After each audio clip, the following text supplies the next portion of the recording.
Yo, Realm, what's going on? Mic check. Let me know how we sounding out here. Let me know how we doing. Let's do a little roll call in the realm. Zach Riley, what's going on? Christopher Hardy here early. What's going on? Leo Lion, talk to me. Live Supremacy, what's going on, man? Lydian Master, Gerald Mack, the OG, I see you. Just let me know how the levels are sounding. Robert Kelly, what's going on? Oh, Zach said, sounding good. That's what I want to hear.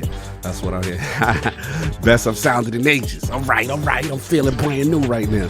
Casino, what's going on? World renowned. Christopher Hart, you ain't slick. I see you. We got so much to talk about today. You messy. Addict, do a mic check right quick. Addict is going away. I don't know where he at. I'm stuck in traffic right now. Oh, he driving. You know what I'm saying? Gerald Mack, no doubt. That's what I want to hear. Thank y'all. You know what I'm saying? Beta Cypher, what's going on? So we got the legend coming through. Mr. Patrick Wren talking that Respawn talk, talking that Jedi Survivor talk. We got a lot to get into, but we're going to get him in here. We're going to get King up in here. It's going to be fun. We got topics after, so it should be a good one. So I'll see y'all in a bit. Hear ye, man. Welcome to the show. If you would not mind, go ahead and find yourself a spot, get comfortable, grab a snack, do all that good stuff that we need to do, and we're about to get started. It's not important who I am. What's important is that you are pulling up to the Iron Lords podcast right now as we speak, and I guess I'm here to keep you entertained until it's time to get this show started. So look.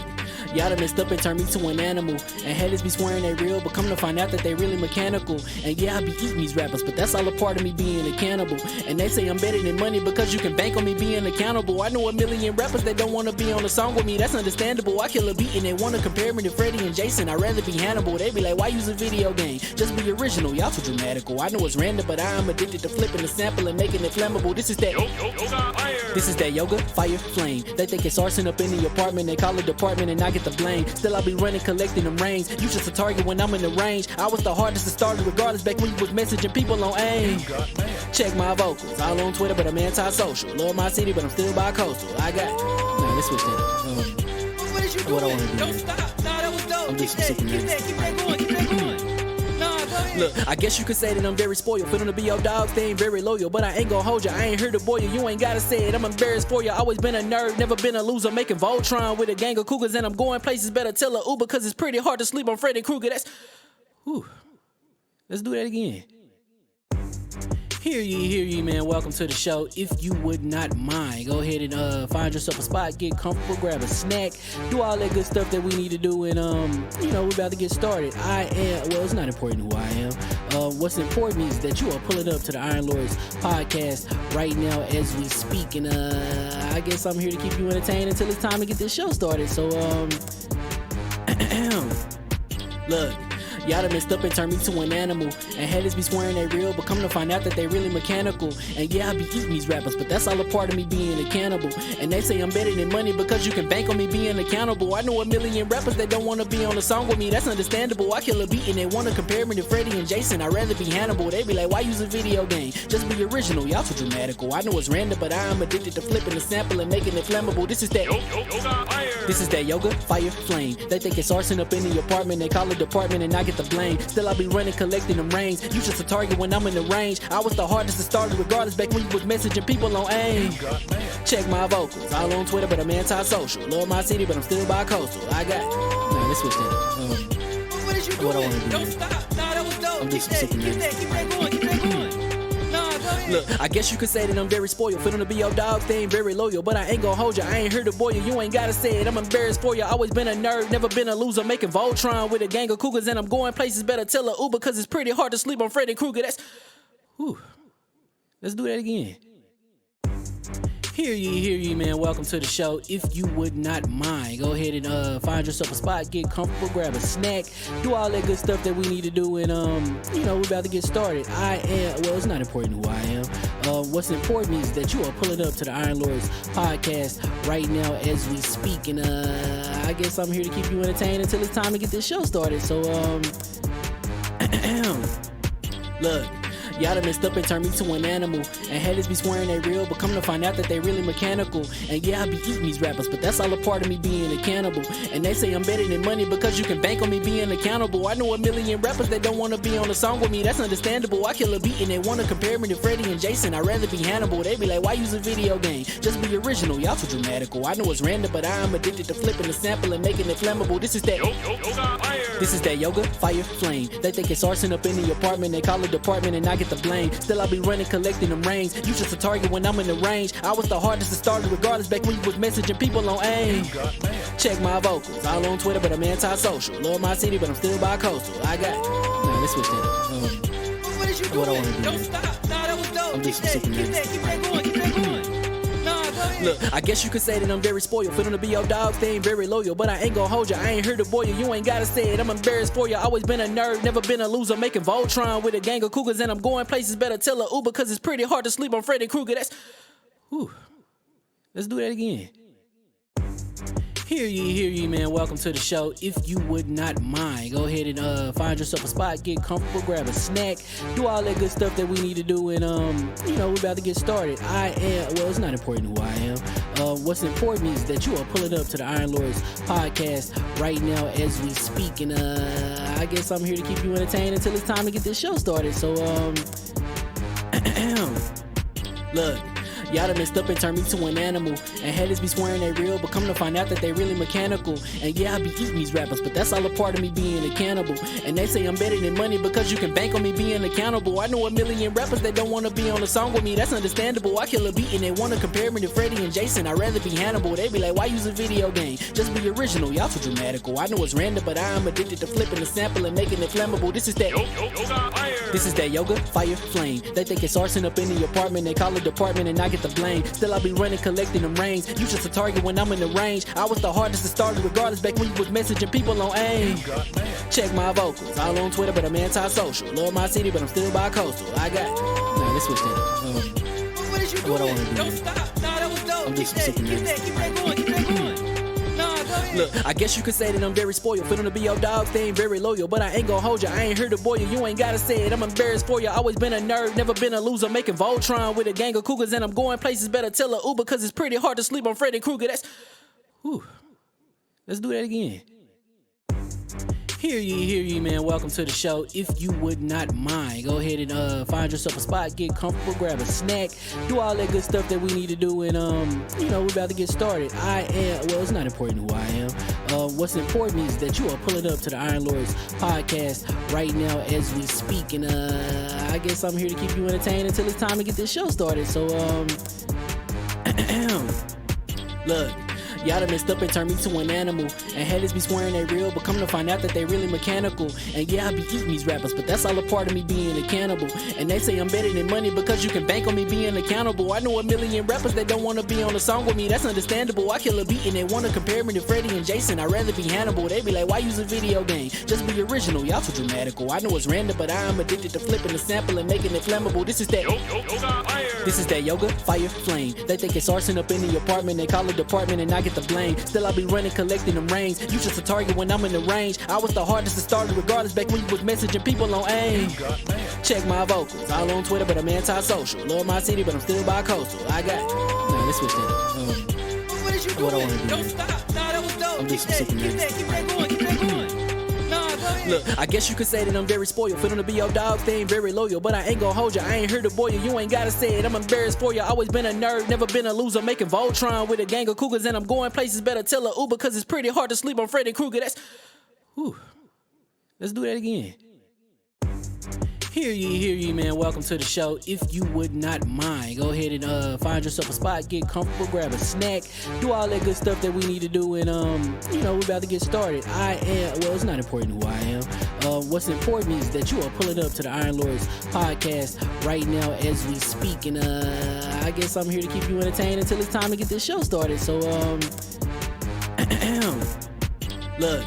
Y'all done messed up and turned me to an animal. And haters be swearing they real, but come to find out that they really mechanical. And yeah, I be eating these rappers, but that's all a part of me being a cannibal.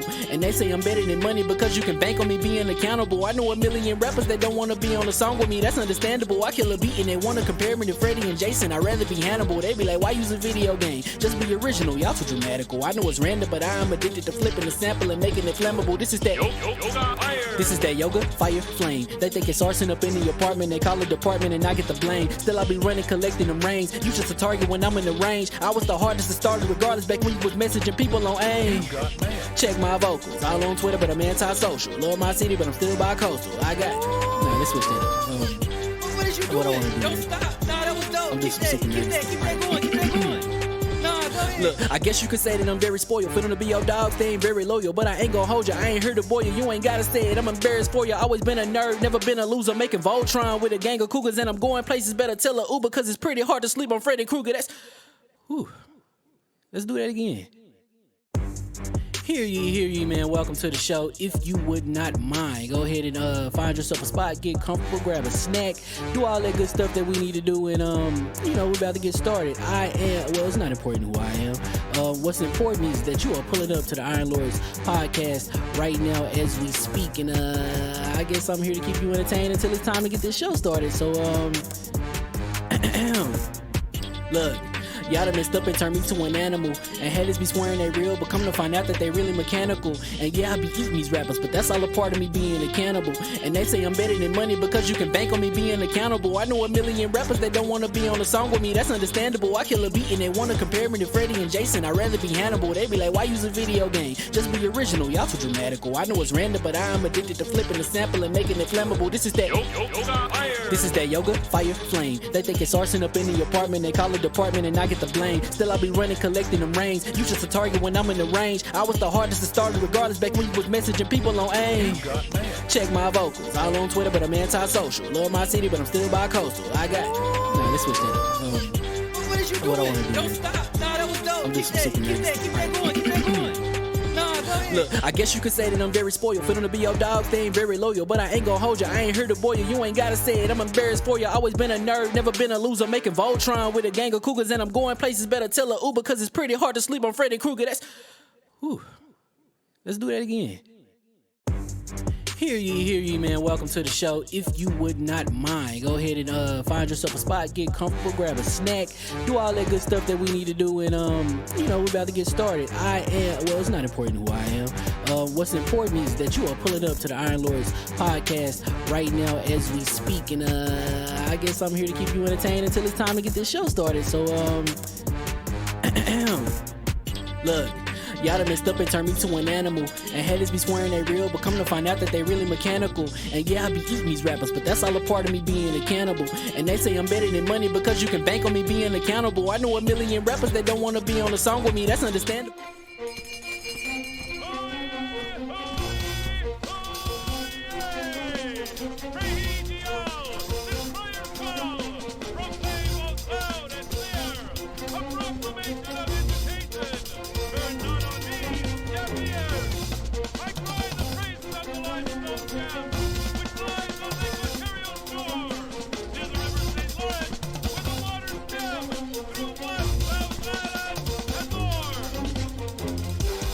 I'ma just chill and watch them and eat snacks in the attic. I wanted to chill with the pack and be like a young whoop, but then they would mistake me for addict. If I can imagine it's cool to give you some advice, then invite your girl to your squadron. Cause if you don't give her that option, you gon' be single player like Sovereign. You gon' get tossed in the bushes by King David. Royalty and not a pretender.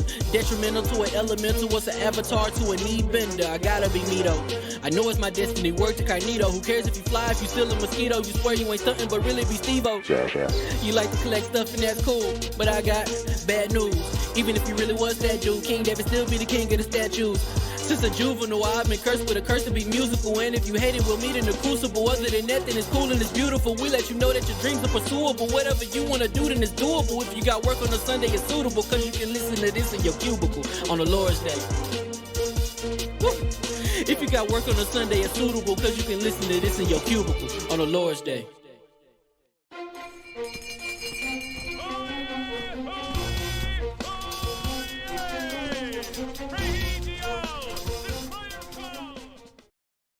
Hey, all right. Mic check, mic check. I'm gonna talk to the people right. Can you give me a little mic check there, sir? I'm taking my focus, sir. Oh, you focus. You plugging early. Right I gotta be focused today. Gotta be. Oh yeah, we gotta be focused there. You got a legend in the building. We got Lord Patrick. We just get a little mic check from you right quick. How we sounding? Oh, you sounding good. You sounding glorious. Good. You sounding like a Jedi to me right now. I'm rocking that beard in the game, by the way. Yeah. No doubt, we're gonna get into it. So hear ye, and we are live. Welcome to the Iron Lords Podcast, LLC, and also live on lordsofgaming.net, episode number 302. It's another glorious Sunday. We're back at the round table on the Lord's Day, and today I'm extremely excited about our special guest, and we've got Respawn Entertainment and Star Wars Jedi Survivor. CMA blocking Microsoft's ABK deal. Okay. AsusROG. I'm gonna call it the ROG, even though he's like, it's the ROG cog. I'm cog, I'm calling it the ROG. ROG allied to discuss, so we gonna get right into it. I want to introduce a Lord whose passion for video games and pop culture is only matched by his technical acumen in both single player and addicting multiplayer sandboxes. This Lord's career has recently respawned into a studio who, in my opinion, has never made a single bad game. Introducing the senior encounter designer at Respawn Entertainment and the former senior multiplayer designer at 343. The Lord of Cal Kestis and BD1, who hilarious made us all fret in Halo Infinite multiplayer, and is still one half of gaming's royal power couple with Lady Rachel. Live from Washington and making his triumphant return into the realm of the Lords, my man, Lord Patrick Wren of Respawn Entertainment. How we doing, sir? Doing good. I don't know how you come up with those amazing intros, but every time it's just like, sounds good. I appreciate it, brother. You're a Lord in your realm of game development. It's only right we show you the proper respect here in the round table. How you doing? Has it set in? The release of or your work is out in the wild, and how's it feeling right now? It's feeling really good. It's been an insane week. You know, a lot of anxiousness and hype and energy, but you know, besides some of the obvious that people have been talking about, you know, it's great to see the game out there and people resonating with it. So Well, good to hear, man. Good to hear. Obviously, you know, a big launch. It's got to be anticipation. And obviously, since last time you've been here, some life changes. A wedding happened, and the royal wedding went down. You know, how's things been in the household now? Oh, it's been great. You know, it's what happens when you marry your best friend. You know, it's like nothing changes and everything changes all at once. So it's been good. No doubt. Salute to Bungie in the building, Lady Rachel, no doubt. And you already know we got some horsemen coming through. There's one horseman en route and one horseman missing. Let's see if one of Lord Addict is the en route still available, or he's still in traffic. I don't know if he's home yet. I can still talk. I'm just not going to talk much. We're going to get until I get home, you won't hear much from me. I'll be home in like 5-10 minutes, though. But yeah, definitely looking forward to it. No doubt. You already know we have those other horsemen. First of all, we gotta send our love, y'all. Legit, King. Don't get mad. This is real. This is real. There's no cap on this one. No cap on this one. We gotta send our love to our brother, Lord Sov. You know, it's a loss in the family, and he's going to address some stuff. So he really wanted to be here. Obviously, you know him not being here. It's got to be serious. So send some legit love. Flood his timeline, him and his brother, Lord Kaibatsu. There's a loss in the family, and we miss you, brother. And we know you're going to take care of business. We're going to hold you down and have some fun, hopefully, when you come back. So we go check him out right there. So, then we got my co-host, the co-most in traffic, my brother from another mother, the difficult game conqueror, Lord of his own world, and the how of the young wolf, Lord Addict on the move of the Addict Show. How we doing real quickly? Doing pretty good. That's all. That's my intro today. Addict on the run. Addict on the run. Anecdote, I like that. Like it's a series. I just don't want to devalue our audio a lot. I respect that. No doubt, no doubt. We got the Doppler Choppler down on you. Yeah, like news report in the air. How's the traffic on I-95 over there? We got a pickup truck speeding down I-92. Yo, what you gonna do? What you gonna do? Attic in the air, no doubt. And of course, we have the incredible Hulk of this, aka the Access Gamer. Ooh, The prophet of Xbox. Swami. King of the statues, who demands nothing less than that premium experience and is the leader of the fraud alert movement. Ooh. Beloved Lord King, how we doing, sir? Doing better than Microsoft at the moment. Hey, yo. All right. Well, okay. Things is kind of crazy over there right now. Crazy in these acquisition streets. Yeah, man. I'm gonna get to what I was playing because we're gonna get to everything else. But what I've been playing this week has been great. First, I've been playing Jedi Survivor. Now I went back to Jedi Fallen Order thinking, I gotta clear this up because we gotta play Jedi Survivor. We having the dev on. I gotta get it together. I got it in Fallen Order. I'm looking around. I'm like, what I gotta do? What planet I gotta go to? There was no waypoints. And it was like New Game Plus played over here. I was like, ended that. Good, I felt good. Did it already. So, jumped right into Survivor, and I was just like, oh, snap. So we're going to get to the oh, snap moments because there's a lot that I can talk about with that. Definitely saw me playing Fortnite. Also, I downloaded Blue Blaze, the tag team fighting game that just came out, animated fighting game. It has to be some type of renaissance with fighting games right now because I have at least 7 fighting games downloaded that came out within the last 4 months on my Xbox, and I'm playing in between like JoJo, Blue Blaze, just so many games. I'm like, wow, this what is it? Not Fatal Fury, the Neo Geo game. Was it King of the Fighters? Yeah, King of the Fighters. All the fighters. I'm just like, it's taking me back, and I can see the competition because I'm playing a couple of online games. Online matches, and dudes are really in. Street Fighter is going to probably be the icing on the cake. I mean, cherry on the top for this year because that looked good. I wasn't going to play the beta. Wasn't gonna do the beta boys with Street Fighter. You wasn't gonna. Okay. You gonna wait. You gonna wait for the finished product, though. Yeah, no beta situation. Yeah, no beta. I did play a little bit with Pac, but we had to do that for y'all guys to just let y'all know how the game play. But I want to play that in the house because the story mode and everything. I downloaded Benedict Fox. Oh, nice. Game Pass. And what happened is I downloaded both of the Jedi Survivor and that at the same time. So my plan was to play Jedi Survivor and play a little bit of Benedict Fox. Yeah, Jedi Survivor. Yeah, Jedi Survivor wasn't having none of that. You ain't going no place. It got that. It got that. Right that goatee feel. Got that feel to it right now. Is that what you're rocking? You're rocking the goatee? Yeah, we're rocking the goatee. That's what we're doing. Once, we're gonna get to that. Once I got to that bed, it was crazy. It was on from there. But that's all I've been playing this week. No doubt. And of course, we have the gaming ninja himself, the Shinobi LordCognito, spreading the realness of the rum and the IOP, not telling what you want to hear, but what you need to hear. Shout out to Finally Duke. Shout out to my man, Mr. Batty Plays. Had a good discussion on blocking of deals, and we'll get into a little bit of that later.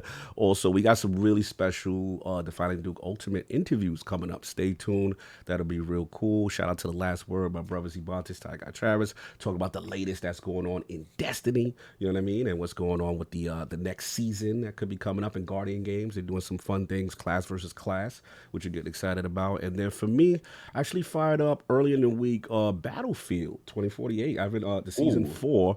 I go, friend, they fixed a lot. Like, it's actually really changed to the old Battlefield kind of 3 energy that 4 energy that I used to like too. So the class system is back. The little the weather changing event, what they used to call it, I like that. Levolution, and they got that kind of thing going on. I was like, it's actually in a really good state right now. Want to do that for Community Day? Yeah, listen, I'm down to do it, and it's in Game Pass, King. Ain't no excuse. I know how you do it. Ain't no excuse. Game Pass, the King is on. The King is interested now. Yeah, if it's not in Game Pass, I didn't hear it fall. Yeah, no doubt. So we got that, and then Obviously, I did my refresher, Jedi Fallen Order first. And it was really, really good to get back into that narratively, just to see where Cal was, his journey was, all the things and allies along the way. Wait. So did you finish the first one? You know what's funny? I did, but I just forgot certain key points. So I just wanted to go through real quick. So I had like a halfway playthrough on the new game plus or whatever. So I was like, let me go through again. But yeah, it was a real touching story. So what's funny is jumping into now, Survivor, so fresh right after, like you see the jump substantially. I'm like, oh yeah, we're gonna get to that. Yeah, we're gonna get to that because I was like, I don't know what nobody talk about. Like for me, listen, I cut my talk for my that. bad. You're right. You absolutely right. You can talk about the old one when you remember that you fought Vader. Yes. Correct. You're absolutely right. You're absolutely right. My biggest question was when I went back into the game. I said, where they gonna take me after I done fought Vader? Like, after this, but I'm saying, where they gonna take me? Where this gonna go? Fought Vader, right? And it was like, yeah, new game plus. That's where we taking you because the game was over. I was like, oh yeah, man. Yeah. I gotta get back in. No doubt. So that's been pretty much that. We were talking to us stuff, but King, man, nothing on your Switch. No, nothing. No, you ain't playing. Yeah, you know what I noticed because I'm seeing. Listen, here we go. I like to grab the frauds and grab them up. I like to shake the frauds up. You're ridiculous. Because since I've noticed, since your Steam Deck hit, it ain't been no Switch coming in hot. It hasn't been no Switch coming in hot at all. There's a certain individual dropping a game. This. May. This May. Yeah. Let's see what happens. Yeah, what happens here? The tears of the kingdom goes down. I thought it'd be the Mario movie. The fraud still ain't seen the Mario movie. You know I'm busy. Come on. You know I gotta see it. I'm gonna get it. I saw you on a podcast last night. Time on King for trying to expose Khan. Anyway. We gotta pay the bills right quick with some sweet talk, King. Today's episode is sponsored by PayPal Honey, the easy way to save when shopping on your iPhone or computer. Have you been feeling the impact of inflation? What's the craziest price hike you've noticed for food or gas? With these high prices skyrocketing everywhere, how does it feel whenever you do find that magical deal? Is it exciting? Is it a relief? Well, thanks to Honey, manually searching for coupon codes is a thing of the past. Honey is the free shopping tool that scours the internet for promo codes and applies the best one it finds to your cart. So this is how it works, Lords. Imagine you're shopping on one of your favorite websites. When you check out, the Honey button appears, and all you have to do is click Apply Coupons. Wait a few seconds as Honey searches for coupons it can find for that website. If Honey finds a working coupon, you'll watch the prices just drop. I personally use Honey all the time when I'm shopping for my gaming gear, or the latest tech or gaming accessories. I recently saved like $15 when I got a brand new Elite Series 2 controller and was surprised to see how easy it was to use. The Honey notification popped up immediately at checkout to show me that I could save the money right then and there. Did you know Honey doesn't just work on the desktop? It works on the iPhone too. You can activate it on Safari on your phone and save on the go. If you don't already have Honey, you could be straight up missing out. And by getting it, you'll be doing yourself a solid and supporting this show. So get PayPal Honey for free at joinhoney.com/ironlords. That's joinhoney.com/ironlords. So I'm done with my fake soft impressions and all the sweet talk. Double pressure on me. You got to get out there, y'all. You got to support the show. Yeah, you know what I'm saying? Use Honey. Iron Lords. /Honey, please. No doubt. So look, we're gonna get into it now. Look, I want to apologize in advance because obviously Sav is not here and then Attic is on the way. So the super chats, we're gonna just find the rules of engagement. Super chats we will read after, you know what I'm saying, Lord Patrick, unfortunately, because we gotta respect his time. And I got to respect everything else that's going on. But now that we got into all that business and sweet talk and all that stuff, we got to talk about our special guest. We got to talk about Lord Patrick Wren, you know what I'm saying? His recent journey to RespawnEntertainment, being a Star Wars fan, and of course, what led him to now being senior design director at Star Wars Jedi Fallen Order. Director. Ooh! Come on, don't inflate me. Don't inflate. Don't put that on you. Don't put that on me. So look, real quickly, also, Lords, if you want to know his illustrious gaming history. Remember, King, he had that Game Gear talk. He had that Yeah. GameCube talk. We could have talked. Go check out ILP episode 214, where you can really get into the game history. What we want to talk about now is kind of briefly this transition when this recent career opportunity, you get to Respawn. What's it like to be a day in the life of a design director? And then as far as, just for anyone who doesn't know what that entails, what's the life like? For a senior encounter designer? Encounter designer, correct. Sorry, that's correct. You're correct. Got to keep you on your toes. Got to keep you on my toes. You got to correct. Yeah, encounter design is it's really fun. Basically, any non-bosses in our game, so any enemy composition, anything that you're fighting, is what the encounter team does. Got it. Okay. So we work with the level design team. They're designing like the level flow and level layout, puzzles, working with narrative and all of that. And we're figuring out, where different combat opportunities can be that kind of meld gameplay and story to, make the experience better. So a lot of it is, how coming up with the idea, placing some guys down, testing things out, getting a feel. It's like, is this the direction we want to go? And then start iterating, scripting, adding more scripting to like really making it special. So it's a lot of fun. Nice. So I get to blame you for that first jump scare around that corner. That was my coworker. It was a good one. Yeah, it was a very specific corner, very early on in the game. And I come around the corner, and the monster just leaps out of me, made me scream, and I ran forward. I didn't even stand to fight. I turned around. What the hell was that jumped out? But that was a good placement in that area. So encounters was, that's good. Good placement. So. No doubt. And I got to ask, obviously I'm a huge fan of Respawn. So I got to ask, what's it like working with one of the legends in the game? I consider one of the legends in the game, Lord Vince Sampella. You get a chance to interact with him at all? Obviously, he's got a lot of history in the gaming business. Yeah, I haven't interacted with Vince directly, but I mean, he's in every company meeting, every team meeting. He's someone that has his finger on the pulse and is like someone who he's amazing. Like I've really respected like all of his views and all the decisions he's made. Like.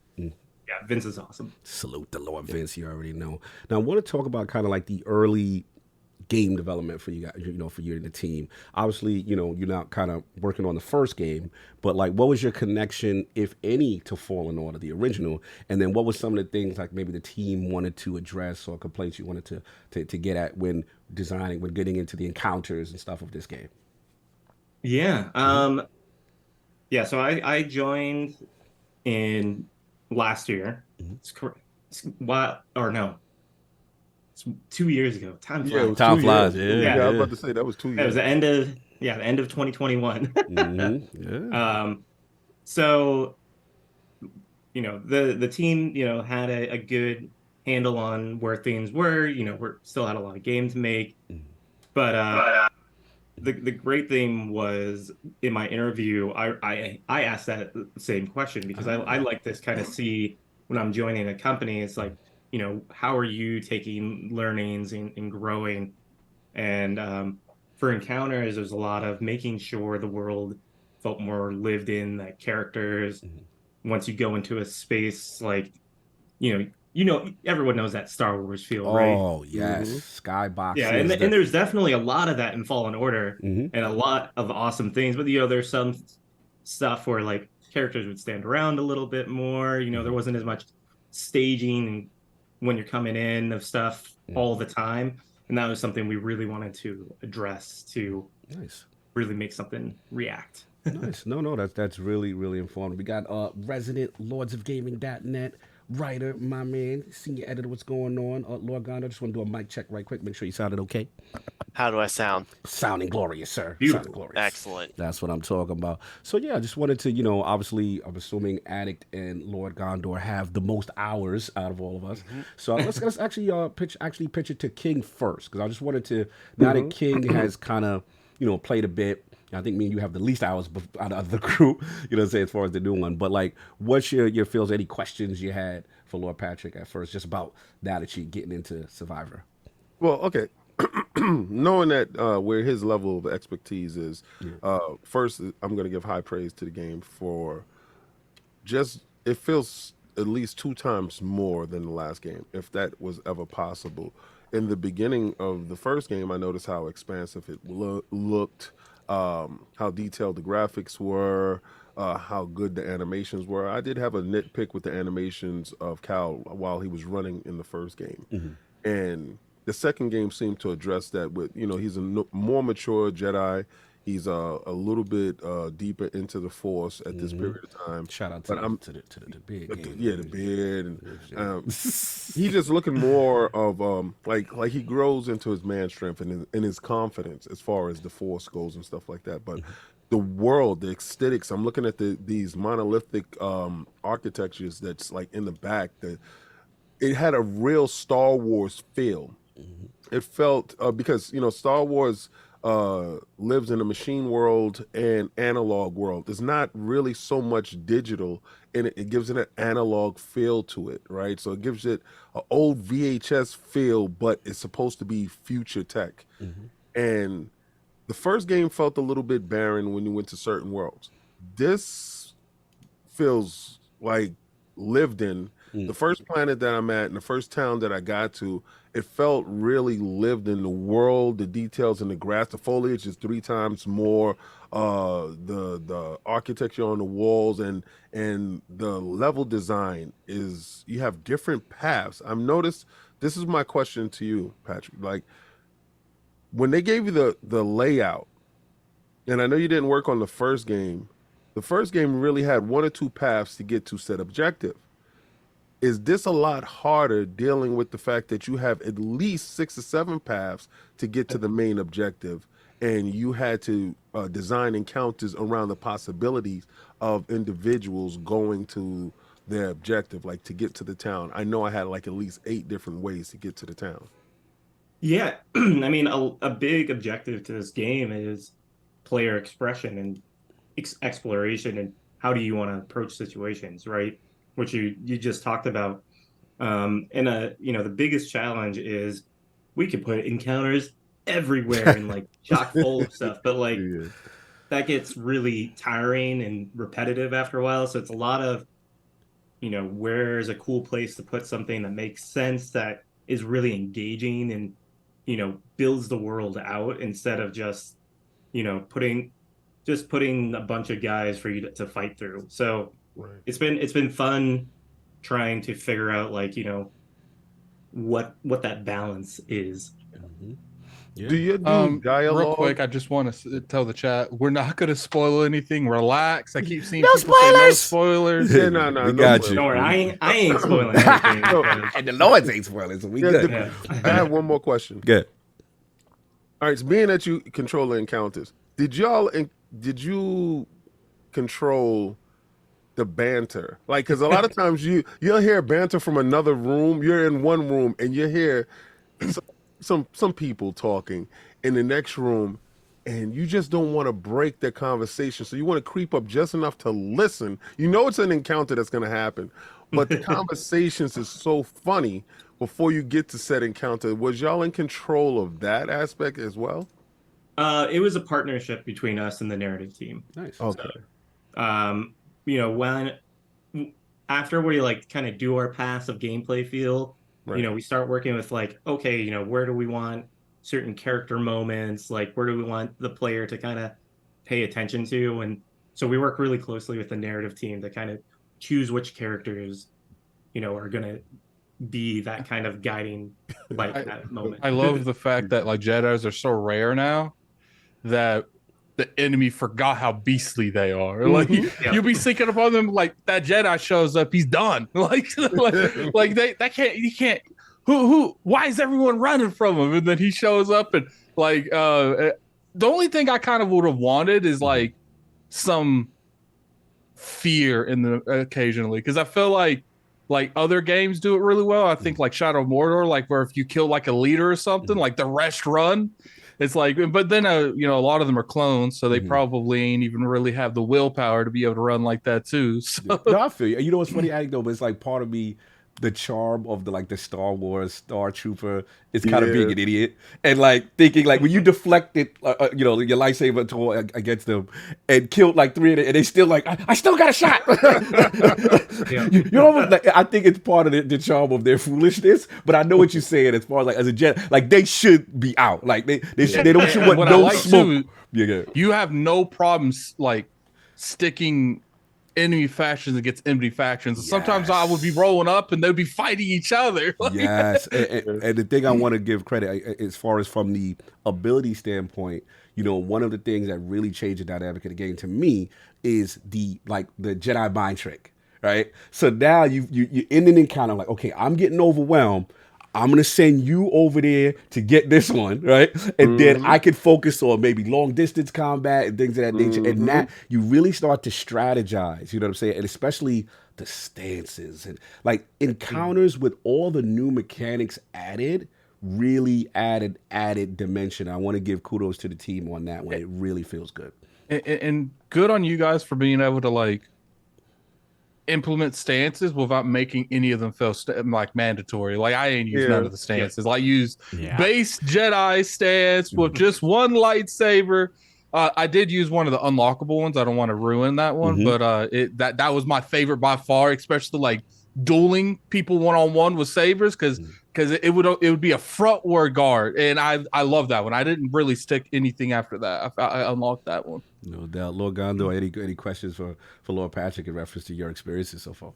Yeah, so for the viewers watching at home, so far I have about 13 hours into the game. And so I've gotten more than a strong enough feel of like how the various stances work. However, like since you are an encounter designer, I did want to ask you about the various nuances the encounters you work on differ. So like I really want to know about like how much goes into designing like a narrative-based encounter as opposed to an open world encounter that you might not run into if you're just mainlining the game. Yeah, that's a great question. For the one thing that you kind of have an advantage of with like a side encounter is it's more about what do you want this to be kind of like a fun thing, or do you want it to be like this is your challenge, right? Do you want to, because like you said, not everyone's going to experience it. So for the people who do, you know, what kind of experience you want it to give them. Where with story stuff, you know, there's a lot of very important pacing and difficulty curves and things because we want it to be an engaging experience, but we also don't want it to be too easy and boring, but we don't want it to be too hard and frustrating. So there's a lot more very specific balance that goes into the overall game when you're doing a story encounter, where a side content can be very like focused on its own balance. Well, God. You had another one?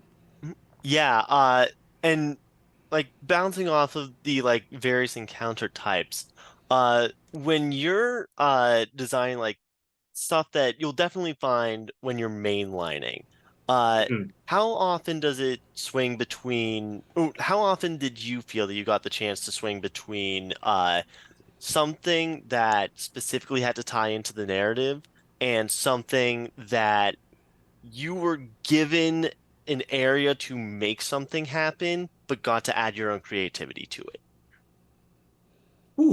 I mean, it's a great question. I think this kind of goes to talking a little bit about, you know, team structure and team makeup, especially on our team at Respawn, where everyone is really empowered to put their mark on the game. And, you know, I worked really close, like I said, really closely with all these other teams. And, you know, I got a lot of opportunity and freedom to pitch ideas to them to build cool things that fit together. So, you know, there were certain things that were like, hey, we need this to be for this specific story moment, but a lot more collaborative and really a lot more open within a box, right? You know, we had our constraints of what we're trying to do, but within that, you know, we're allowed to do pretty much anything. So you still kind of have that creativity, you know, and it's not just locked in. Because I thought it might be difficult with, like, you know, maybe you obviously you got the lore, you got to respect that, and then you got, you know, the whole overarching ethos of the narrative and things of that nature. But it's interesting to see that you can kind of, you know, put that together, still put your little individuality and feel into it. You know, as far as the question I've always wanted to ask, I don't know if this is specifically related to your team, but like one thing I always find interesting with Jedi Fallen Order and Survivor is what I call the classic between encounter, where you know, Cal is sliding in between the wall. But I had to give you guys credit. Normally those are like super boring to me, but the way you guys do it, like BD will hop up, you know, Cal will move his legs and adjust. I would actually say in terms of set pieces, Survivor is like up there with Naughty Dog set pieces. There's this one particular where you team up with something and like the set piece is just insane, like absolutely bonkers. Like, yeah, bro, I wanted to comment on that specific. Again, I don't know if that's your team, but it definitely leads to the encounter that I know. Like, talk to me about that, because people are like, oh, it's just a loading, but I feel you guys are really creative in that aspect about it. Yeah, because, you know, this is a 20 to 50 hour game, as you know, people are kind of finding out depending on how much they want to try and 100% it or just mainline it. So like when we're building stuff, we're always looking at, you know, what serves the player as they're going through this, what keeps it interesting, keeps it engaging, gives them a breath, you know. So like, yeah, we're like every enemy placement, like we are thinking about. Like there's nothing that's just like, oh, I'm just throwing it in there.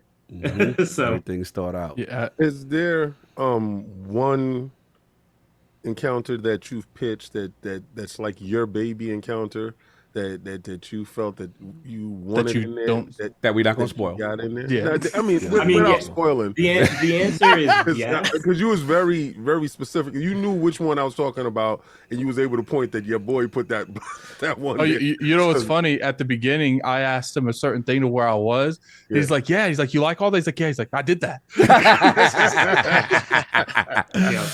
Any one encounter you got your stamp on, like one that's yours that you wanted in and that you got in, and that's like your baby. Yeah, there is a section in the game that I'm not going to talk about, Right. but I am extremely proud. It was probably the most challenging thing I've ever done in my career. Wow. But it was also the most rewarding. So, and I'm really thankful that I had the opportunity to be able to work on it. Interesting. I have a couple questions. Go for it. First question I have is, you know, in terms of combat, I want how difficult is it to design lightsaber versus lightsaber combat? Because I feel like that's the bread and butter to Star Wars is that. And, you know, I personally feel like those fights seem to be the best scripted. So obviously that's because it's Star Wars. And how hard is it to really do that? And another question I have is, you know, obviously this game's canon. People want Cal to be on a realistic atmosphere. You know, they don't want him to be OP, kind of like Star Killer and Unleashed. Do you ever get pushback if, okay, maybe we're making him too OP? Is there ever like a conversation like that? Because I'm kind of curious on that, because he is canon. Yeah, so for the first question, we have an amazing boss team that on the combat team that does all of those lightsaber versus lightsaber bosses and all the other bosses. So good. Yeah. They do a fantastic job. Like it was good. Epic. Like that's what their job is for the whole project, and they've killed it this time. I think there's a lot of good variety, a lot of challenges. But yeah, I mean, like it's a super important thing to get right, and also trying to find that balance of, because hey, a lightsaber can cut through right? But it's still a video game, so how do we get the feel while still offering something that's not done in like a couple hits? Unless you play New Game Plus with the purity. Because let me tell y'all, let's go. You want a whole new game experience? Really? That's how it is. That's what to do. Okay, that New Game Plus. Okay. All right. So if you all want to talk about like a couple little things about New Game Plus at some point, I'm all down. He game for that. He game for that. Okay. So, then for the second question, you know, it's we definitely try to make sure that there are some things we can kind of gamify, right, to make it maybe a little bit more powerful than probably canon, but like we try to keep it pretty grounded as much as we can. But you know, we'll do cool things if we're like, this is an awesome experience, right? But yeah, 'cause I'm sure there was you know, the developers that made Unleashed, they had that part where Starkiller just ripped out the destroyer from the atmosphere, and I'm sure they're like, dude, that's cool. And I don't think any of them ever thought 10 years later, like, dude, Starkiller's busted. Like, no one's ever done that. My next question is, like, in terms of lore, you know, you're working with probably one of the most beloved franchises in existence, and I would say that I've seen other franchises, you know, for example, like Halo. I kind of felt like people who made the Halo TV show didn't really respect the lore a whole lot. But as far as like the studio, when addressing how you're going to handle certain things in the game because of the lore of Star Wars, is there like a huge collaboration with LucasArts, or are they just at the end of the day, they look at it, then they approve it? I'm not as well into that part of it. But it is a little bit of both. Sometimes we'll make some stuff and send it over for like review and approval. Sometimes, especially when we're coming up with some story stuff, there's a bit more back and forth. But they're pretty hands off for the most part. Obviously, they have the final say on stuff because they have the bigger picture. They, you know, we have a lot of Star Wars fans on the team, but you know, sometimes there's gaps in knowledge too, right? So it's a good back and forth, and honestly, like things that I've changed have been like small details and not like, oh my god, like you can't do this, right? So no one's pushed back. Like, Pat, you're doing too much right there. We gotta slow you down a little bit right now. Exactly. Yeah, I was actually really surprised you put the cross guard in the game, because that is in the trailer, so that's not like leaking anything. But no doubt. Look, God, let's sneak one more in before we move into one of my next questions. Yeah, since we're talking about stuff that's in the trailers right now, I just want to know who decided to make the Rancor this game's version of Ogdo Bogdo, and that super hard to fight, maybe unbeatable early appearance. I mean, so Jason DeHarris is our combat design director, and he leads his team with Iron Fist. No, I mean, like that was. I don't know whose decision it was to put it there, but like that's one of the things though that we love though. Like we want to put things for people to explore and maybe find it too early also, because it's those moments are super exciting when it's not scripted and it's just based on the player. So like having something like that is super important to have early on for players to find. I.e., he wants you to wander into a place that you're not supposed to be. You get roughed up. You can get roughed up. Actually, I'm glad you brought that up, because that was something I've been thinking about while playing this game so far. It has an excellent sense of discovery, because you can see like the general area of the map, and if you turn on like the navigation assist, it does help you figure out where you can go, but unless it's a mainline quest, it doesn't necessarily push you in that way. And I'm not entirely sure if this ties into like the encounter design, but I did want to ask if you had any insight into that sense of discovery that this game is very good about instilling into the player. Yeah, so that's definitely our level design team. Like straight up, you know, there is a lot of stuff that resonated well in Fallen Order, like the Venerator crash on Zepho, and you know, being able to go to Dathomir early. Yes, and get the main story stuff. Much to Reese's disappointment. Yeah, exactly. I did find the double blade, that was my highlight. I was like, I got what I want. I don't need to be here no more. Yeah, exactly. But so like, you know, those types of experiences were a huge influence. I know, talking to some people and like they wanted to make sure that all the side content was really meaningful, even in small ways too. Like, not everything has to be this big like dungeon, for lack of a better word. But like, you know, it can be just like, oh, here's this cool path with a fun little encounter and a cool reward that feels like it's part of the world, right? No, that's awesome, man. And that's the beauty of it. Like LordCognito was talking about, it does open up that sense of discovery. Even if you have a navigation system, whatever, it does make me go, I know the game's wanting me to go here, but there's some stuff over there. That's me. Yeah, that's me. Like I'm not listening to you, game. I think there's some stuff over there. I can get some skill points. I can still level up.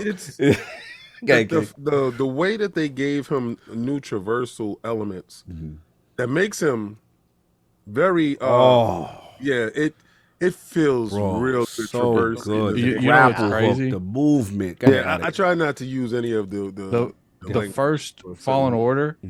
I didn't know you could upgrade your healing stems, and I had 3 almost the entire game. Oh my god, man! And I got to a fight towards the end of the game. You guys, I'm sure you guys could tell me which one it is. It was the circled Sith dude. It was like lava everywhere. Yeah. That dude, I almost beat him twice, and I was like, dude, there's got to be something. I don't know what's going on, like, because it felt so punishing. It's like he hits me one time, I'm almost dead. Well, you felt like how I felt when I played Final Fantasy Remake, and I didn't know that to move over the Cura and the stronger versions of the bad. And I'm using basic. I use basic Cura from the beginning to the end, Sephiroth fights, and I'm literally every 5 seconds doing the pause, and right, heal. And then somebody's like, God, you just move the directional pad to the side, and there's the stronger versions, and I'm like, I literally made it a Souls encounter every fight from the beginning. Like, it was crazy. So it's interesting to hear Addict say that about, a Jedi, because, saying I remember seeing that one to the side where it's like, okay, increase stem, BD, to give you more energy, more health and stuff like that. So those are little key things to kind of look out for. I love, in Survivor, when you sit down to meditate, I thought it was going to be the same meditation screen. I thought it was going to be, kind of the same meditation trees.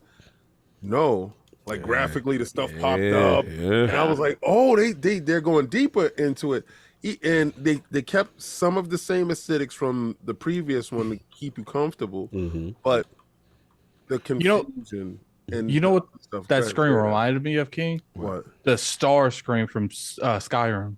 Yes. Oh yeah. Speaking as somebody whose girlfriend is playing through Skyrim, you are 100% on the money right there. He on it. So look, we got to ask some more questions. But I want to jump in reference to obviously how the game's performing. The reviews currently doing pretty well. Stellar, like sitting about an 86 Metacritic. But we got to talk about the elephant in the room, Lord Patrick, about the performance. Now I know you guys dropped a day one patch. But we still have heard multiple reports of people, especially on PC, really having serious issues. Some PC dudes. Okay, King. But some people want, they want to show off their build. They wanted to get over there. Yeah, got the premium experience. Slandered the PC master race. You know what I'm saying? But look, I respect that. Y'all messing. It's one of those things that sucks, right? Yeah. Because nobody wants to play a game that's performing bad. We don't want people playing a game that's playing bad. And I'm not, this isn't more of making excuses or anything, because I think everyone saw the tweet that we put out. Yes. Like, it's being worked on, like we acknowledge that. But like, games are so much more complex, I've noticed, especially within the past 5 years. And there's so many more PC configurations. And like, I didn't even realize this until I really started working like harder on PC, that just 2 different PC components can be incompatible with one another in a way that just makes the game run bad. Not our game, just in general. Like, I remember a time where my buddy and I forgot what game it was, a couple of years ago, where we're going to play co-op, and we both had pretty similar specs, same video card, but like a different CPU.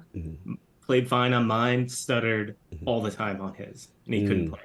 And it's just like, it's so difficult. And we work really hard. We have a lot of smart people working on it. More patches are coming, so no doubt. The performance will get better. I 100% believe that. Yeah, it does suck that it was not where it should be. No, I respect your answer in that. Again, I'm not trying to put this. What I say is, buy the console versions. Oh my god, where I'm not having that problem because I have VRR, and I was sitting there like, I was like, what the hell are they talking about? This game is running beautifully. I put it in quality mode. I'm like, this is incredible. I put it in performance mode. I said, this is mind blowing. And then I heard the PC dudes talking about the frame rate. I said, well, you got to tweak and twerk it. You got to tweak and twerk it.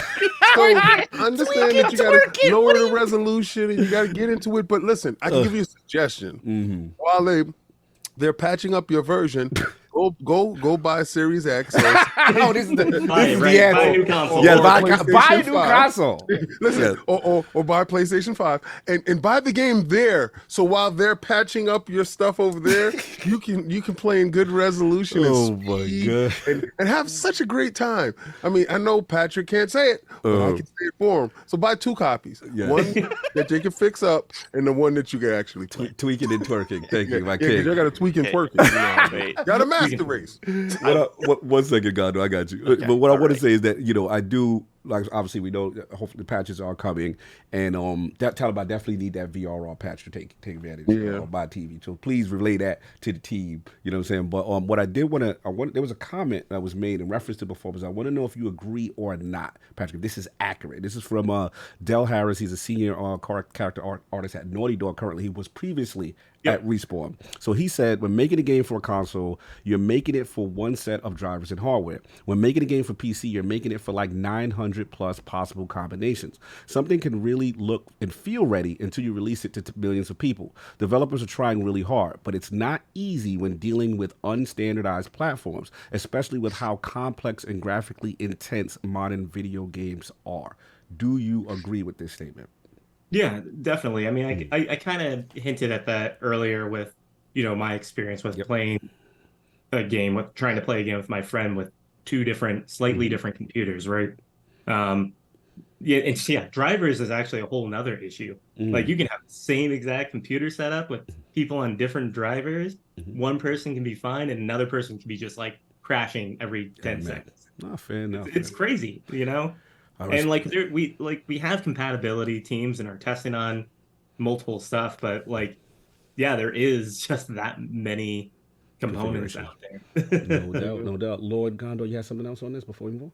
I did want to ask, since we're on the technical part of this discussion, at least between PlayStation and Xbox, which seem to have the more difficult technical issues to resolve in development? I don't know how better to describe it, but I didn't have as much insight into this for this, especially like being on Xbox for so long for Halo. I've been so used to just working on one platform. I think this generation in particular is pretty comparable, which makes it very nice. It's very small differences. Like I heard there's just how memory is managed has to be slightly different per console, but there's not I worked on a 360 and PS3 game back in the day, and man, that when you want to talk about different consoles and which one's more difficult, the PS3 is a nightmare for multi-platform back in the day, where it's really not that anymore. Gotcha. It's more of smaller trade-offs, right? Gotcha. You know what Patrick looked like right there in that scene, right there. He looked like Neo. When they were shooting at him on the roof, and he was like, "Yo, you still?" He answered the question. He answered the question. Don't do it. Yeah, he said, "You're not gonna give me what that question is." You out of pocket. I love that. I love that. He said, you know what? The difference is very minute. It's just a little memory thing. They're pretty much the same. They both have the same problems. Next. You out of pocket. 80 ways.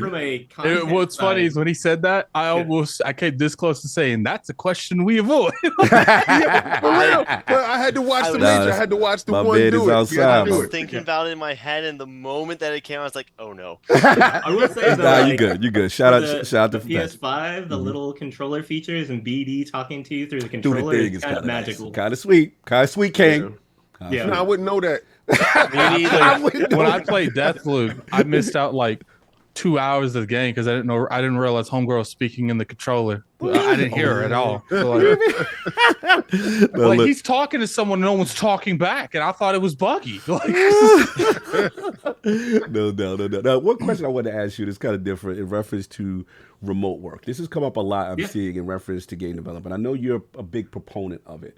Respawn, from my understanding, in this particular case, you were able to kind of get this sequel out in less than 3 years. Is that accurate? Or about 3 years or so? 3.5. 3.5. Fallen Order was November 2019. This is end of April 2023. Right. Yeah. So my question is, we're seeing game development time sometimes take a bit longer, take sometimes in that 4 or 5 year range, and one thing I'm seeing is like, okay, some people are like, hey, we love the fact that we have the convenience, the ability to work from home, to be remote. That's a huge advantage to get more people to join the team. Then other people I'm speaking to in the industry will say, well, that is a convenience, but then some people are like, hey, you lose the ability to say, okay, if Patrick's right in the room with me and his team right then and there, we may not have to play phone tags or telephone so as much, and some things take longer. Like, where do you sit on that? Because correct me if I'm wrong, at 343, you were able to go into the office, but now Respawn, you're kind of remote. Like, what do you like better, or what do you think about game development as a whole with remote work really being more a part of it? Yeah, it's a great question. I mean, I'm a huge proponent of remote work. I think it opens up a ton more opportunities. Like, I didn't work on Jedi Survivor if there was no remote work in another world.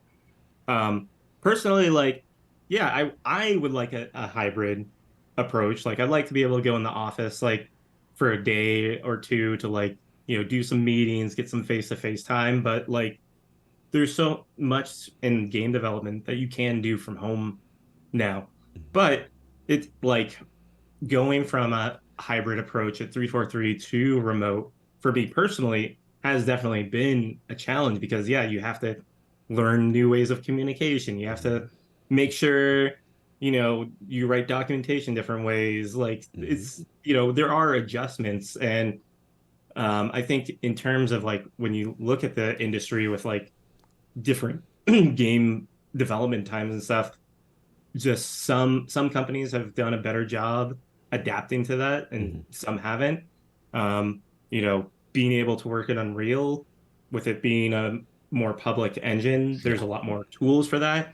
Some proprietary tech out there, you all of a sudden have to rewrite a bunch of stuff or add a bunch of things to make remote work. You know about proprietary engines. Yeah, exactly. Continue. This is Unreal Engine 4, right? Yeah, this is Unreal 4. It looks absolutely gorgeous. I want to get you down to the magic moment where we are, right? Which is, Jedi Survivor, you being a big Star Wars fan personally, yourself, a huge Star Wars fan. And then a lot of people don't realize you actually worked on a Star Wars game before. Was it Star Wars First Assault? Yep, it's called Star Wars First Assault, the game that never was. That never came, right? So this is kind of, I want to say a redemption story. And it says you're such a Star Wars fan. You worked on something back in days of LucasArts that didn't come out. You go full circle to here, and you're part of a team that is now arguably, KOTOR fans don't come for me, what I'm about to say, but arguably one of the best Star Wars games ever. You can make top 2, top 3 arguments, KOTOR fans. I know there's a lot of you. I respect y'all. You know what I'm saying? Hey, but Jedi is giving, I know you down with the KOTOR team too. So, but Jedi is giving that feel that me and Addict talked about, that game of the year type feel and energy of what this game was. So where you actually would put this a little bit below Knights of the Old Republic. Okay, so you got it close though. You got it. Yeah, and I think because the only reason I'm like not 100% there is because I feel like comparing the two is unreal, is unfair, because Knights of the Republic's so old. Like I feel like if you put that into a newer setting, it would level the like right Level the now, playing like field. Yeah, I know bar what for you're going. bar, this is a better game than Knights of the Republic. But I feel like that's a unfair comparison. All I would say is we have to say the history of Star Wars games as a whole. As you look at wouldn't all of them be considered great, right? So it basically now Masters of the Terracasi, Kane. Oh, okay. What do you think of that fighting game? PS1. Yeah, you know. I choose to refrain, but but for me personally, it's always the KOTORs and now Survivor. And the reason why I have to throw Jedi Fallen Order, Jedi Survivor in the conversation is because these characters are so beloved.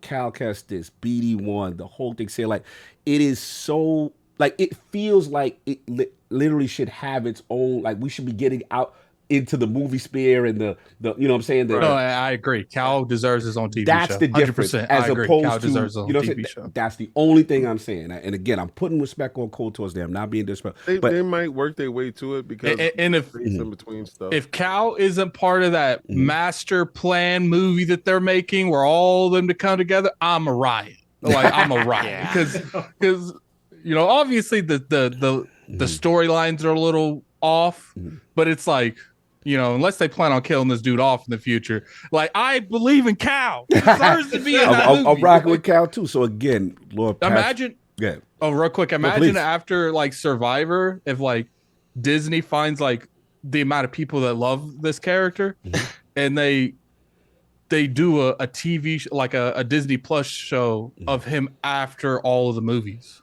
Ooh. That'd be kind of fire. That'd be kind of fire. So that's what where I was getting at with all of this is, just trying to put everything in the pantheon, right? The proper pantheon. Right. And now that you've come full circle, you worked on a Star Wars game that didn't come out, but now you're on this. Like, has it sunk in to be part of this greatness of one of your favorite franchises? I think it's starting to. It definitely didn't like a couple days ago. It's like, oh, it's out. Like it happened, but I think it's starting to, like you said, like this being part of this team in particular, couldn't have asked for a better team to land on to develop a Star Wars game.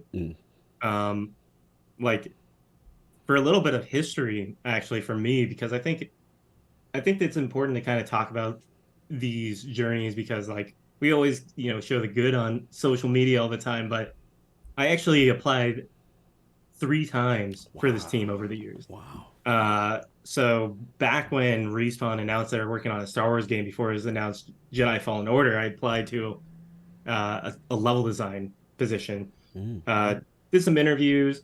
I had just first-person shooter experience. They were looking for third-person action, so it didn't work out. But and then, tried again early 2021 for a technical design role. And came really close to getting that. And I'm really glad that I did that interview because later when this encounter design position opened, they're like, we think you would actually be a really good fit for this. And so I interviewed for that and was able to get it. But like part of what I want to talk about that is like, I got 2 rejections, right? And sometimes like, it's just not the right place, right time. And Jedi story. Like, yeah. Failure is part of the process. Let's go. This is Jedi talk. Let's go, Pat. Yeah, exactly. And so, and it like, I am so happy to be in the role that I'm in though, because of that. Like this was for me the perfect role for what I do.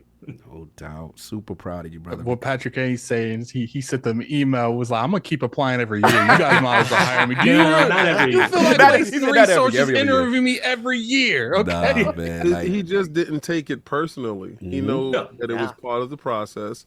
And he just went back, got stronger in the force, and came back until they couldn't deny him. They couldn't deny him. That's it. Position that is perfect for you. He leveled his skill tree up. He was back. It was all.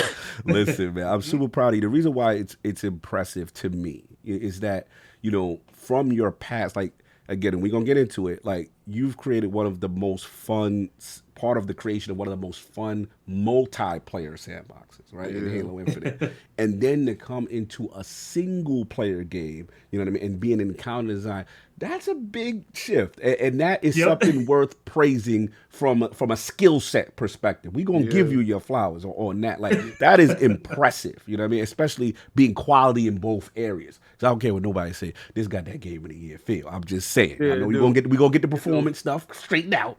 But as a gameplay perspective, that's just the PC dudes. Yeah, that's just it's 0.27 of the actual individual. We'll get to you. We have a console for you.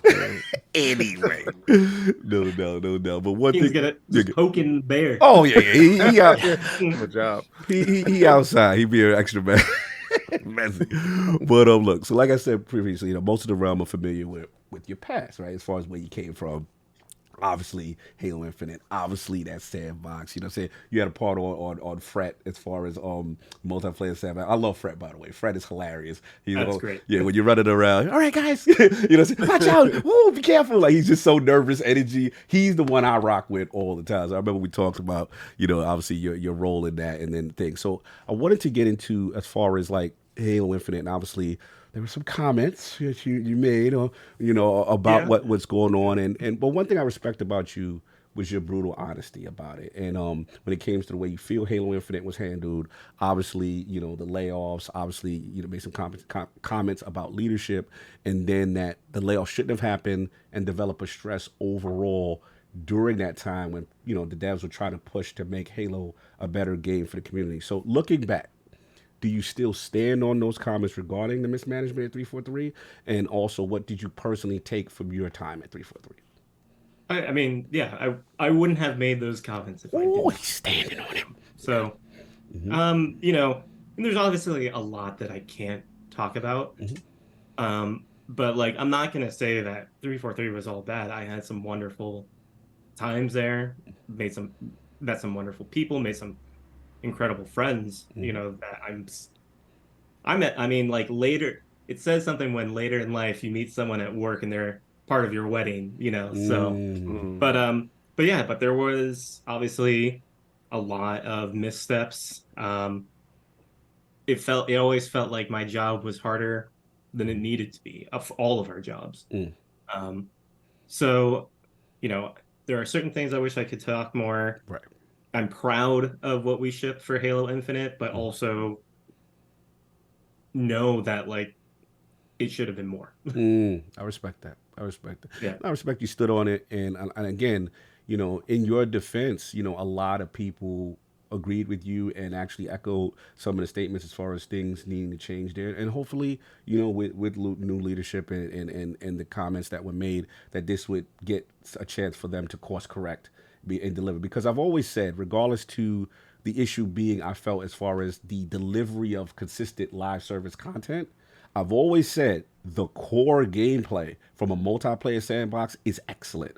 You know what I mean? Yeah. The actual, when we fire this thing up and we do community streams, it is fun beyond fun. Yeah. You know what I'm saying? And it's just a shame because we're like, damn, if the Forge was there, the co-op was there, the delivery was there in conjunction with how great the core game is, this could have been massive. So I feel, it almost feels self-inflicted. And I'm like, oh. So when you made the statements, we got to respect you, because a lot of people like, yo, this should have been way bigger than what it needed to be. And we know a lot of people, there was a lot of blood, sweat, and tears, a lot of energy put into making that game great. So salute to you for making the comments, standing on your square.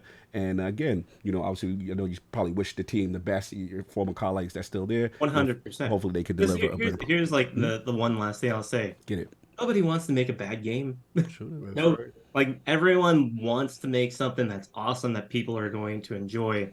And like, I've only met like maybe one lazy dev in my whole life. But when, like, you see those comments as a developer, and it's just like, I understand, like, you're upset, but like, let me tell you, like, people ain't being lazy about it. Talk that talk. I feel, and that's why I love these kind of conversations, because again, you get it from the horse's mouth. You get to understand how things work, and a lot of times as gamers, we get it wrong. We think all they got to do is flip the switch. You know what I'm saying? It is Yeah, not. put it on the Switch. Yo. That's a lot of development work. Shout out to the Switch That game. one is performance issue. Oh man. Anyway, before we wrap, I just want to make sure everyone got some more additional questions. Addict King, Gondor, I see you cooking. Gondor, what you got? Yep. I have something I've been really wanting to ask about. How much did your team work on a certain mini game in Survivor that you are rewarded for? Oh, you are rewarded with extra parts to play this game with by playing the rest of the game. Yeah. I mean, like, we had a core team working on that the whole time. So like we have like a really awesome tech design team that really takes these types of like systems and just runs with them. Like, somebody had an idea to do this and just ran with it, right? And to your point, the reason why I love that mini game is it plays into itself with just playing the game. Right. Like, you're rewarded for going out and like doing certain things in the game that then you can get to do in this mini game that then gives you rewards for the actual game, right? Yep. Nice. Yeah, like out of the 13 hours I've played, at least an hour and a half, maybe 2 hours of them have been spent losing to Scuba Stev. You know what's funny? He'll touch you. You know how much I don't care about side stuff? Oh, I have absolutely no idea what they're talking about. You refuse to do side content. None whatsoever. You got to give this a chance. Because like you just I get the Can additional I fight parts. Can I fight someone doing it? Tell Gondor, are there any rewards for him for this so that I can incentivize? Yes, there are cosmetic. That's not called cosmetic. Oh, he's done. He's done. Yeah, he's done that. You should never say cosmetic. There's resources to buy gameplay stuff too. Yeah. Okay. No doubt. I'm sorry, I want to make sure you're good. Addict, any more questions on? Obviously, you're pretty far. You know what I'm saying? Before we wrap up. Yeah, Patrick told me I'm like the last stretch, like the last chapter, and and I could already tell what's about to happen because it was kind of dropped. So it's interesting, man.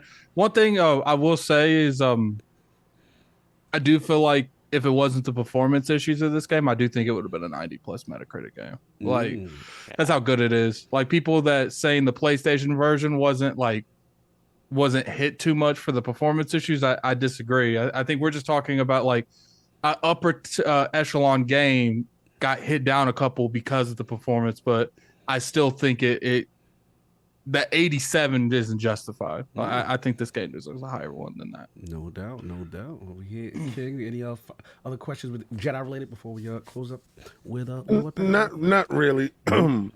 I just like the fact that the game is at least 2 to 3 times greater than the first one, and if that's telling you that a lot of people thought the first one could have been Game of the Year, that's letting you know that this one is in contention for Game of the Year. In a year where we're going to have a ton of great games come out, it should be vying for that top spot at the end. From the little bit that I've played, because once Gondor said he paid 13 hours, I'm just like, okay, bro. Probably about 20. Attic is like 20. Yeah, see, and these individuals. All right, so let's push those guys to the side. Those are If I wouldn't have watched the Evil Dead last night, I probably would have finished this morning. I ran out of time. He's a you savage. gotta put the abnormal guys. The abnormal guy. They're abnormal. And all right, so I'm the normal guy. I'm like 4 to 5 hours in. All right, so normal guy, normal things, playing at a normal pace, right? Normal pace.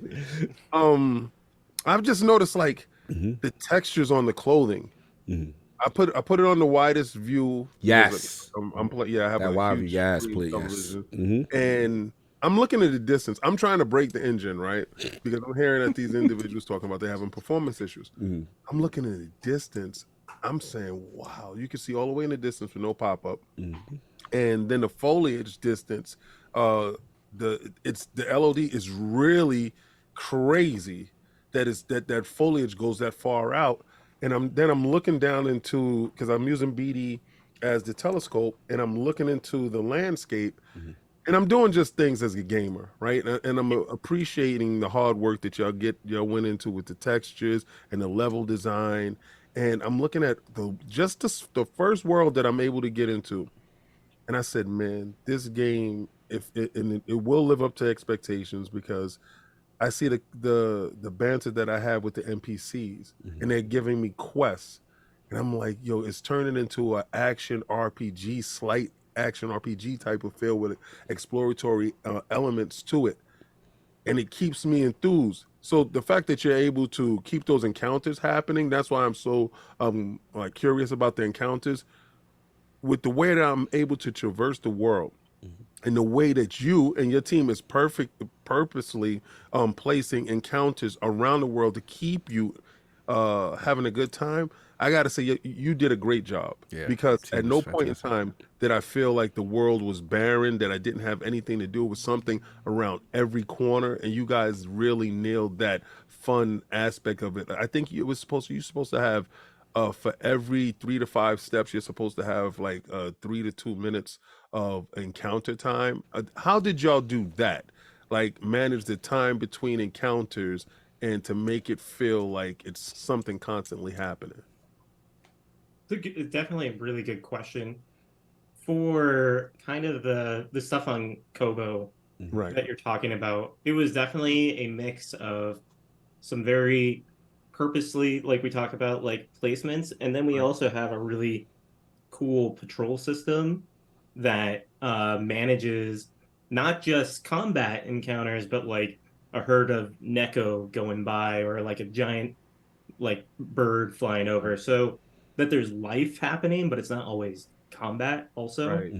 So we definitely, have a combination of like this robust system and very hand-placed content that work together. Okay. Salute, man. And I gotta give a shout out to Lee, who like built that system and really made it like come to life. No doubt. Salute one thing I will give your whole team props on, everyone at Respawn, is like, I like how you guys are able to make you feel like you're in a huge war, but you're not in a huge war. Like, you'd be going through and there'll be TIE fighters fighting, shooting each other down. And like, realistically, ain't none of that smoke for you, and it ain't never going to be for you. But it's like an illusion belt that it's like, look at all this nice stuff up here. By the time you get to us, we done. But it gives a nice immersion, like you're in a war. Yeah. Now, salute, man. I mean, again, the entire team, got to give you guys your kudos. Obviously, you're working through the issues, but as far as for the core gameplay, is absolutely phenomenal. It's good to see. You know what I'm saying? And again, you guys landed the plane. Now we just gonna fix up, patch up, and then get everybody right to where they gotta go. But I wanted to ask you, from your last time you were here, you had your top 5, sir. You had your top 5, and at the time it was Halo. Yep. Star Wars games, because we say top games or franchise. You had Star Wars games, right? So I'm assuming like the Rogue Squadrons, the KOTORs, obviously, Jedi Fallen and all that good stuff, and Survivor. You had Inside, which was a phenomenal choice. You had Breath of the Wild, and you had Kingdom Hearts. So my question is, has that 5 changed, or is there anything that could be moved in on that list? If you change that Kingdom Hearts, there won't be a third time where I ask you. I'm not sure. It's definitely a hard thing, because those games and franchises like have it. I mean, I just surprised my wife with the Kingdom Hearts vinyl. So stream is down. Yeah, no doubt. Yeah, stream is acting out. I got a message from YouTube that the stream is down. Awesome, YouTube. Oh, no. That's great. It looks like it just decided to end when we do a top 5. Hold on a second, which is no problem. Hold on, we'll replay the stream. That was interesting. That is weird. Yeah. All right, now it says finished. Okay. Excellent connection. All right, YouTube is bugging. Hold on one second. It's never happened. I've never seen that. Before. Yeah, I've never seen that. What are you doing, YouTube? YouTube done bugged out on us. The PC Master Race got me. Hold on. So you want to tweak and twerk? I'll fix everything else. Just end it and then Just start a keep new going. one? Because right now it's just keep going where you're at. Oh no, hold on. Now will fix- it's saying it's acting like it's back, but we're on a new stream. It's in on a new general. stream. I will fix Yeah. the title and everything. yeah, you fix the stuff on the back Keep end. going. All right, no doubt, no Okay. doubt. So we'll re-ask the top 5 question while they got us. So again, I said the 5 that you had before. You had Breath of the Wild, you had Star Wars games, you had Halo, you had Inside, and you had Kingdom Hearts. Has anything changed from that list? Nothing. I feel like those are pretty solidified. Mm-hmm. If I want to give some honorable mentions, I'm playing through the Mass Effect the Legendary Edition. Love those games, and it's been really fun playing through those again. Which one are you up to right now? Which one? I'm at 3 now. Oh, and good. Okay. And the theme with 3, which is really interesting, is I played through 3, but I had won like a free PC copy, and I was playing on Xbox, and I was gonna go play, and it's like I heard all this stuff about that ending at that time. I'm like, all right, I just gotta play through this so I know what's going on. So I only played 3 in this weird, like, fresh state game. Nice. So it's been really fun actually finally doing the proper like 1, 2, 3 and making all those decisions with me through 3, and it's been like pretty much back to back. Yeah, it's been a completely different experience, and it's been great. Nice. Paragon, Renegade. What we doing? Paragon, what we doing? Paragon, Renegade. As far as your choices, what are you leaning more right now? I'm playing Paragon. Oh, you playing Paragon? Okay, no doubt. No, that was the other honorable mention. Oh, actually, before that, even though you didn't finish, you're doing 1, 2, 3. Which one so far is in the lead as far as the Mass Effect games? Which one do you have as the better experience? If you had to rank them currently, specifically between 1 and 2. Specifically, particularly 1. I mean, but you can't ask me because he didn't finish 3. No, don't lead the witness. 3, just not in this way. Oh, okay, my bad. I was leading the witness. So 1, 2, and 3. One thing I will say though, in terms of gameplay, going immediately from 2 to 3, it is amazing how much better 3 feels moment to moment gameplay.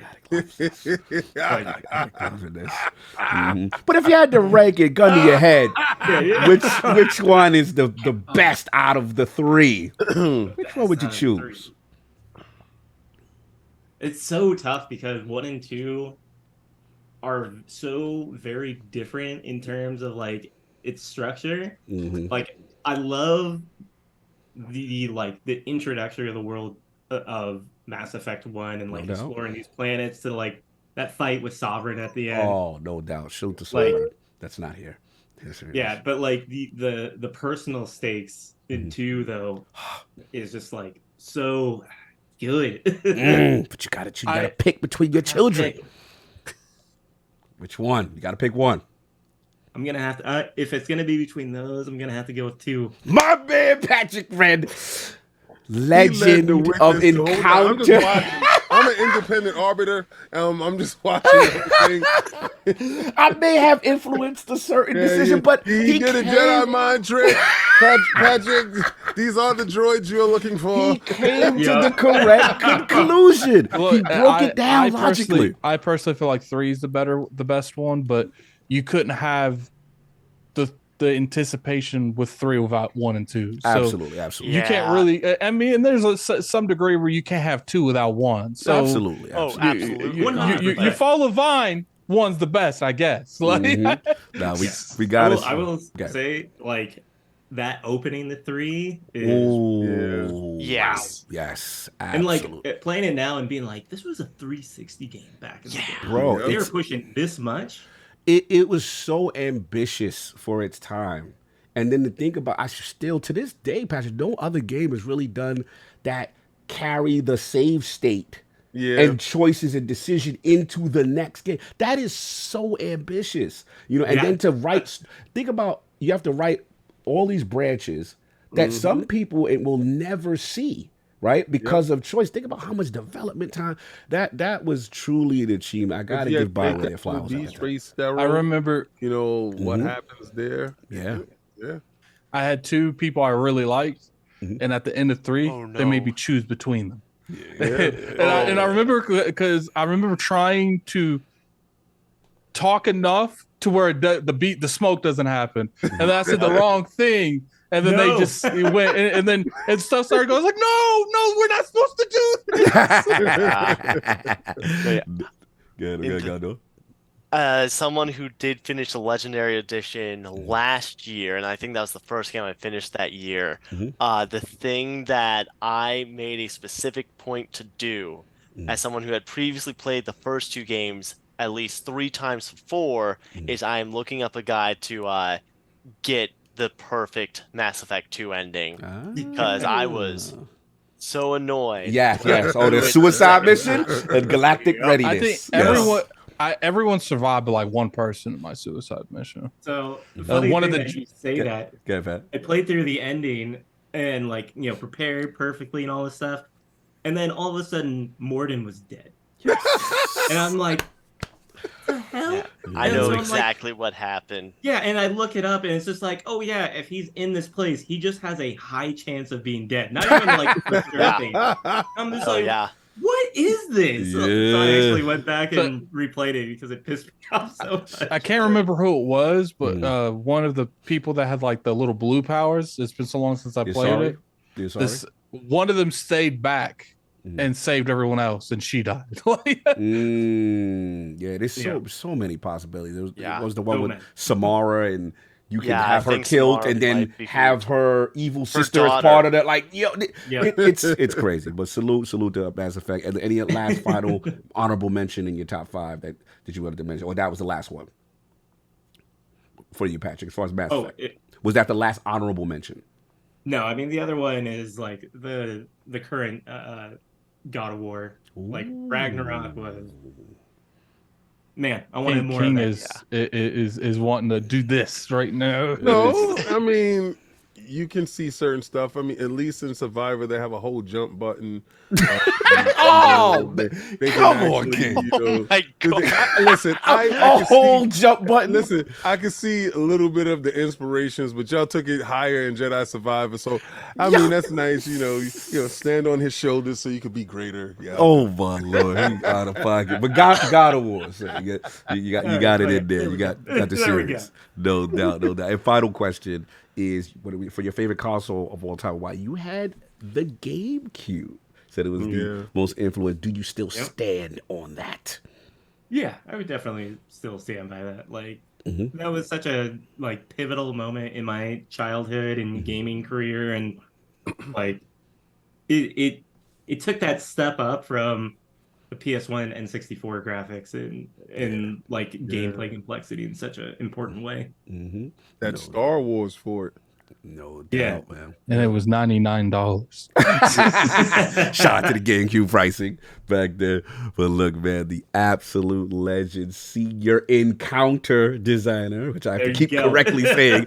You notice I keep thinking about your Halo days and stuff, but I got to encounter designer from Respawn Entertainment, the legendary Patrick Wren, back in the realm, man. An absolute pleasure. Thank you for taking the time out of your day. And then also, just in general, what do you want to say to the people, now that you the team has crossed the finish line? Any final words to the realm as far as the Jedi? Yeah. Well, first of all, thank you for having me on. It's always a pleasure talking to you all about games and the industry and stuff. And for everyone, I just hope you really enjoy the game. If you're holding out a bit, I hope you can play it really soon, because I know I've already seen a lot of fixes going in. So nice.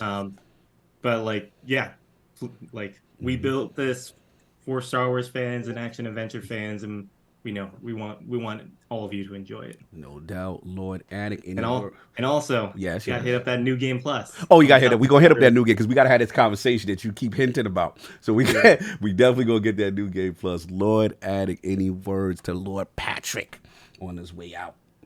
I appreciate you coming on, man. It was a pleasure. I'm still playing. What's funny? I'm where I had to end Jedi Survivor to come on the podcast.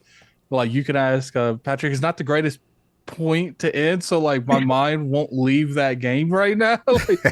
It's been a good game, man. I really enjoyed it. I appreciate you for coming on.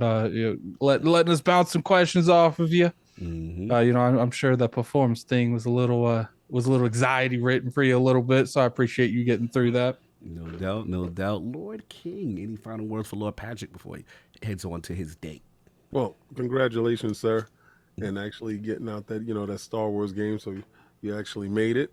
Three times is the charm. You got there. These encounters are so much fun. Like I said, it's still mind-boggling looking at the game, seeing the level design, all the work that you guys did put into it, and I'm so early on in the game, so I'm hopeful that the game will definitely live up to all expectations that I do have for it. And I'm just thank you so much. I do appreciate you coming on today, and I'm pretty sure that your schedule is a little bit busy, being that the game just came out and everybody's calling and bothering you, but fantastic game. I'm loving everything about it so far, and I can't wait to see more of it. No doubt, no doubt. And Lord Gondor of LordsofGaming.net, my mans in the realm. Any final thoughts or things you want to say to Lord Patrick on his date, on his way out? This is an excellent Star Wars game. I know I'm going to be sinking a lot more hours into it. Decent chunk of that into the mini game that we were talking about earlier. And I'm about to look up this mini game. Oh, you're about to decide to do it. Yeah, you are. Like, after I beat the game. At least core gameplay levels, it's getting me hooked the way that Gwent once did. Ooh, strong praise. No, so it's some form of card game. It's actually not a card game. I can promise you that. No doubt. Again, the legendary Lord Patrick Wren of Respawn Entertainment. Thank you so much, brother. Have a good one. Hopefully we see you again soon in the round, brother. Always a pleasure. Yeah, we'll see when what would be a Jedi the end? Jedi Fallen, Jedi Survivor? No, because that implies Cal died. I don't Rising. like that. Jedi Rising. If it's Jedi Fallen, and then he survived after the fall, now he's rising up. Could be Jedi Rising. Let's go. 3, all right. You all have a wonderful day. You too. Lord Patrick, salute. Lord Gondo, salute. Thank you so much for both of y'all taking your time out of your day for this. Much appreciated. Absolutely. Talk to you guys later. All right, brothers. No doubt. Addict, what you want to do me a favor? Start queuing up the super chats, because I got them. You got it. Here's the thing, guys. Since we lost the last stream and I have no clue what happened. Oh yeah. I don't have the members. So if there's any members that was in there, which I don't think there was, I can only read the super chats because those are the ones that's actually showing up on the. We got $5 super chat from Robert Kellett. Blessed Sunday, Lords. Woo! Since you have a Respawn dev on, could you ask for them a potential reason why it launched rough on all platforms? Yes, Roberts. We'll get right into that. We got another $2 super chat from Robert. So who is getting King's knees on the ABK being canned? Ooh. $10 super chat from Tyson Lewis. Afternoon, fellas. Come get these hands in Guilty Care and Blaze Blue. If you see me on, just send the invite. I'll knock you out. I'm sure you see me driving down the street, I'll swing on you. $5 super chat from Roberts. You gonna stand down, King. The game has major issues with frame rate and crashing on consoles too. So it's not just a master race. It's not on my console. I can't sit there and talk about stuff that's not happening to me. So you sitting there telling me, all right, and listen, I'm not going to scream for every PC dude, because from what I hear, all you PC dudes are cheating anyway. So, oh my God, you reap what you sow. Second, as far as the console going, it's karma. Yo, for real, right? So as far as console go, your console's acting up. Blow into it a little bit. That's on the side. Maybe you won't have a problem. I haven't had any frame rate issues. I haven't had any crashes. Haven't had any stutters. I'm playing on a Series X, sir, and my TV has VRR and all the stuff to help it do what it got to do. So get off that TCL and stop playing in that PlayStation 5. Blow out the back paws. Clean up the dust on the side, and maybe you'll join the work too. I can't with him. Anyway, continue.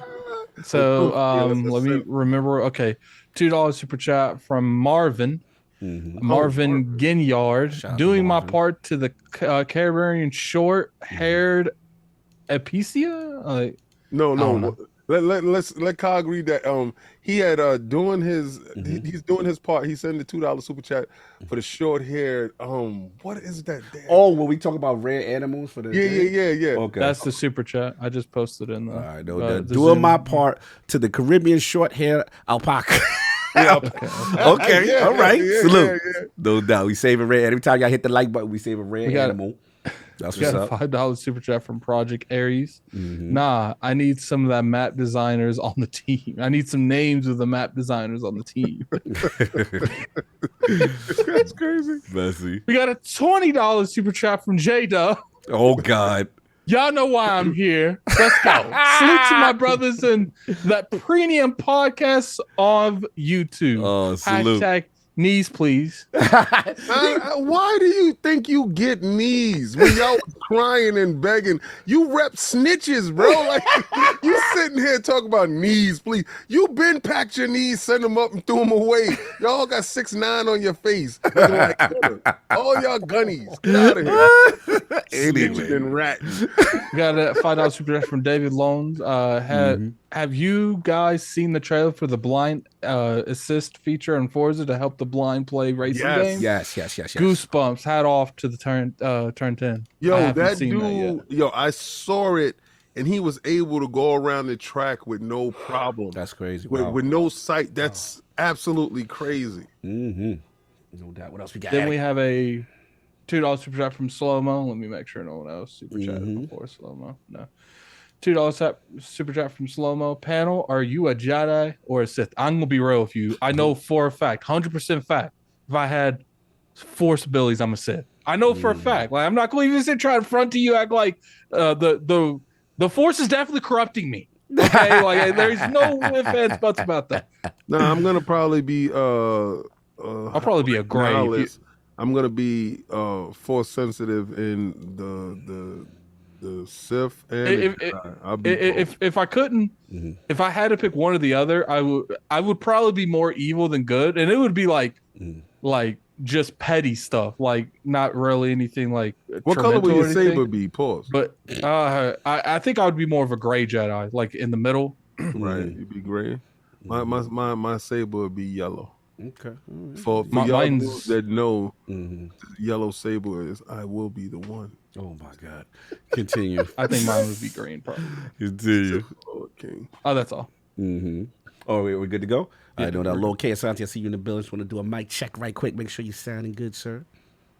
Testing 1 2 1 2. Yes. How's everybody doing? Can you hear me? Yes, sounding good, sir. Before we get into the main event and all that good stuff, we had a poll that Cog actually remembered to put in.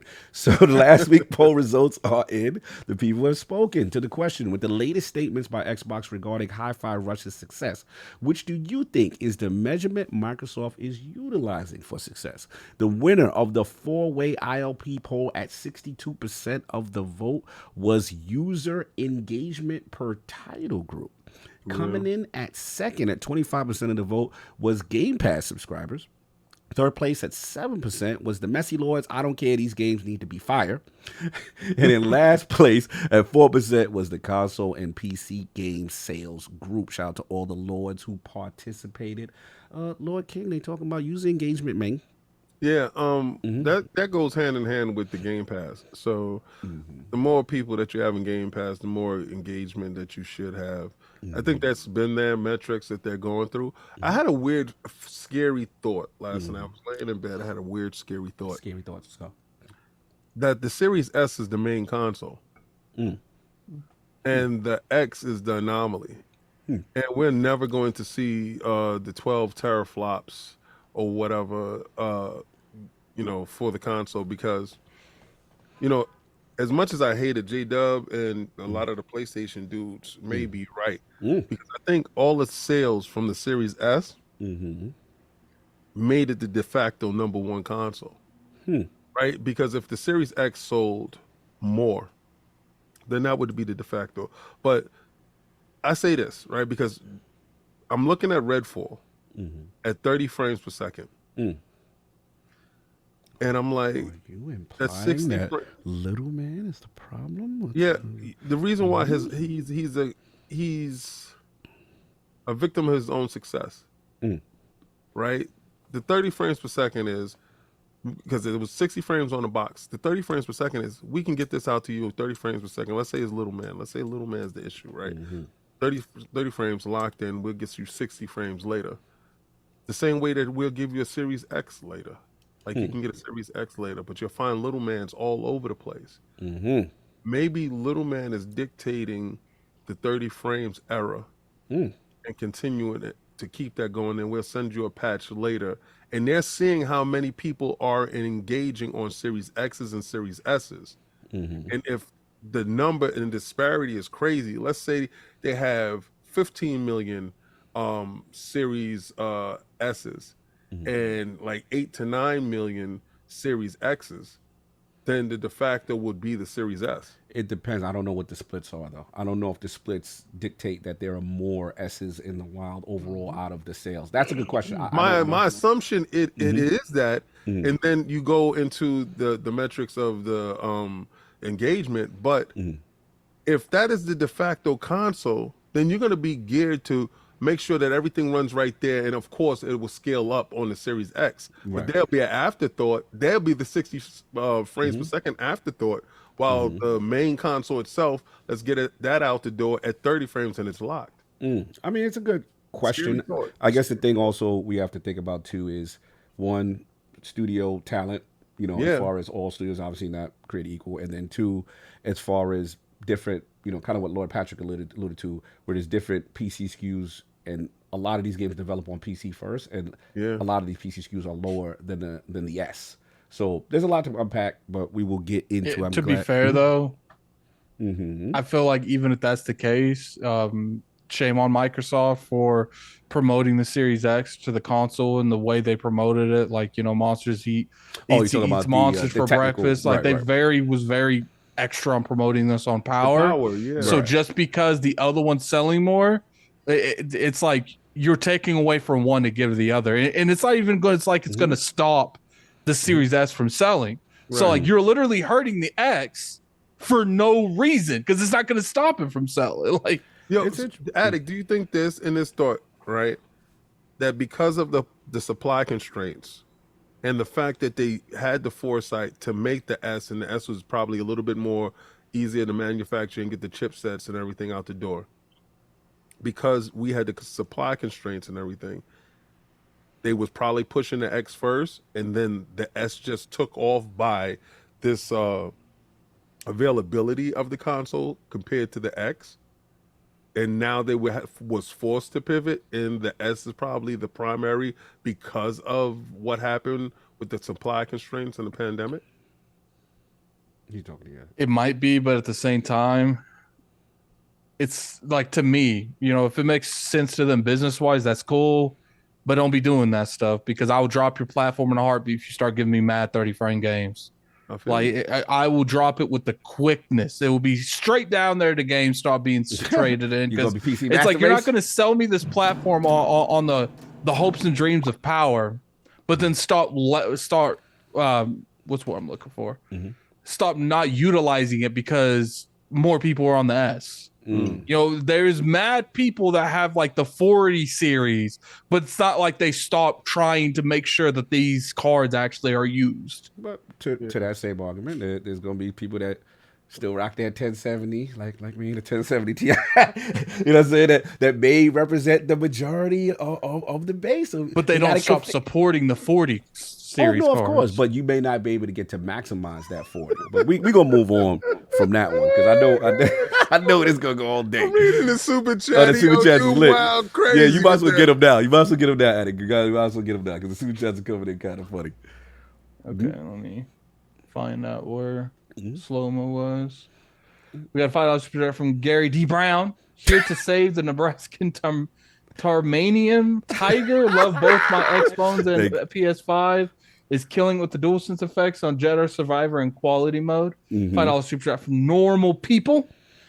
Where's R. Kelly at? We know this lightsaber color yellow be. Wow. Yo. I was a just pause caught moment. that. That was That's a pause wild. moment. That was wild right That's there. crazy. That's crazy right there. That was a Kelly's very. lightsaber is yellow. That was. I'm gonna say that was a gifted super chat. Like That was wild. He said all that in the characters you have for $5. Mhm. Robert Delet with the $5 super chat. King's on to something. The Series S is the target platform, while the Series X is the pro console. Maybe that's why Microsoft doesn't care about FPS. I don't agree with that. One game doesn't make it one game does not make this a standard. It's an outlier. The majority of the games that has come out on the Xbox Series S and X have mainly been 30 frames, especially on the X. I mean 60 frames, especially on the X. I feel like the Redfall has other circumstances. It has nothing to do with what console sells what and what this console sells that. Interesting. What else we got? $5 super chat from J-Dub. So 70% at Series S and 30% Series X. King speaks nothing but facts. You know, it's a Developers crazy will day. focus on the bigger install base. Series S is cheap and readily available. Yeah, that's what happened with the PlayStation 4. That's why y'all got here. Oh my lord. Anything else? $5 super chat from Dry Fry Joe. When King takes the focus, he turns into a skinny boy. Welcome, Sony boy. brother. A what? A Sony boy. A Sony boy. Okay. Yeah. No, that's not true. $2 super chat from J Dub. Starfield is the next 30 FPS. Here you go. No, J Dub. It will be. You know, and more than likely it will be, but you won't be able to partake. You have a Series X. Anyway, King just straight up said it's easy to hate from outside the club when you can't get in. moving on, time on shots. Moving on. Then we get into this topic Nothing now. but shots. All right, we're gonna get into this time. This debate event is why we are here. This been a block. It's been a block of reporters. That's an understatement. Yeah. Block party. Microsoft Activision deal prevented to protect innovation and choice in cloud gaming. The CMA has prevented Microsoft's proposed purchase of Activision over concerns the deal would alter the future of the fast-growing cloud gaming market, leading to reduced innovation and less choice for UK gamers over the years to come. So this hit the waves. Now, I just want to set it up before we open this up. As far as earlier in the week, because earlier in the week, we did hear, shout out to the New York Post, that it felt like it was trending differently initially. And it basically said that Microsoft was preparing to close the Activision deal despite the FTC suit, as far as that is concerned. So leading into this, there was an assumption that the deal was looking positive for Microsoft. But as you do know, we did get that press release from the CMA, and here we are. So we got Lord Asante in the building, Gaming Circle podcast in the building. We're going to start with him first. What are your thoughts on the decision provided, and maybe, as far as the aftermath, where does Microsoft go from here? So what are your thoughts about this whole decision? Cloud being the blocker, not Call of Duty, not the PlayStation, stating it with horrible competition arguments. Honestly, for me, so before we even get into this, because it gets heated. Some people get in their feels about it and all that. It gets a little heated. People get emotional. No. So for me, I always thought this was this was a no-brainer, basically, because if you look at the history of it, if you see the facts on the ground, the history is on their side, right? Whether you like it or you don't, they have the money to be able to make those purchases as long as it doesn't hit a certain threshold, which it doesn't by the merit of it. That's where it would be. We initially saw, like me personally, I wasn't the hugest ABK guy. My biggest excitement for ABK was the past catalog, right? Me too. Bringing it back and all of that, and hopefully letting like great studios like Ravensoft and others out of the sweatshops that are the get about the Call of Duty sweatshop. about the Call of Duty, the mines. Let my people the go. Mines of Call of Duty, exactly. Right? Free Haboon, free Vicarious. Let's go. Let's get it. The first thing I did once I found out this potential news was I played until Insomniac comes out with theirs. I played the greatest Wolverine game ever made by Raven Software. Raven Software, who's right now currently stuck in the salt mines. Right? So I'm like, can't wait for him to come out. Let's get it. And it seems to have ended up where it's ended up for me. Honestly, like, as you know, myself and Mr. Everborn Saga, we drink deep of these documents and these stories. And what did you hear? Everborn loves to dig through the details, and we enjoy that stuff from a very intellectual perspective. Hey, how does this decision process made and all of that? Early on, for me, it seemed like most of the regulatory bodies were big tech bad, and they had the answer, and they were looking for how they can thread the needle to get to where they've already wanted to go, right? And it looked like the FTC was kind of being a little too mustache friendly. They used really, really sad arguments that everybody, even the other regulatory bodies, was like, sorry, fam, this is not the way to go about it, right? They even had to step away. So that gave me hope that since that's the case, then it will force you to go on the merit of the case. If it's to be blocked, it's to be blocked. Like, some people want the other company, which I won't say its name because then Everborn Saga will just pop up. Oh yeah, you already know. Some people want this, some people want that. I personally didn't have a dog in the fight, but it's an interesting state of affair of where the gaming would be if and when this thing cleared, right? After the CMA's report, we've read all the documentation, there's 400 pages of documentation. We'll still be digging through that thing for weeks.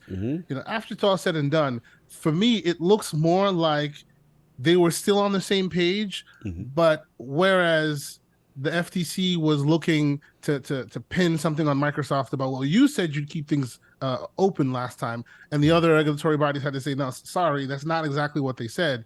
It looks like they threaded a different needle, but still, it kind of still lives in that political realm and not really on its merits, right? If you want to cancel it because they're too big, because they have an outsized influence in the market, all these other reasons, right? Say so, point blank. But to put it to cloud, right? It's a very wishy-washy argument in a market that kind of doesn't exist right now. Go talk to Google. Exactly. Go talk to Google about how great that market is right now. You know what I mean?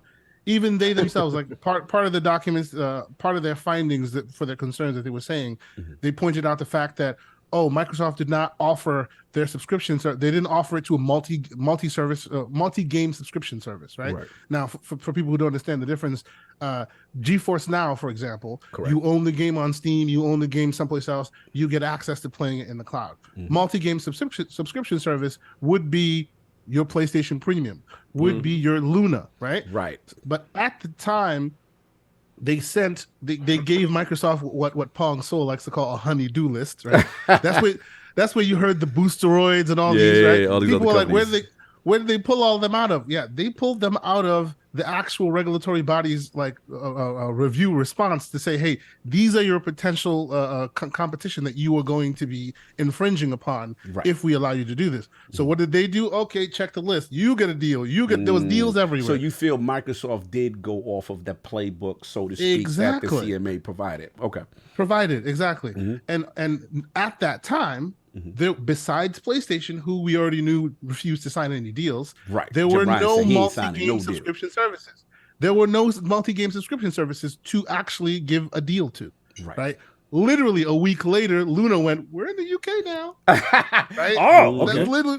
And that was the only other multi-game subscription service besides PlayStation that you could have given a deal to. Right. So you close it, you cancel it, you say it's blocked, and you say, well, we have concerns because you didn't offer it to any multi-game subscription service.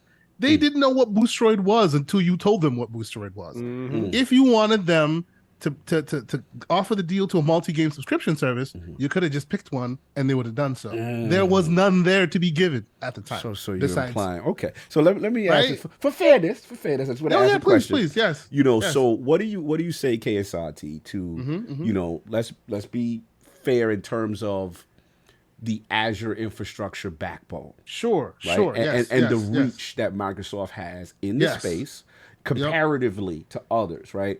Do you feel that also played a factor into it, and as well as what Microsoft could have done? Is there anything additionally you feel Microsoft could have done to appease that, to make regulators say, hey, I know we're big in the infrastructure space, but we're giving it to these 10. What else could they have done, or maybe was an oversight on their part that they may have missed? Honestly, what you're saying there is exactly the point, right? They blocked the deal, in my estimation, because Microsoft has an outsized influence on any market that they are in.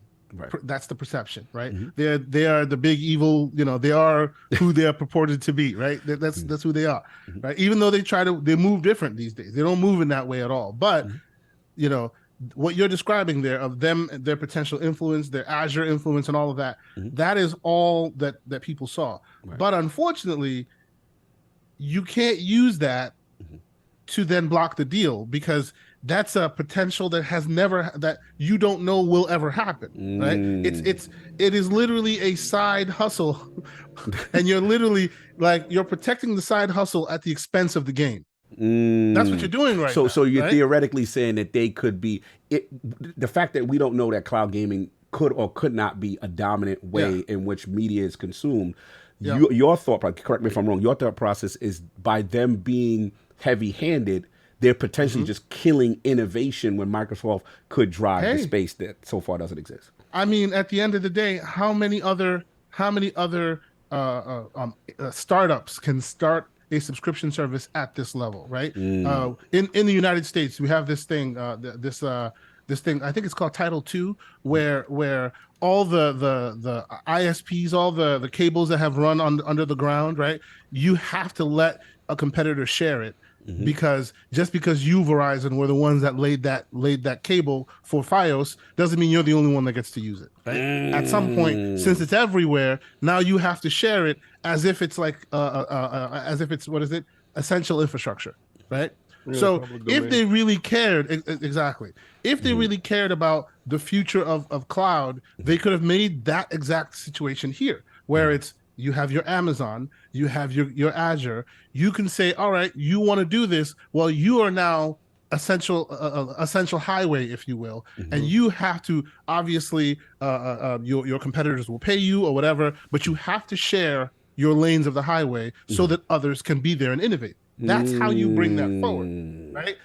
Everything they did to get to the decision they've gotten to, actually to the point where they have actually infringed on all those boosteroids and those other indies that were potentially getting because they wanted it. They were like, "Yo, Mike, so we want it." Right now, they're like, "What's going on now? You're trying to protect the market, but you've inevitably basically made us lose what we had gained by all of this." Right? It doesn't look like what they say their problem is actually what the problem was. Gotcha. It's big tech bad. Microsoft could potentially do all of this. They haven't watched Microsoft, completely grab defeat from the jaws of victory like a million times, but somehow, they could do this because they have the potential. I mean, we could even go in the deep technical realm. Yes, they have Azure, but they're not actually using Azure for their data centers for gaming. They're literally putting consoles in the cloud. So it's not like, oh, we have software that can that can have an outsized influence. You want your stuff in our cloud? Make a SOC that will fit in our infrastructure, and we'll put it in there. That is all potential that they could have a path that they could have gone down. And please.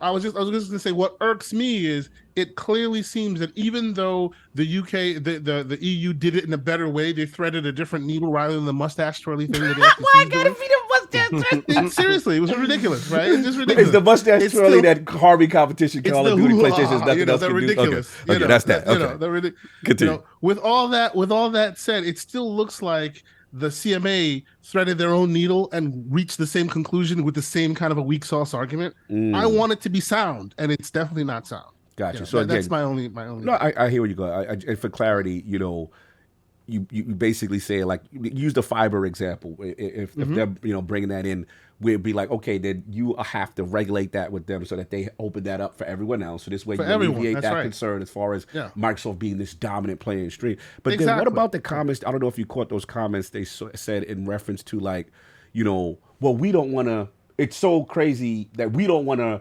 regulate or look at all these different things or cloud streaming as far as from a governing standpoint. I don't know if you caught that verbiage that the CMA They utilized. didn't want to govern it because it's a behavioral change rather than a structural change. Behavioral changes require someone to actually pay attention and continue to follow up on and make sure that they follow the behavioral change that they did. And I mean, let's be clear here. Microsoft put it in contracts. Contracts rule this space. That's one thing. And they actually even offered to create their own third-party watchdog company to watch them make sure that this gets done. So it wasn't a situation of, oh, well, now the CMA has to come up with their own regulatory body or they have to pay for all this. Microsoft said they would pay for it themselves. Right. All you need to do is just let it be. I want solid arguments. And shout out to Game Logic, who we had him on the show salute to them. Saturday. He's one of the few folks on the internet that I hear make sound arguments, right? But he's out there putting so much thought and introspection into what he is saying and why he thinks the deal may be not good for consumers or whatever. Even he says at the end of the day, the argument that was made to get us to where we are wasn't exactly what they were saying. Right? They can't say what they want to say, so they're just using something like this to get us to where we want to be, which I just find disappointing. Right? You want to lock it down. Say you're locking it down, but be real with it, be clear with it, rather than using some kind of a nascent market that clearly just is not. It's not. You're basically saying that the needs of the few have to outweigh the needs of the many here, which is just not the way we go about it. Right? That's the only disappointing part. Fair enough. Great analysis, sir. I'll follow back with you some more questions, but I got to get the realm in. Lord Addict, the #1 cloud streaming gamer here on the panel. This was the reason it got blocked, Addict. I'm curious because, from all this prior, it was like, Call of Duty's too big a game. Microsoft has too much control as far as that is concerned. Those were the initial arguments, but the deal actually doesn't get blocked because of that. It gets blocked because of cloud. What are your thoughts in general? I think after they stopped arguing over Call of Duty, they're like, okay, this isn't going nowhere. Let's argue over something that actually can be relevant to blocking this deal. Here's my thing. To me, you're punishing Microsoft for setting another industry forward, and they're using that industry that they built in another industry. And I feel like that's unfair. To a point, I understand what they're coming from. Only in Call of Duty, and let's say they fix the latency issues, we don't know what they can do with Call of Duty, and you could be on your phone 1-for-1. That is a huge advantage. But it's equivalent. I just personally feel like the thing that just doesn't make sense is none of this was ever really talked about, ever. This entire time, they kept talking about Call of Duty. They kept talking about this. They kept talking about mobile to that. They rarely talked about cloud, and all of a sudden, we're blocking it because of cloud. It's just, I feel like they were going to block it regardless, and they wanted a reason that they could say without the less backlash that they could think of. That's implying. I don't care. I'm saying that. That's implying other things. I got it. At the end of the day, my guy.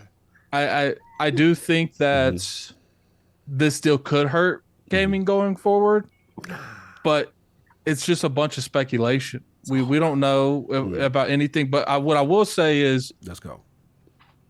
I feel like them owning Activision would have done better overall in the industry because they would undo the sweatshops that make Call of Duty.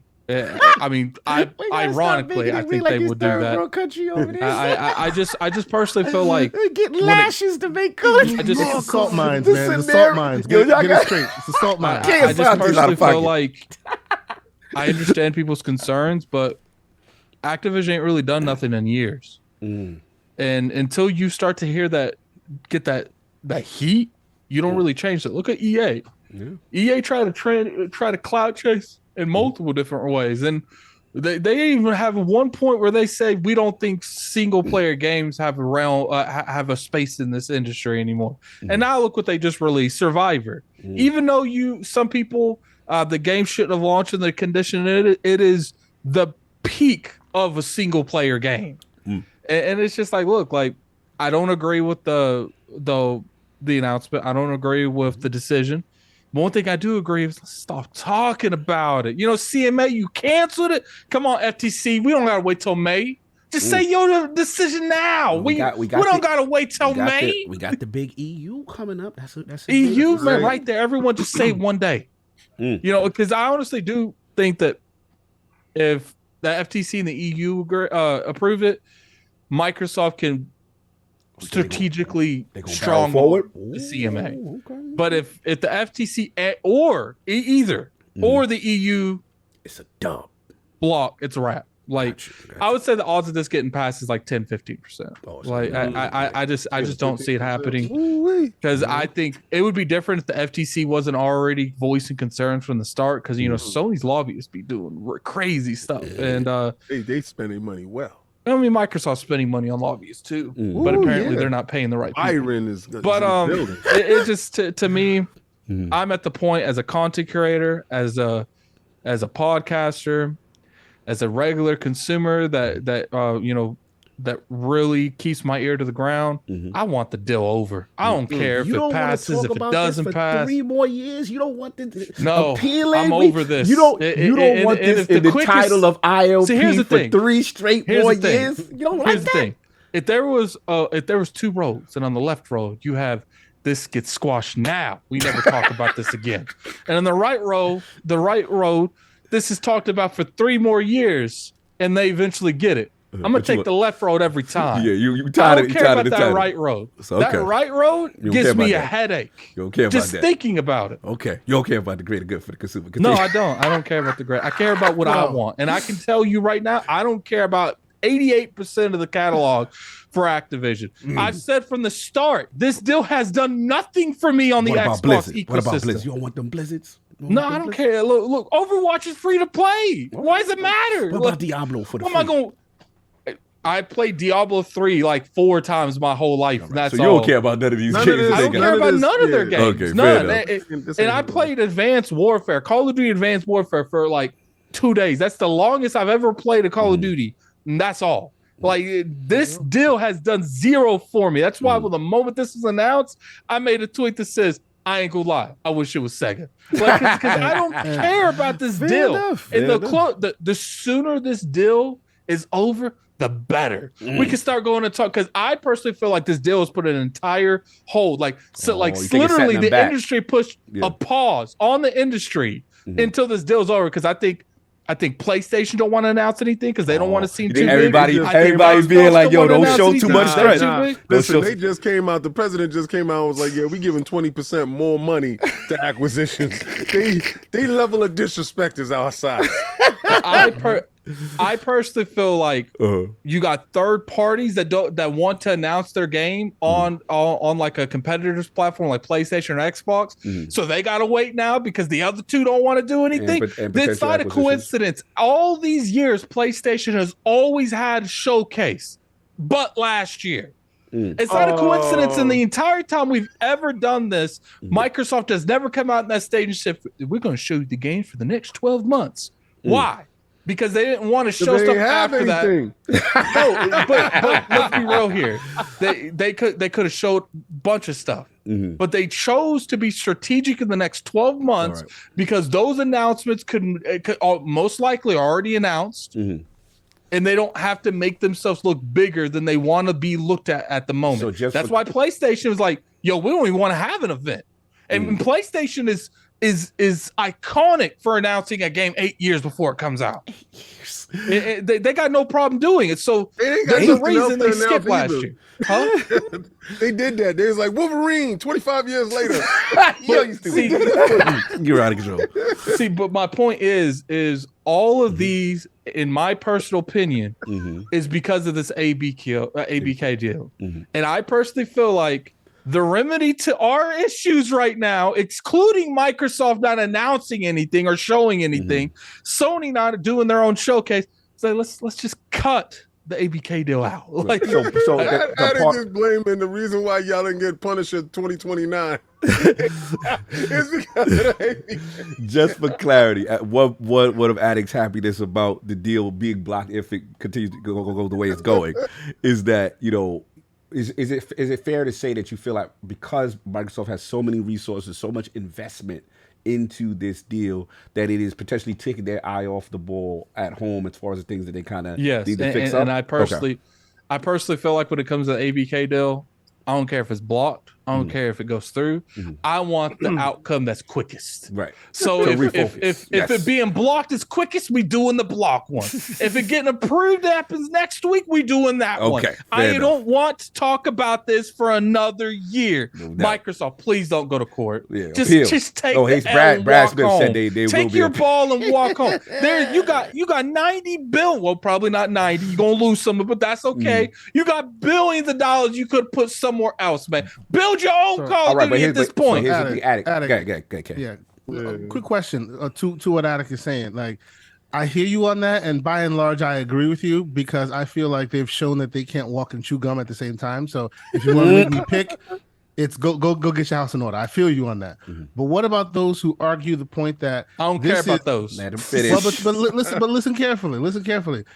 Since this is being decided on political grounds that have no merit, really. Right, I think we can all by and large agree that the excuse they used was weak sauce. They didn't want it to happen, and that's what they did. Right? There's some who argue, and shout out to you, Hargi. I see you out there. Some who argue that if they don't stand their ground and fight this good fight now, forget about your Sega. Forget about anything else you want to get, because if they can use political grounds to stop this, they'll find different political grounds to stop any other one that you if you run now, you're gonna be running for your life for the rest of your life. Square. What about that? What if that's the case? Here we go lagging again. I don't care. I'm not talking about this for 2 more years, fam. We're not going to sit there and talk about the 6 months from now. Oh, they're in court right now with the CWA or CNA or TNA. I don't know what their abbreviations are. I know they're in court. And then go on, right? The stream out again? Your stream bugging. It's YouTube having all type of problems. CMA got us. That's what it said. One. But Bad Brother said the CMA got you. They shut us down for speaking the real. On my end, it's still going. No, my side it says the stream will end shortly. Now it stopped. And then wow, it's crazy today. Damn. What is up with YouTube today? Yeah. YouTube is wilding. Back up. Let's see if it's back up. Stream is. Oh no, you're gonna have to start a new one. Like it says finish. Yeah, you gotta start a new one. Four shows. It's gonna be 3 shows split. Like this is crazy. All right, let me back up. And then when I back up, start the new one. You just input the titles on the joint. All right, give me 1 second. Stream. All right. YouTube one messy one. Yeah, it's gonna be like 3 pots. All right, new stream. Let's go. Let me refresh. Oh, this is really bugging out. Okay. That's crazy. They got to pee like a madman. Go now. No. Oh, because your topic is you up. I see what you said. All right, create new. Big go. I was gonna call it ILP stream. Don't worry about it. Just go live. Don't worry about the name. It's forcing me to make a name before I can start it. Well, just I'm just name anything. That's what I'm like I'm putting anything. A bunch of eyes or something. Yep. All right, next. Monetization. And the other ones that it broke it up, it had monetization off by default. So just check that out. That's fine. I've been fixing it. Let me hit next. Public. Let's go. April 30th. Yep. Next. And creating the stream. Stream is created. All right. Boom, boom. All right. It's saying excellent condition. Let's see. Connecting stream software to start the thing. All right. So I think I got to end OBS stream because it's still OBS start. Let's see. Let me know. Okay. It's there, but yeah, it's saying the stream rate. It's back, but it's saying the bit rate is really low. We recommend using the stream bit rate of 45. All right, just stop. I'll go live. You gonna stop? Want me to stop it? I'll go live. But then you're gonna lose the OBS back stuff. Super chat. This the what you call it? The thing, the overlay that I have. I mean, it's not even letting me go live. So yeah, it's something where YouTube is bugging. Yeah, YouTube is bugging, y'all. People are alive. People right are alive now, though. We good. I mean, I see people in there. Sorry guys. Yeah, YouTube is just They said to see him out here like sees the Lords, and they snitch. Oh man, Dub joined. It was like, I mean, it says we good, so we just gonna rock until the wheels fall off. And we see how it goes. Just one of the days. Sorry guys, it's just never seen this from YouTube. Must be YouTube having issues. Oh, don't worry. I had to do exactly what it you're says doing waiting Saturday for the morning. Lord's podcast on my side. Yeah, so it's still yep. it's still not on. It's not live on your end. No. Nope. All right, It guess says not. waiting for the Lord's. So it says you're live right now. On my side, it says preview, and I'm seeing you guys, and it says 121 waiting. Yeah. So on OBS. Oh, hold Close on. out OBS. No, hold on. I go see. back Wait, in hold on. OBS. Go live. Hold on. I see YouTube right now. Hold on. Let me see. Give me 1 second. Go on live. Let's see if the go live works. Now it says I'm live. All right, give it a minute. All right. Now it says I'm live. I don't see anything yet. Give it a second. It's giving me the bit rate error stuff. We here. All right. Cool. There it goes. All right, guys. YouTube coming for the kids. Back at it again. Give me a second to get things. Again, what's going on, y'all? Yeah, man, they coming for the Lords. They coming for us. They want us to be great today. Before we go, King, you need to get your thing up, just so we know we got both of these done. Well, let them get this balls. Yeah, off you got to first. do this. And then we'll get the what you call it. All right, cool. Once if YouTube goes down before that. Hey, we got to deal with it, man. It is what it is.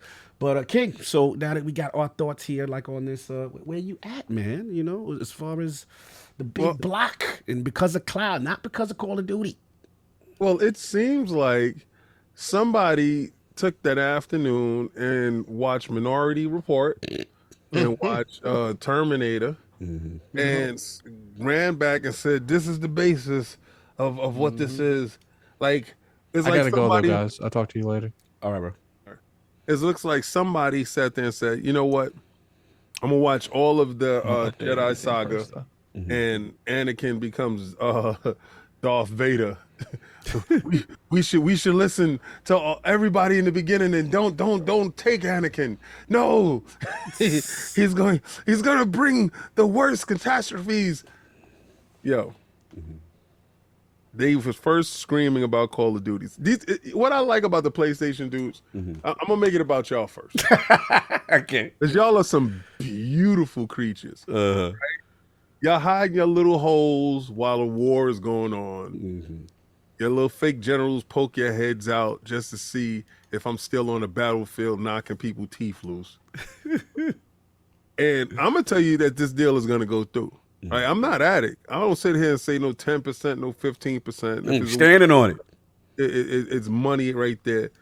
I don't give up. I'm not that dude that you're knocked down and I'll be like, you got it. No, I'm gonna trip you. I'm gonna throw dirt in your face. I'm gonna grab you on the floor and I'm gonna poke your eyeballs out. You're gonna get this work, right? So at no time, and I believe Microsoft is like me.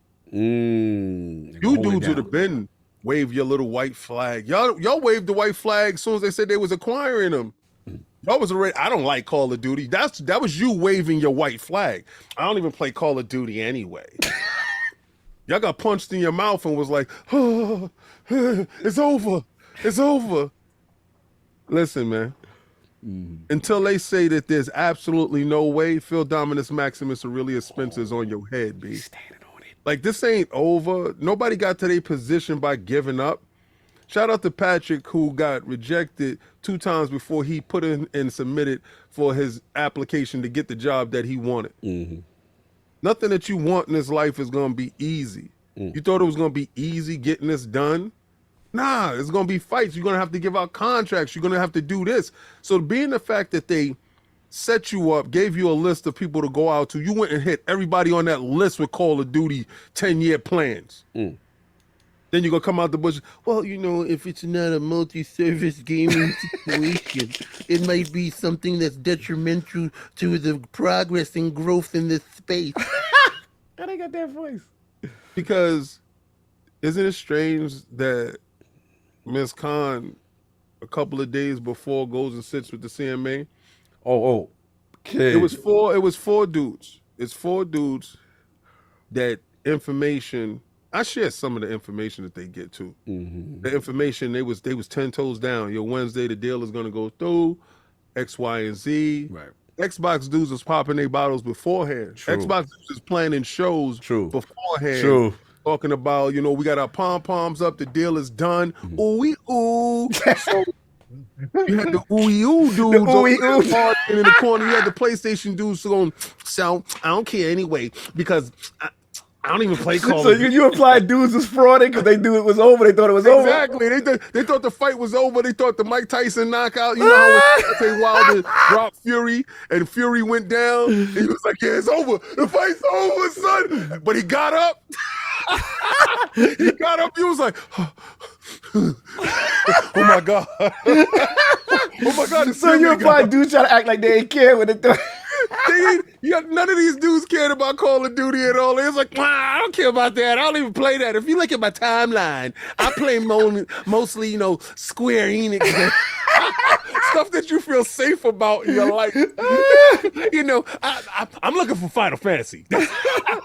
Are you implying those are the same dudes that care about the industry and all this other stuff? All of a sudden now, yo, oh man, you know, in case we gotta pay the devs, you know, because if Call of Duty go over there, it's gonna be a Game Pass, and the devs ain't gonna get paid. Shut up. So Khan goes over here, and all of a sudden, the CMA makes a turnaround. Four dudes that I trust with their information, because I can verify most of their information. No doubt. Had it trending that way. That the deal is going to go through. What happened from point A to point B? Who said what to what? Who owes what homie favor a deal? What money changed hands and went someplace else to come back with infrastructure that is in its infancy to be the reason for the block? And what you're saying is, well, Microsoft is prevalent in this space, and they will control the space. Microsoft said they'd give the game to anybody. They don't care about that. That was not it. And if you need any help in this space, Microsoft went out to help Sony. They needed Azure Cloud Serve. That was before this deal. Yeah, factual. Like, yo, homie, your legs ain't looking right. You know, I'll teach you how to squat. You know what I'm saying? I'll show you some leg presses. Yo, he's a dude in the gym that just works on upper body. Oh, don't say my man top heavy. Come on. Yo, so he skipped leg day because, you know, Kratos can't jump. So he skipped leg day. You know what I'm saying? My God. And Microsoft was like, yo, B, I got you on them legs. I'll help you out. You calling Sony Johnny Bravo over here. Oh, man. Hey, baby. Dude's out here looking like a martini glass. Oh, man. So, you know, Sony was like, yeah, I'll give you some pre-workout. Microsoft was like, yeah, all right, cool. That's what's up. AI, some senses. Yeah, give me some advanced GG. We good. So, Microsoft has been willing to help the whole time. So for you to say in this space that they went this way, no, this is a delay tactic. Because if you haven't noticed, Sony been during this, acquiring this, acquiring Boom Bar Studios. And like you said, who did Boom Bar? Boom Bar never made anything. But the thing with Boom Bar is this: Sony brought them in to do a game, saw how they worked, and was like, let's buy them before they make anything. So the FTC and the CMA and anybody can't say that these dudes was an established entity. We purchased them when they didn't have anything. So Sony is doing it smart, going around acquiring Nifdod stuff here and there and building their stable. So when they can get to their online games and they can compete. This is a delay tactic. Problem is, let's just say Microsoft says, and they win with the EU. They win with the FTC. So EU is going to be key, though. It's looking right, but let's say it's looking like Transformers, Optimus, Shine. Somebody better open up the Matrix. Listen. Light our darkest hour. There will always be a Rodimus Prime. There will always be a situation that's going to get us to the win. You're going to get to that win, right? And they're going to do it because I'm not giving up until it's over. You know, I was part of You Got the Touch. I was part of that generation. My generation don't quit. We don't bend, we don't fold, we don't break. You got the power. You gonna catch this work, right? So you see how Addict says, "Oh, I want whatever's the easiest." My generation is whatever's the hardest because it's gonna stay longer, battle proven, battle tested, right? So when it goes through and they go to the CMA and they go say, since you've been so difficult, since you want to block it, what we're going to do is, then now that the EA and FTC and everybody else pass it, everybody else says a go, we're going to exclude it from your region until we can figure it out over here. And then you can go to your constituents and you can tell them the reason why they don't have Call of Duty and all the ABK games over here in this small region. Y'all can rock with Sony as much as y'all want. I want to see how many region changes happen that night on their Xbox. Wait. So hold on. Be claiming they from the USA. So you imply that if the EU say yes, right, that Microsoft gonna say, okay, everybody Call of Duty Game Pass except for you. Right. Just go, yo, we give it to everybody. If you in the regions that can accept it, listen, if everybody in the Bronx, again, Queens, Staten Island, oh man, what's going on? They hating on us today, man. They hating on us, bro. No, we back. No, I see us. We back. Okay, we good. I see everybody from the Bronx, Queens, Staten Island, Long Island is rocking with us, and Brooklyn don't want to listen. Don't give it to Brooklyn. Brooklyn don't eat. That's exactly what's gonna happen. CMA, y'all want to do it like that? Your people don't get that chance to eat. And if you want to eat over here, go region change your box. Put it to the good old US of A. So the UK can't eat, and they're gonna have to complain. You can't eat right now. Since y'all want to act up and y'all want to smile and think everything is all cool when you block. If your box don't do this, if your box don't go, you ain't in, baby. Oh man, that's I want Microsoft to do you guys like that. I cannot wait. Y'all turning them into the evil empire. They have been nice. They have went to your doors. They have talked about. It's like they just like Jehovah's Witness knock on your door. Can I talk to you about the Book of X? Do you have a couple of minutes? You got to use a different reference. Oh no, you can't hit us with the JWK. You can't hit us with the JWJ. Would you like to talk? Take a couple of time out. To talk about the Book of X. So run for me to talk about the Book of X. The cloud gonna have us living in the paradise. But they tried to do that. Let's go. They have been nice to you, and all you have doing has been slamming the door, spitting in people's faces, reporting them to the police, doing all types of evil things to these dudes. You're gonna turn them into the monsters. You are literally gonna force them to be the evil empire. All right, now kick. And you're making the instrument of your own destruction by doing the evil practices to the good kid. You're turning the good kid bad. And when that good kid turns bad, they ain't going back from rotten. It's going to be literally whoop butt nation. And you guys are going to watch. This is how y'all become an app. I know y'all going to become an app so bad because let's say this, right? Let's say this thing gets blocked in its entirety. That's what I'm about to ask you. How evil do you believe they become? When they run out there and say, all right, give me a Sega, give me a Capcom, give me a Square, and they start just buying people and grabbing them up and telling you becomes Money Hat Studios, right? It becomes Money Hat situation. Oh man, this the dark turn. I want Phil what you want to become that Genghis Khan of this. Oh, we being conquerors now. I want you know what it is because he has been nice. He has been kissing babies, shaking hands, and been nice. And y'all been saying, oh, he's too nice. Microsoft has been turning the other cheek when y'all been doing these things.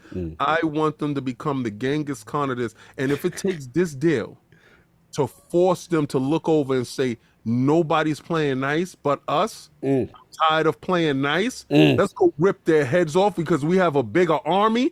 Why are the people with the bigger army treating you nice with kid gloves while you keep throwing rocks and spitting in their face? At what point in time are they going to look over at you and say, you know what, I'm tired of you, little ant, and kick you down the block and turn you into an app? King, we going scorch earth? I wanted them to eliminate them from the beginning. I wanted them to break them and throw them away a long time ago. I never forget what happened to Sega. And until it happens to you, I'm not gonna give up. I'm gonna stay on this team. So the fight ain't over. By hook, crook, your guys are gonna get this work. So if you thought you was gonna super chat and shut me up, nah. They say you got the glow. They say you got that glow. You're telling you. And when it happens, when you got the and y'all glow, look over, I want y'all to remember each and every last podcaster that threw in the towel. Oh, and I want you to remember who stand next to Phil and Microsoft until the very bitter end. And I want you to put my name up at there with the pantheons of the truth. Not the fake fly-by-night Xbox dudes. Oh, you standing on it. I don't know, it's over. You know, maybe we can go look at Sega. No, we're going to get this deal done. And we're going to go get Sega. And we're going to go get Capcom. And we're going to put this work in because you will be an app within the next 10 years. It's over. You will be an app. And I'm standing on this, no PlayStation 6. For glory's sake. So I just need you to say, King, real quick. I just need you to look at the camera and go, "Who is the baddest? Who is the baddest? Who's the strongest? You tell that. The meanest low bro that you've ever seen before. Lick my Converse. You tell that chicken-hearted son of yours at the designated time. At the designated place. Oh man! Oh, King got the glow. Okay. I see what we doing. We ain't going out like that. He inspired me. You think we gonna give up? EU, you next. EU gonna fall in line. See, this is what I want to see happen. When the EU say, "Now we good with it." Ooh, that would be crazy. I want to watch these dudes turn tail and run for the mountains. Because y'all coming for me now. Y'all think it's all sweet. Y'all think y'all go, I'm supposed to back down because y'all came 100 strong to my house. You outside First with dude it. at the door getting punched. every single person catching it. The first dude is going to get that work. And I'm not going to stop till I get to the 99. Yo, they said King David Boombaye. Yo, the chat is stupid. Yo, CMA, stop blocking us, man. We having fun. We having fun with this time. Y'all gotta stop blocking the stream, man. This is a fun IOP. Look, real quick, Asante, I had to ask you this. Obviously, the critical nature of the EU, I believe it's May 22nd. You know what I'm saying? Now, if the EU says no, Asante, you know, does Microsoft fight this on all three fronts, or do at that point you gotta say, you know what? What is it, $3 billion that they owe Activision if the deal don't go through? Like, what do you say, KSIT, in that scenario if the EU is not on board? So at this point, it's not just within Microsoft's court. We would like it to be, but it's not, right? Right, because, correct. Activision. Bobby has been on record at least 3 times, and they try to pin him down on, are you guys ready and willing to renegotiate if need be? And he's kind of slipping and dodging here. He won't say that because obviously that is a board decision, right? And that would be basically be acknowledging that they're going to be at this for another year or 2, right? And you don't know that there's a lot of context in the middle that makes it difficult to call one way or another. Like if you look at, as soon as this block came, what do you call it? The stock of Activision fell like a stone. Yeah. But the one on Microsoft went up. You know, so it's kind of like people, the money men are saying to Microsoft, we like that this didn't go through, step back, kind of a thing. All that in the soup makes it a little difficult to call it, right? For those who argue that they need to stand on their square and at least get some concessions from these regulatory bodies because they need to establish the fact that, hey, we got the money, we should be allowed to purchase things if we want to. I agree with that. Even if it doesn't ultimately lead to the deal getting passed, there needs to be some fight. Right. Because if you're able to have your money and you can't purchase as you want to purchase, that sets a very dangerous precedent, right? Like that's like saying you can only do what the market leader dictates. That's just very strange. Right? That's a world we shouldn't want to live in, right? You know, Sony brings all their tools to the table, right? The reason why something like The Last of Us can be as great as it is on TV is because Sony has that prowess. Imagine saying, Sony, you can do this battle, but you can't use your Hollywood tools into this Microsoft ain't got that. Like that's ridiculous, right? You bring the tools you have to the fight, and that's just how it's done. So I do think that they should at least fight the good fight on that. But they need to learn to walk and chew gum at the same time. Right? They just need to do that. Because as they're doing that, you know, their console, the console brethren, all the folks around are like, yo, you left us behind, second class citizens, this and that. You know, and we ain't gonna talk about the FPS, you know, situation in the room.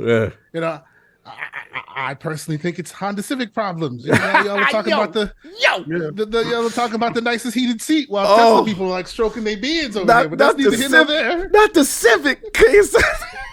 That's neither here nor there. You know, like they need to fight the good fight and make sure that the people they brought to the dance, the consumers who love the brand, still feel that brand is worthwhile. Absolutely. And it seems like from what they've done, they've shown historically, they have a problem doing that. You have more money than almost anybody, but somehow, you know, you can either work on ABK and forsake your platform, or you work on the platform and forsake, you know, you I understand what you're getting. I totally understand what you're getting. And hopefully, you know, one of the things, regardless of whether it goes through or not, is the refocus on what's on the home front, so to speak, right? And as far as any potential acquisitions that could have been stymied or on hold because all resources were diverted towards ABK. And then also, like you said, just from an Xbox game studio standpoint, obviously we had Patrick on earlier, you know, we talked about mismanagement as far as 343 is concerned, and there are concerns as far as that front is concerned, as far as managing what you got. But be clear, though, I do want to be clear that, you know, I do feel that if this does get blocked, it still does not preclude, they still need studios. If your mission, if your ethos is to be Game Pass and a subscription service, you need steady content. 2022 proved that because Bethesda wasn't able to deliver Redfall and Starfield at that time, there was nothing else in the pipe. So that's why you need these studios, because again, game development takes long. You know what I'm saying? And again, you need that quarterly cadence of pushing things out. But as King has eloquently put it, right? They're trying to do it on the up and up method, right? If this is completely blocked, you're basically telling them that the way Sony does it is the way that it's done. Right. So now you're gonna see Money Hat Studios left and right. You're gonna see that because that's the only way forward at that point. Because that means they got to be sneaky. Acquiring developers at the moment. As we speak, as this is going down, it's just the fact that they're not of that scale. They're not getting distributors, producers, people that can run their own businesses. What they're getting is smaller developers that can fit in and that plug in. They just bought the Bungie extended studio, basically. Yeah, pretty much. The new Firewatch. It's basically a Bungie's extended. That's right.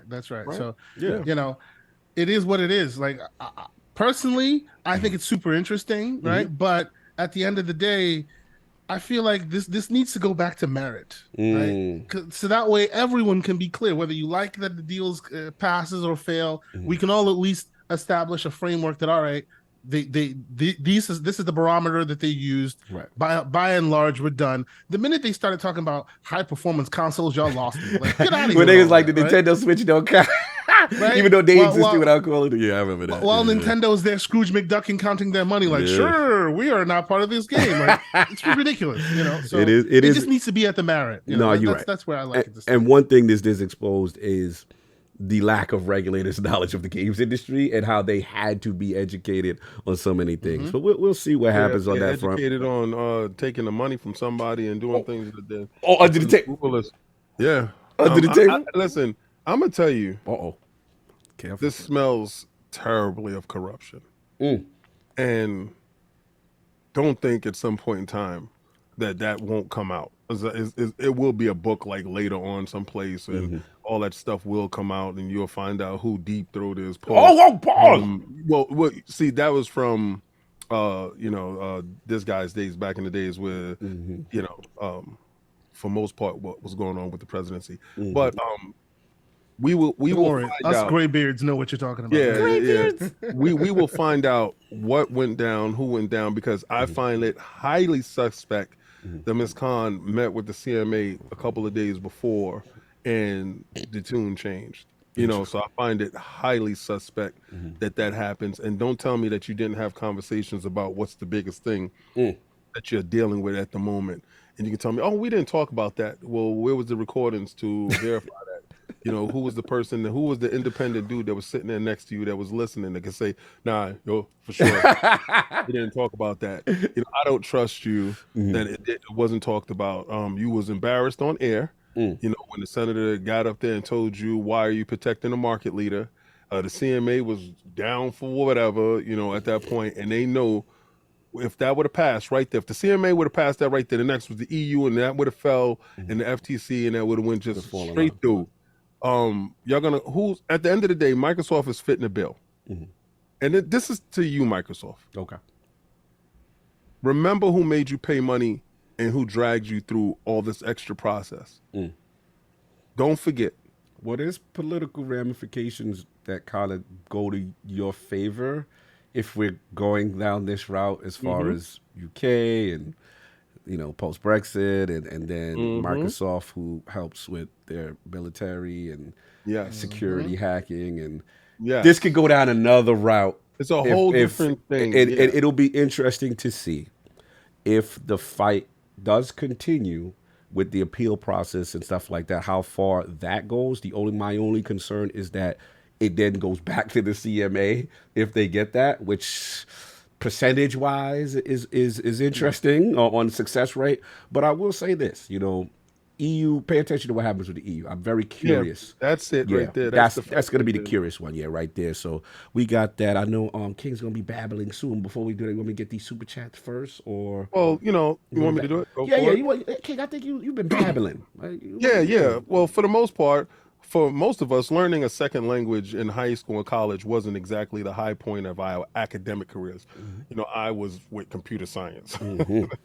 Now, thanks to Babbell, the language learning app that has sold more than 10 million subscriptions, there is a fun and easy way to learn a new language. Whether you're traveling abroad, connecting in a deeper way with family, or you just have some free time, Babbell teaches bite-sized language lessons that you can actually use in the real world.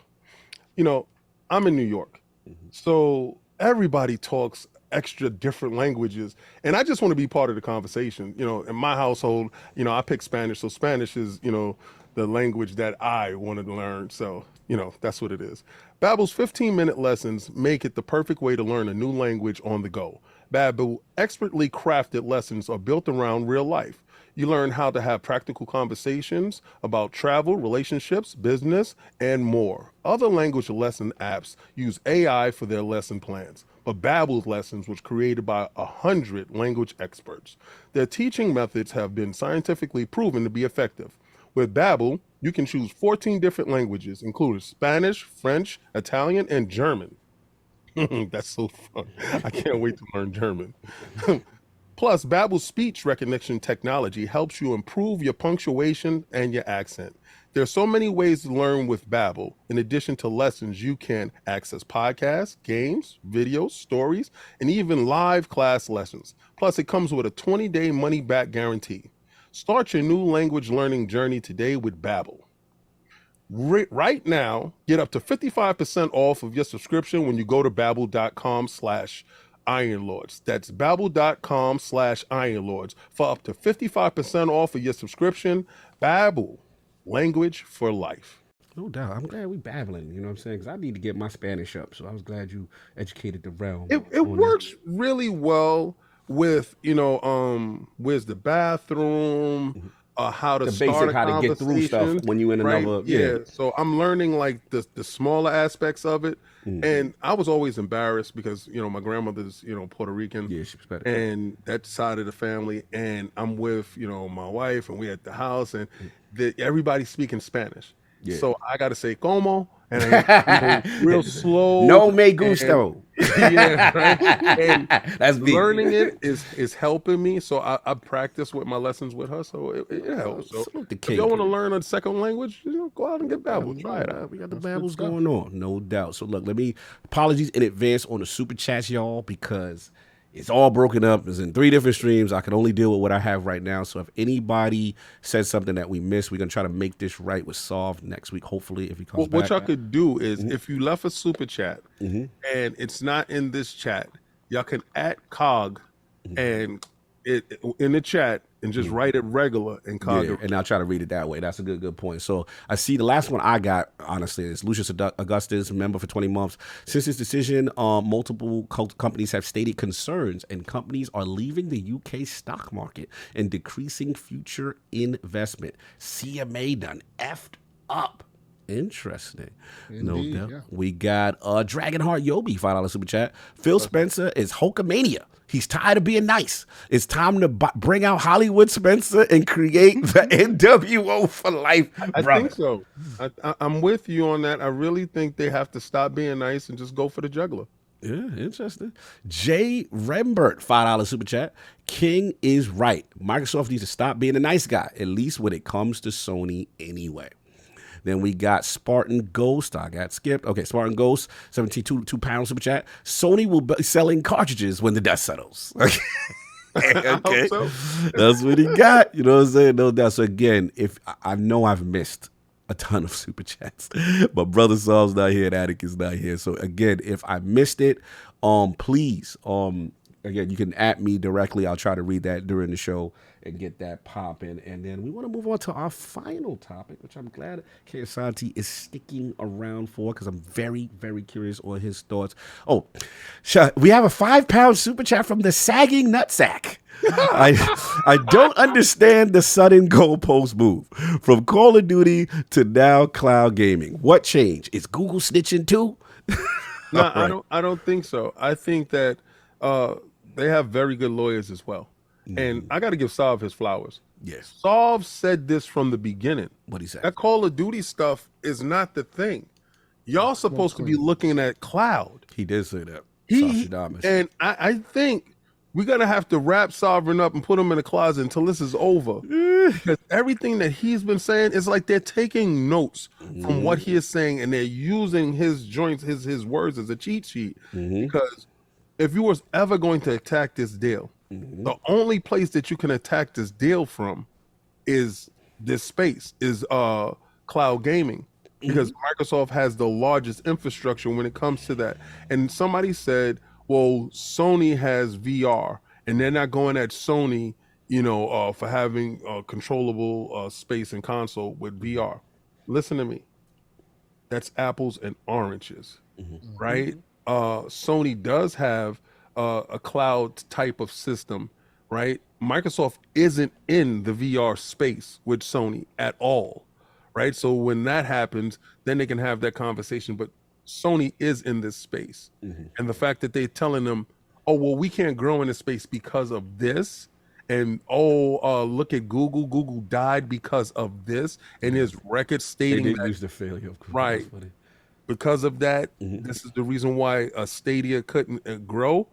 They're looking at this and saying that if Microsoft does get Call of Duty and all these other games and are able to roll out games in a succession type of way, it would be detrimental for anybody trying to grow in this space. And technically, if you look at it, two things. First, the CMA is using all of Game Pass's numbers as using that as their cloud infrastructure. Like, we don't have the breakdowns, but there's no way most people who use Game Pass also play cloud. I play cloud, right? And I'm a rare beast. I have a G Cloud over here. I enjoy it, but most people don't like it, right? So if you look at the whole 29-30 million of subscriber base and say that's your cloud, that's first and foremost a very skewed number. Secondly, if you're talking about the size of the infrastructure, technically the biggest cloud infrastructure is AWS. Yes. Just because not a lot of people are there does not mean that their footprint isn't still dwarfing Microsoft's. Good point. So in both cases, it's kind of weak sauce. It's kind of, Good point, especially on the Game Pass subscriber breakdown, as that doesn't represent the entire of them accessing that. We would love to know the breakdown of those who actually use the cloud. It's probably not as big as we think. Good point. So look, when I get into this topic, this is my topic as far as the AsusROG. I'm calling it ROG because it sounds like COG. But shout out to ROG, Republic of Gamers.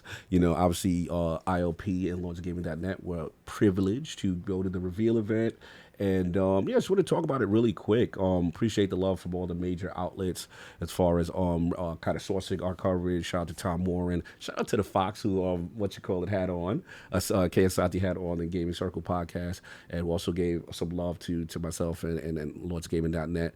But yeah, it's been revealed, man. So we got that Ryzen Z1 and that RDNA 3 FSR 1080p 120 hertz free sync with a 7-inch display, 500 nits. You know, we're talking about full-fledged Windows 11 gaming on this device, Wi-Fi 6. You know, again, as far as the SSD upgradability internally, and then you could also use a micro SD, and then, you know, very lightweight devices. One of the things I noticed off the bat when I picked up the device as a Steam Deck owner, I'm like, man, this is really light. And then the picture quality was outstanding. Grips were at an angle. D-pad, people had some questions because I guess it is circle D-pad.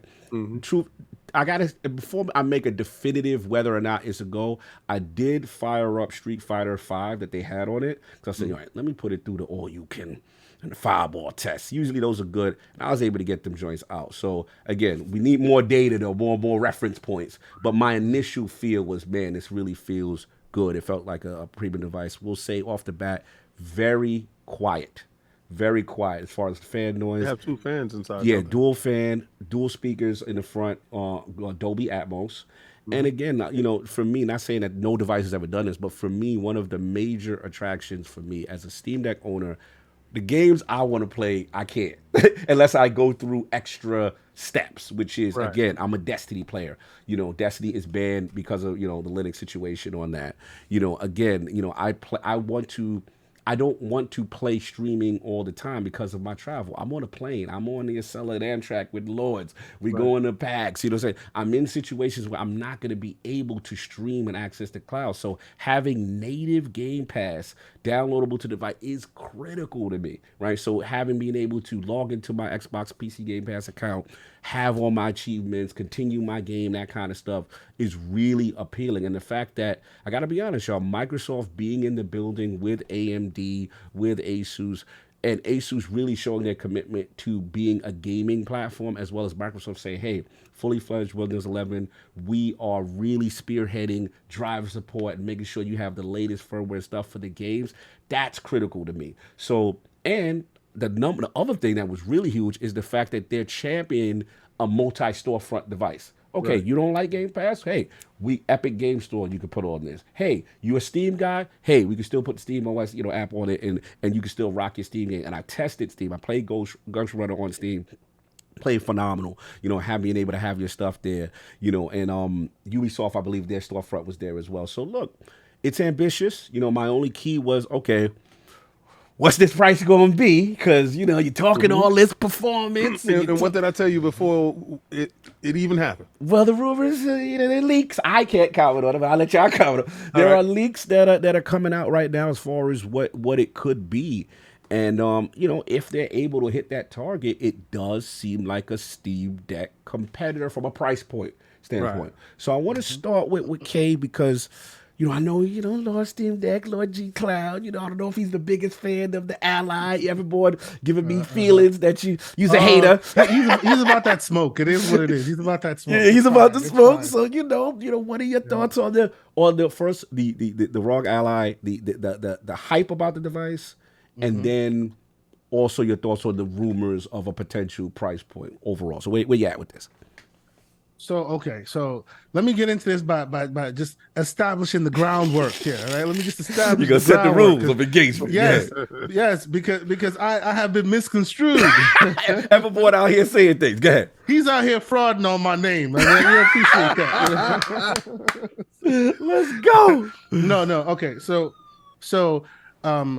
I am super excited about the ROG Ally. I just am. Why? Because this environment, this platform has been around for a long time. Yeah. Way before Steam jumped in, right?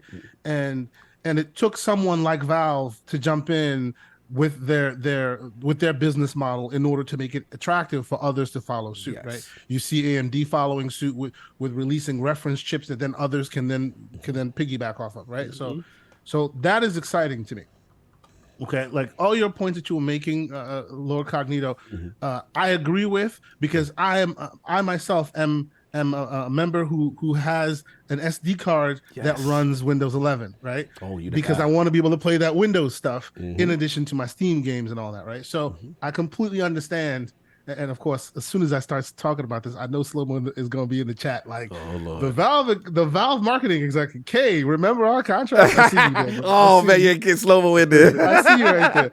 No, so there are certain problems on the Windows side that I'm hoping the ROGAlly will resolve. Right.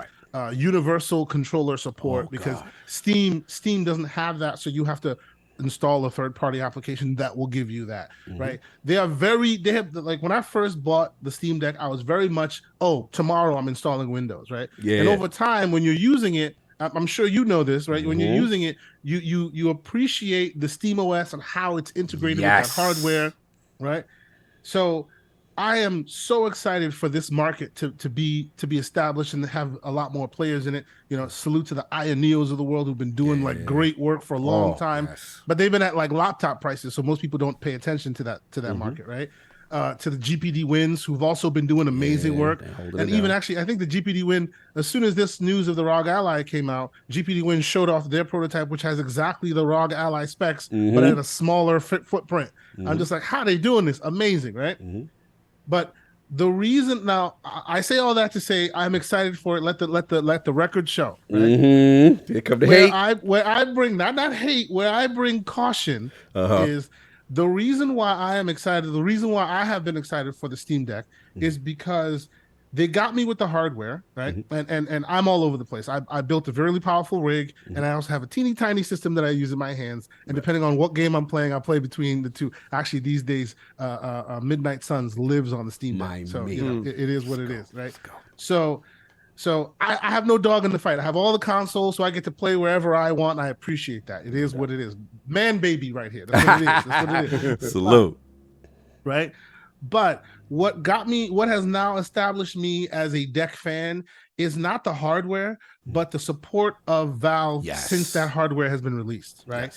Salute to Facebook/Meta, who showed the way, where when you start hardware a certain place, you offer a certain price, and then you exponentially make that hardware better over time. So later, when they say, oh, by the way, this thing is now $100 more, as much as it may hurt you, you look at the rap sheet of what it can do now and go, yo, when I first bought this thing, it could do a quarter of the things it can do now. So maybe it justifies it.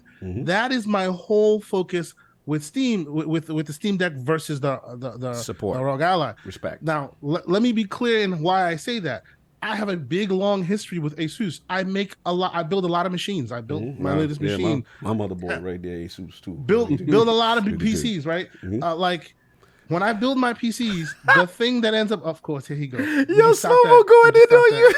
Yo, I knew he would do this. He said, Valve marketing exec, remember the talking points, Kiyosaki. Reference the notes we gave you. If you forgot, yo, he out of pocket on you right now. You know, that's what he does. That's what he does. He's good. So with Asus specifically, they are a company that they're kind of like a one and done type of a situation, right? Where do they get the money? When you buy the hardware. That's when they get the money, right? They have no reason to keep you anymore until the next piece of hardware that you will buy from them. Unlike your PlayStation. Right. Unlike your Xbox. With the software. Unlike your Valve. Because that's right. It's a loss leader. They know that they're going to keep this machine as pristine as they can. They're going to keep iterating on it, because you will then buy from their app store, and then you'll continue to move the ball forward, right? Same thing as in the Facebook Meta Quest 2. They iterated upon iterating to make sure that hardware continues to shine, and you want a place to buy their software, right? Asus does not have said history. Right? They don't have an app store. They don't have any way for you to double dip and get more money out of you. So their first situation is, you bought the hardware, we're done, we move along. Right? And because of that, I got to look at it with a little bit of a side eye. Because that's their business model. Right? Because you threw all the great hardware at me, right? The specs and the speeds and feeds. I'm a speeds and feeds guy. I love all that stuff. I'm all that, right? So you threw all of it at me. Some of it is a bit more dubious than others. Yeah, 120 hertz screen. You ain't never hitting 120 hertz. Yeah, we know. Stop it. That's gonna be older games. Unless you're playing like Nintendo, unless you're playing like freaking Super Mario Brothers 3, you're not hitting 120 hertz. But the techie, you gotta love that they got that. It's cool. It's cool. It's absolutely. But I feel you on a practical day-to-day usage. I feel you. Continue. Yeah, some of it is snake oil, but by and large, the specs are great, right? Yes. My problem is like. Quick example, Elden Ring came out, right? Yes. Y'all remember Elden Ring, the greatest game ever, right? When it first came out, for about 2 weeks, there were a lot of hitching issues across the board, right? Yes. Do you know where it played best? Steam Deck. Why? Because Valve saw there was an issue and they modified Proton to smooth out the frame pacing. Respect.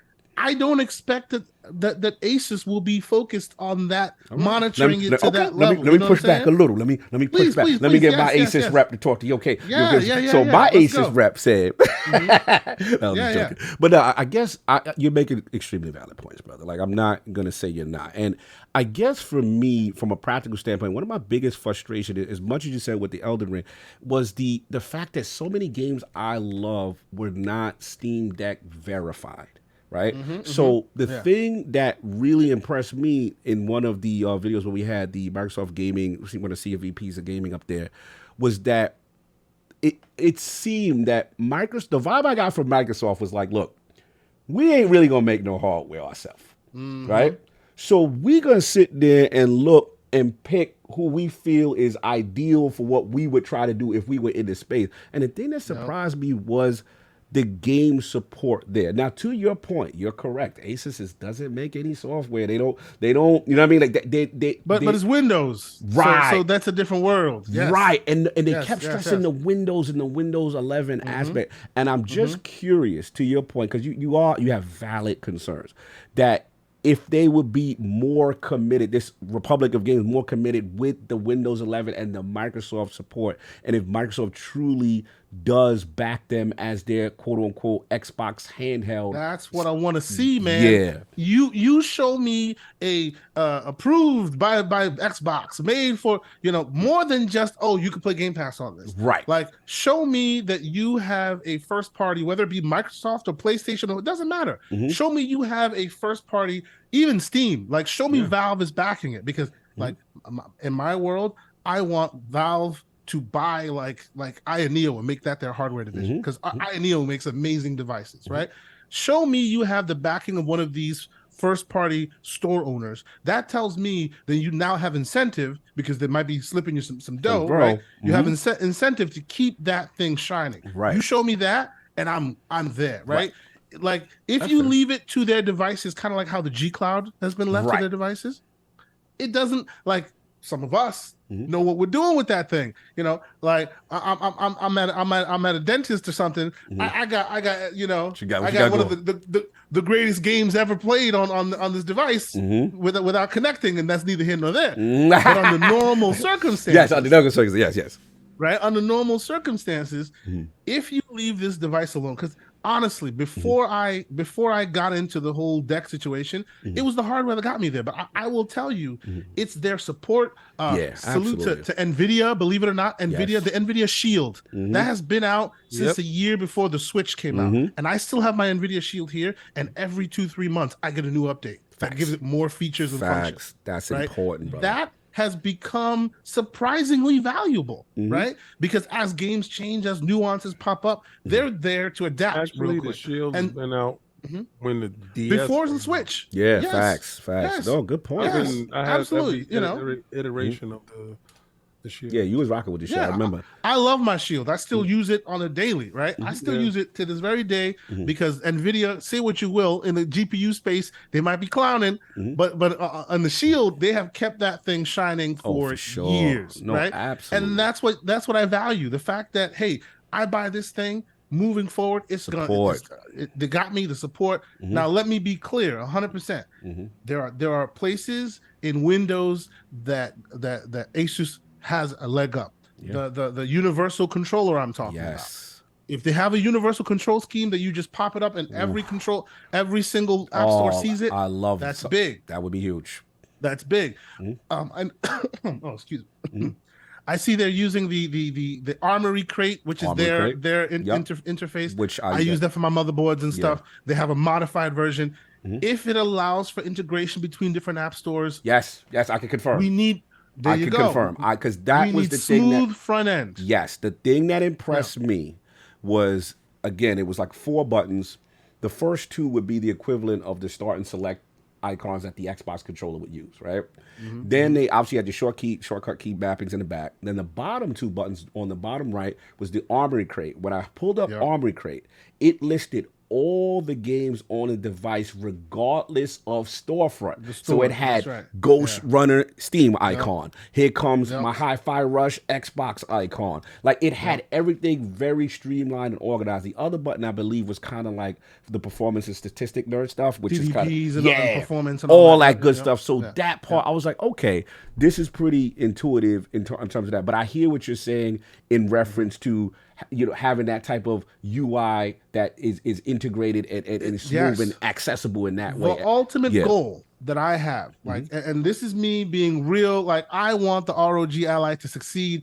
Myself and Everborn Saga have a bet. He says I'll be there day 1. I said not so much, sir, because the PC I built right now will take me 4 years to even have a hole in my pocket. So I'm not buying it day 1. No doubt, I may buy one soon, right? Yeah. But my ultimate goal is, we all saw the hackathon or whatever where Microsoft had the UI. I'm from the old school, Team Graybeard. Back in the day, Microsoft used to have a media center interface. You used to buy Windows, you put the MCE, the media center interface. I had my PC in the living room, load up, and every PC integrated with it some way. It had a front end for consuming entertainment. I want a front end that you can go to the App Store, download, and whether you have a GPD Win, whether you have a Steam Deck, whether you have a ROGAlly, whatever it is, you load up the front end, it integrates, and you have yourself a console-like UI, right? Good point. If that is what happens here, because there's more investment and more excitement in that space, like you were saying, Cog, they're loading Windows on this. I need them to be more judicious in how they use Windows, because Windows 11 from jump is bloated hardware, is bloated software. It really is, right? I'm loading Tiny 11 on mine, which is literally Windows 11, but stripped off of all the bloat, and all you do is you download the ones you need, right? There are ways for them to succeed, and if when it comes out and I'm waiting for the lordsofgaming.net full review and it looks like they got it all straight, Everborn Saga's gonna get some knees. It is what it is. Until then, I'm just, side eye. So you in the cut. You impressed with the device. You just want to see a couple more things to really get you over the hump. And before I give it to King, the last part I want to say that I thought was really, because again, if we didn't really touch on the price rumors, but if the rumors are to be true, then to me that shows that not only they're aggressive in trying to compete in the space of Steam Deck, but also, let's be honest, all these other devices that have tried to accomplish this, they can't compete because they can't get the chips and at the volume at that price. So what that shows me is ASUS's commitment, the bulk amount that must have been purchased to get it to this price point, to get this it's sweet. At Best Buy, like it's at Best. That is big. It being at Best Buy alone, you can just walk into a store and just pick it up. That is monstrous. That is huge. And that to me, it showed me the commitment. So we'll see. But I'm curious about King. You know what I'm saying? Where he at? He's been kind of on the money with these leaks and these rumors on price point. And what's your excitement there, son? You stupid. Hey Tom, Lisa, you little. I did say this would be $6.99, and apparently there's a nice little leak that has pegged me to be deny. Right, 100%. Listen, bro, I get emails and DMs too. You're an NDA dude now. No, actually not. I just look at stuff and I laugh, and I just wait for it to come out. But I give my prediction ahead of time. Yes. And I just say, it's based off of me. I do have a cheat sheet as well. So $6.99 sounds about fine for what they're introducing. All right, so full transparency, Cog and I was supposed to go to this event from ASUS. And the ROGAlly was this is the machine that I'm looking for. Yeah. Right? before they even said that we were able to go to this thing, I was just, I can't wait to see this thing. This thing looks crazy. And because, the G Cloud, I was into that until I found out exactly what it was, right? And it's pretty much what the PlayStation is going to be trying to do. So that's why that price point sticks. I don't believe that PlayStation will lower their price point. It will be $299. Tom Henderson wants your needs, by the way. Tom, I want this console, so send it to me. Yeah, he said when it come out, he got to come on the show and talk to you. Yeah, you'll be here. You'll be here. While I be doing a live unboxing, I would like overnight shipping. Bessie. Priority shipping, so I can priority open it up right there for you. So I wasn't able to go. But we had to sign NDAs. Right. And being that I wasn't able to go, I'm not beholden to the NDA. That's Cog. That's Cog with. Okay. He can't talk about price, but I can talk about all that stuff. The machine, from the resolution of the screen, looked incredible. To the positions of the button layout. The fact that it's using Windows 11. So, Cog went in with a specific set of questions that he was asking, and then he also found out other stuff while you're there that you can, adapt on the fly. So I got to give true respect to my brother for going to this event alone, and capturing everything that we asked for in the background, and was able to adapt on the fly to ask in-depth questions on the fly in this environment that was moving fast. If it looks like it was moving slow, if you're on the other end of the camera, it's moving really fast, and he has to have the adaptability to get all the information that you guys that aren't there are able, to get. So LordsOfGaming.net had all that information up, and those videos is up right now. So if you want to see in-depth boots on the ground journalism, thank you. Not somebody that's waiting for information to come to him and regurgitating it. Somebody that's actually going out, getting the information and formatting it and bringing it back to you in bite-sized chunks. Cog is the Babbell of this, right? He's gonna allow you to interpret this, and he's gonna help you through it. So I want to say thank you for being there and being one of the first people to bring that out on something that I really wanted. Now, I knew Microsoft was always going to funnel out the making of a console. All you guys always, I want Microsoft to make a console. I want Microsoft to make a console. Well, Microsoft did a cloud console with G Cloud. They participated with that. If you want Game Pass, it's on there. That logo was on the box with them, and they're like, yo, check this out. NVIDIA's working on that. And then they went with a direct competitor. Asus went with that, and you go get the Ryzen AMD chipset in there, and Microsoft was with them from the ground up. That Game Pass and stuff is downloadable onto the device. This is what makes it more appealing to me, and it's running Windows 11. So if you look at the interview, Microsoft was with them hand in hand, step of the way, making sure that things were working from a software standpoint. And I think this is where Microsoft puts their foot in the console space without being tied to manufacture and do all this other stuff. Right. They just giving you the software, what they're good at. They're great at hardware, but why splinter up your group and your sections when you can have somebody that is great as hardware themselves in that space, and they're deficient at software? I think this becomes the official handheld of Microsoft going forward. I think it battles Steam Deck on all fronts. I think they have a good chance to carve out a small niche in this handheld space for premium owners, because $700 is not nothing to just wipe your nose at. This is something serious. This is a serious piece of tech, and if it can deliver the 2 times hardware specs that they're talking about up above the Steam Deck, then they might have something truly special. What I do like about it is you can use it like a Switch on the go, or docking. And Cog did ask them, what's the battery life? So they dodged a little bit. The guy dodged a lot, not a little bit. He did a whole matrix move, and he was like, depending on the software that is being used, this thing will consoles give you a varied amount of the Matrix when he was doing all that.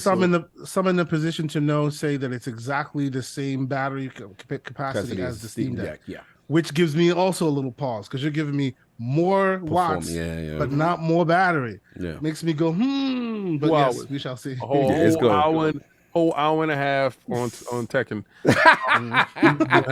you have a smooth 45 minutes on Street Fighter 6. But you have the ability to dock it. Mm-hmm. True. That's where they won for me. Mm-hmm. It looks like a Switch, more robust and more powerful to run those games. Mm-hmm. And it's running Windows 11. I'm in on this thing. And biggest thing, more than anything. Let's go. It has lights. I go for it. I didn't think I would care about that stuff. There's two things that surprised me about the device. One, I was like, damn, at first I was like, why they made it white? But then when I put it in my hand, I'm like, yo, this thing looks sleek, bro. Like I didn't know y'all were RGB dudes. That's interesting. But what's funny is I'm not really a person like that. And the first thing I asked, I was like, can you turn that off? That was just because you know me, I'm thinking battery life. I'm like, he's like, yeah, you can turn it off, but I'm not going front kick. It's something about it. It's very sexy looking. You see that white? It got a look to it. The ally. With your hoodie on, and it's a dark room, and then people see you. What's that? It's one of them joints. People go over to you. What's that you playing? What is that? And I'm like, yeah, that's that ally joint. You know what I'm saying? I have one question. One question for this is specifically for King because we know that maybe Lord Cog has. I'm compromised. I'm compromised. Okay, so that's $700. That is meant for the Z Extreme chipset, right? That's the higher end. Yeah. So that's what the rumor has been. The rumor speculation. Yeah, $700 for that higher end, which is $51 more than the Steam Deck variant of the high end, right? Right. So what's the low end cost? Because they have the Z and the Z Extreme. They've only rumored the Z Extreme, which is $700. Oh no, what's the lower? There's been rumors on both parts. Okay, so I don't know what the rumored low end. I can't comment, but if you look at Wario 64, I would say the lowest end will probably be 550, 600. Okay. I think they're going to keep playing in that space. Yeah. Guys like us don't do anything less than the best. So I never looked at what was the lowest price points because and I mean let me tell you, like Steam Deck, had I known I would have bought the middle of the one because the high end one that I did buy, most of it I could have changed out myself anyway. Right. But you don't know it, like you say, King. We see the plethora of choices. Give me the best one, and then you move on. Yeah, but it's always best to get to the best part and been like, oh, I could have changed this. I could have did that, but it was done for me. Like you peasants, you can mix and match and change your SSDs and go inside the back of your console and rip your wings off and sliding at a different SSD. I'll just put an SSD in the back of my box.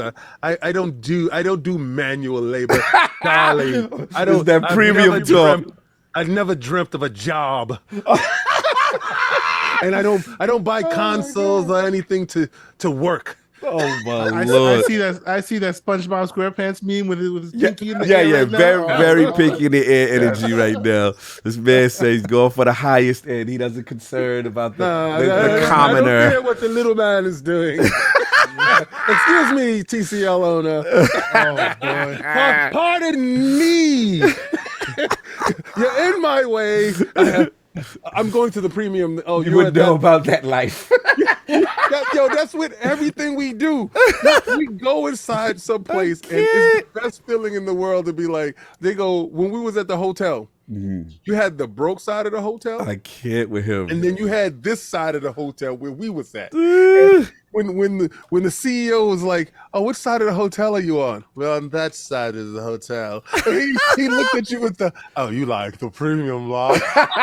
He did, they did. It was different energy. He definitely did. Because if we would have said we was on the broke side, he would have been like, oh, excuse me. I have no time for you. I cannot with him. Okay, real quick, check your DM when you get a chance. I just sent you something to your Twitter DM when you get a chance, KSI. If you can check that out. Yeah. Immediately, that would be quick. But yeah, I mean, look, I'll jump in real quick. Like I said, it definitely feels like the device for me. And to Kay's point, there are still questions. We're not going to say there's not. We still got to see the benchmarks. We still got to see performance, battery life, all that good stuff. But from a standpoint of a Windows dude, so to speak, you know what I mean, with the option to play multiple storefronts, and especially Game Pass is going to be huge for me. And like I said, like Kay said, I really hope Microsoft gets behind it really aggressively. And I think the cool thing they got going for them is the hype train. I'm starting to see people not just whether it be other coverage or my coverage say, look, like I was curious about the device, but now I'm in, and it's going to be interesting to see if that translates. So I believe they have the launch event is May 11th, and that's when they officially will announce what said price is. And yeah, I'm curious. For me, I'm definitely going to pull a king and go extra premium. I'm going to need docks. I'm going to need whatever. I ain't going for. I'm going to ice my. I did the same thing with the Steam Deck. I iced my Steam Deck out, like high end, the whatever the extreme model. Listen, put it this way: before the rumors of this really attractive price point that we heard about, I was willing to spend a G. I was like, this thing sounds like it's going to be G. Let me put a G aside because I'm in. I need this on the go when I'm going to my packs. Not to cut you, but let's go. If you're willing to spend a G, there are like many really great other devices that do exactly this. There absolutely and will give you more for your G. No question. I guess my question is what has the and this is a genuine question for all the people that are excited. Back when I was like, yo, the Steam Deck is great, and people are like, I don't care about handhelds. Yeah. The ROGAlly has seemed to capture some zeitgeist that seems to be different. So I'm genuinely concerned, like questioning what is it that it does different? I think what it is for me, besides the native Game Pass, which is huge. I knew that was lit. Native Game Pass, huge. Besides that, which other devices, I get it. It feels, first of all, it's a sexy looking device, and it feels like Microsoft is going to support it. So for me, I hope that part is right, man. I hope so. When I see the execs of Microsoft at this launch event, so to speak, I see them speaking. What is it? The senior VP, vice president of Microsoft Gaming Devices Ecosystem is there. AMD's architect of gaming solutions and stuff like that, and gaming marketing from AMD. When I see these heavy hitters in the room about a device that you're not making, right? So to me, it shows a level of endorsement and commitment. They're offering, granted, it's Game Pass for free. They're talking about, we launched, Minecraft Legends supposedly around the thing. To me, it feels like Microsoft is kind of hitching their horse to it. So that I'm never going to get an Xbox handheld, so to speak. This feels like the spiritual successor. This feels like what it should be. So, it's that combination, and it just hits a lot of the check boxes for me as far as the other things. You know what I'm saying? As far as the the upgradable storage and all this stuff. And again, no disrespect to these other devices.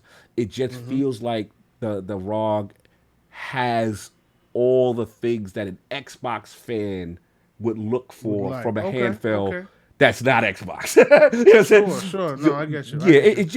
They've been able to get their marketing and messaging. Their marketing is closer. I mess with them. And look, we'll see. The truth will be seen on support. And as a Game Pass champion, as a person who wants to play my stuff consistently, it just feels like it is for me. But I'm with you. I'm with you because I like everything you're describing now. I do on my deck, but I had to do it the manual way. Had to install this, had to install that. Had to put the Play Night front end on it so that it's able to what you're describing now, where you can see. I'm a tweaker. Yes, not that's the other thing. thing. And see, that's the thing. That's the thing, Kay. The Xbox console guy doesn't want to tweak anything. He wants to fire it up, know it's working, and know it's good to go. And as much as you can eventually get maybe to that same result, there's something that the console guy is always about: ease of use and access. Exactly, convenience. Absolutely. And that's why I'm like, oh cool. Because I'm gonna be real. I gotta call out y'all Stream Deck too. Like dudes you could do, streaming and all right, they don't have the native streaming Game Pass app. And then I read the steps. And I sat there and I'm like, this is not that this is a programming course or anything, but these is a lot of steps just to get something that is truly not natively supported. And the other thing I'm disappointed in, I thought by now, how long we into the what you call it, the Steam Deck life cycle now? How about a year or two? I think it just had its year anniversary a few weeks ago. I was just hoping Microsoft would be a little bit more aggressive with working with them and getting this thing over and getting Windows. How you can be aggressive working with them when you're working with these dudes? Right, and that when I seen them working with that dude, to me that signifies that you doing half and half support over there with Steam. Yeah, or, you know what I'm saying? And because you really over here. When they first spoke about it, they did say, "Oh, well, here's the browser steps for now while we work on a better client." Yes, right. And that better client never showed up, to the point where now there's actually, for those on the deck, there's an app called Greenlight, which is the app that Microsoft should have released. The app you install, and then it lets you, So I completely feel you on that. I will have one request, though. Yes, please. I see a $5 super chat. Oh, let's go. From a very slanderous individual. Let's go. I request that's not read because he's full of lies. We're going to go right to that, because shout out to the other half of the Gaming Circle podcast, a podcast you really need to listen to. Everborn Saga here. $5 super chat, my Sega brother. Don't let Kiyosaki gaslight y'all. He be waiting outside Best Buy overnight in the rain with no umbrella for the ROGAlly. For the record, sir, I wait outside for nothing, sir. It'll show up at my door if I so choose it. That's premium. Did you just see the pinky in the air? This is what I'm talking about. These guys try to act like they ain't about that. Just because they try to talk that humble stuff, hey man, look. With great power comes great responsibility. Not everybody's gonna be out there buying the ridiculous machines left and right. Facts. So I have to speak to the normal man. It is what it is. So what you do is you sit there and be like, yeah, I'm with you, and then until y'all get up to that part in the line where you be like, all right. You know how you online having a conversation with the dudes, and then and then the bouncer come out and be like, "Who has wristbands? Me." All right, catch you guys later. But I got you I helped you to the line. I got you there. He stood on the line with you. He's still, trying to act like he's trying to act like he the common man with you, but he not. He is the emperor on the line with the peasants. What are we eating today, guys? Oh, we're having porridge again. I love porridge. They're like, King, get off the line. Okay, see you guys later. I'm going to have lobsters. See, this is not the case. This is not the case, ladies and gentlemen. He's telling you he's going to have lobster soup and you're going to eat porridge. Everybody said in the stage that I will definitely buy one. I am not definitely buying one. You stand in your square. Respectfully, you are on your square. So look, that's all I got on the ROGAlly. Again, appreciate big time all the love and support. I have never done a tech preview ever. I've never done any stuff, so a lot of this is a learning experience. And I know, like I said, and I have my brothers with me, obviously extenuating circumstances, because I know King was going to be there. He felt so bad he couldn't make it. I know. That's the only time I cried. Yeah. Literally in the car. When you know something, like I had to, that's bending the knee at its finest. Mm-hmm. Like I left super early. I was like, yeah, this is gonna get done. And I was really believing. I know you was gonna holding on until hope. I was trying to figure out some stupid way how I can make it happen.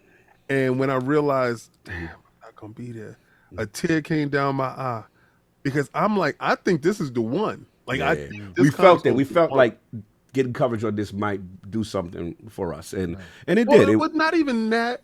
Like as a fan of gaming and tech, like we we got an eye on this device, and it was cool to see, man. And again, just being in the room with, a gadget. One thing you did that I have to give you credit for, which I don't know if you did that on purpose or what, but continue to do that every time.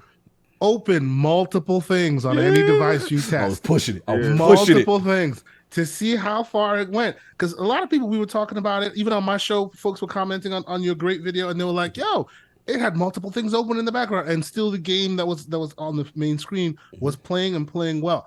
all that stuff goes very far. Like, appreciate it. It really does help. Like, it really shows, how capable this device is, and you really did a great job at that. Thank you, brother. Salute to you and yours. It was great. I hope to see more tech content. Oh, yeah. I'm trying, man, for sure. It's definitely something that is of interest to me. It's always going to be the tech IT geek in me that loves new technology, and I think it was the perfect combination. The fact that I have handheld roots, and it's always cool to see. I was the dude that had the Atari Lynx. I was the dude that had, say anything new that's trying to be innovative in that space is really cool. It just felt like a good combination. So thanks for everyone for showing the love, you know what I'm saying, and going out and support. And we'll see what happens on the 11th and all that good stuff. I want to get these super chats, see anything I missed, and then we'll rock out before Everborn Slanderous chat we did Sag and Nutsack. We got him out of there. I think we got him out of there. Let's be honest, cloud gaming is nowhere near perfect. We need someone like Microsoft to step up and make it better. Without them, I don't see cloud gaming going anywhere. I just want to make sure I got that. Didn't do that. Yeah, so that was new. Mario 187. Outside with it. Catching bodies with it. You know what I'm saying? Do you think Xbox should make the Series S? This is a KSRT question. Do you think the Xbox should make the Series S into a PC gaming handheld device like the Steam Deck? It will probably change their narrative into a positive perspective. Now, KSRT, you've had the Fox and other people talking about this and stuff on your channel, your amazing channel. Yeah, the Fox, and if you don't know the Fox, ladies and gentlemen, you should be following him. He is the wizard of engineering. Yes, he knows what he's talking about, and he'll use the math to explain exactly what he's talking about, and he is always right. Basically, he came on the show and he called it the Series S, the Trojan horse of the console market, where they are artificially pegging the Series S. They're limiting its capabilities, even though you plug the thing into the wall and presumably you can throw a lot more wattage at it, but they're artificially limiting it, like to an alarming degree, to the point where the question becomes, why are they doing that? And if you look at, and I'll leave him to explain it much better, check his channel out, check out our show. But if you look at the speeds and feeds as to what he's describing, it's because he's anticipating that in the next generation, when the quality of the SoCs, the system on chips are better, you as a developer have already created your mobile handheld game because they limited you the last gen, which is now. Right. So they're kind of secretly making developers build the next Switch Pro kind of game just by building it the way they are today, which is, 4D chess stuff that I think is very interesting. I don't know if that's really how they're looking at it. Maybe it's a very some genius engineers in the background saying, look, man, in the next generation, the way we're looking at it, it might be interesting for us to start this now so the transition is much easier then. I'm looking forward to it. I know Everborn Saga's out there talking about the hybrid console future and whatnot. This looks like it's kind of heading in that direction. So it'll be interesting to see. I'm looking forward to it. I don't know about it becoming a handheld PC because they will, in my estimation, they'll always want to establish that Xbox ground. They'll want to keep it, the console. I bet you'll see one that has the same, the Express chip, the Express expansion card that will just come out of your console and plug right into the handheld, and you can keep it moving that way. I can foresee that. But yeah, I don't know about it being Windows specifically because they seem to be separating their ground. This is our Windows audience, Windows thing, our console audience. So we shall see. But yeah, it's an interesting time. I am there for it. Right, the more capable these small mobile chips become, the better of a chance we have for being able to establish all these grounds. Right, you see last gen consoles where people are like, it's the big console.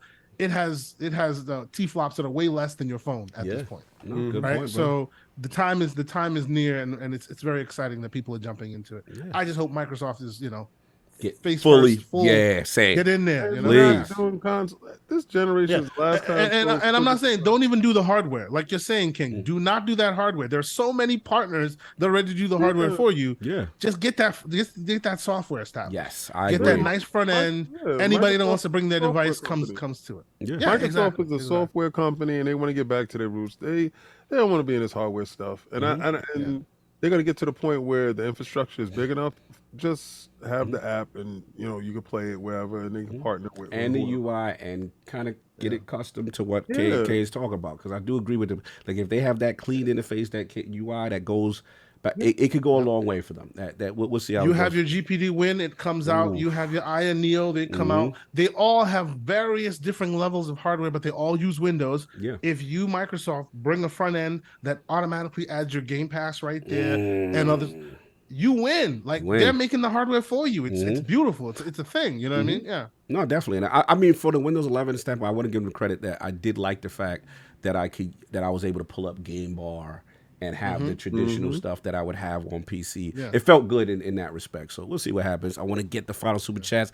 The man who got them horns, member for 29 months, Lord Braun, showing some love before the end of the show. Thank y'all for rocking with us. I know YouTube has been killing us today. Sniping us. Everborn Saga, $5 super chat. The beauty of COG's coverage is most previews try to fetishize the tech, which really only serves as an advertisement. This was real world use. Oh, thank you, brother. Yeah, I wanted to put it through its paces. I wanted to come from because everyone there, to be honest, I didn't feel were necessarily hardcore gamers, and I want to give that perspective. What is a hardcore gamer going to feel? How he going to think? Where he going to put it through the paces and that kind of thing. So I thought that was really cool. Thank you for that, brother. Much love. Voidlock, member for 16 months. Sony fired, I think he said fired a bunch of Bungie devs, then we rehired them so they make a new studio to keep the game on Xbox and PC. No PS6. He's riding with you, King. He says no PS6. Yeah.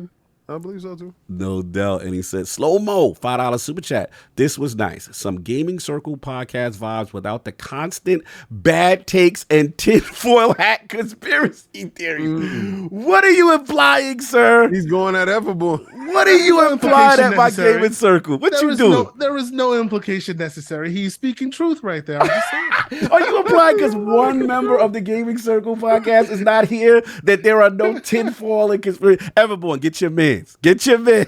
I hold the tinfoil hat for him.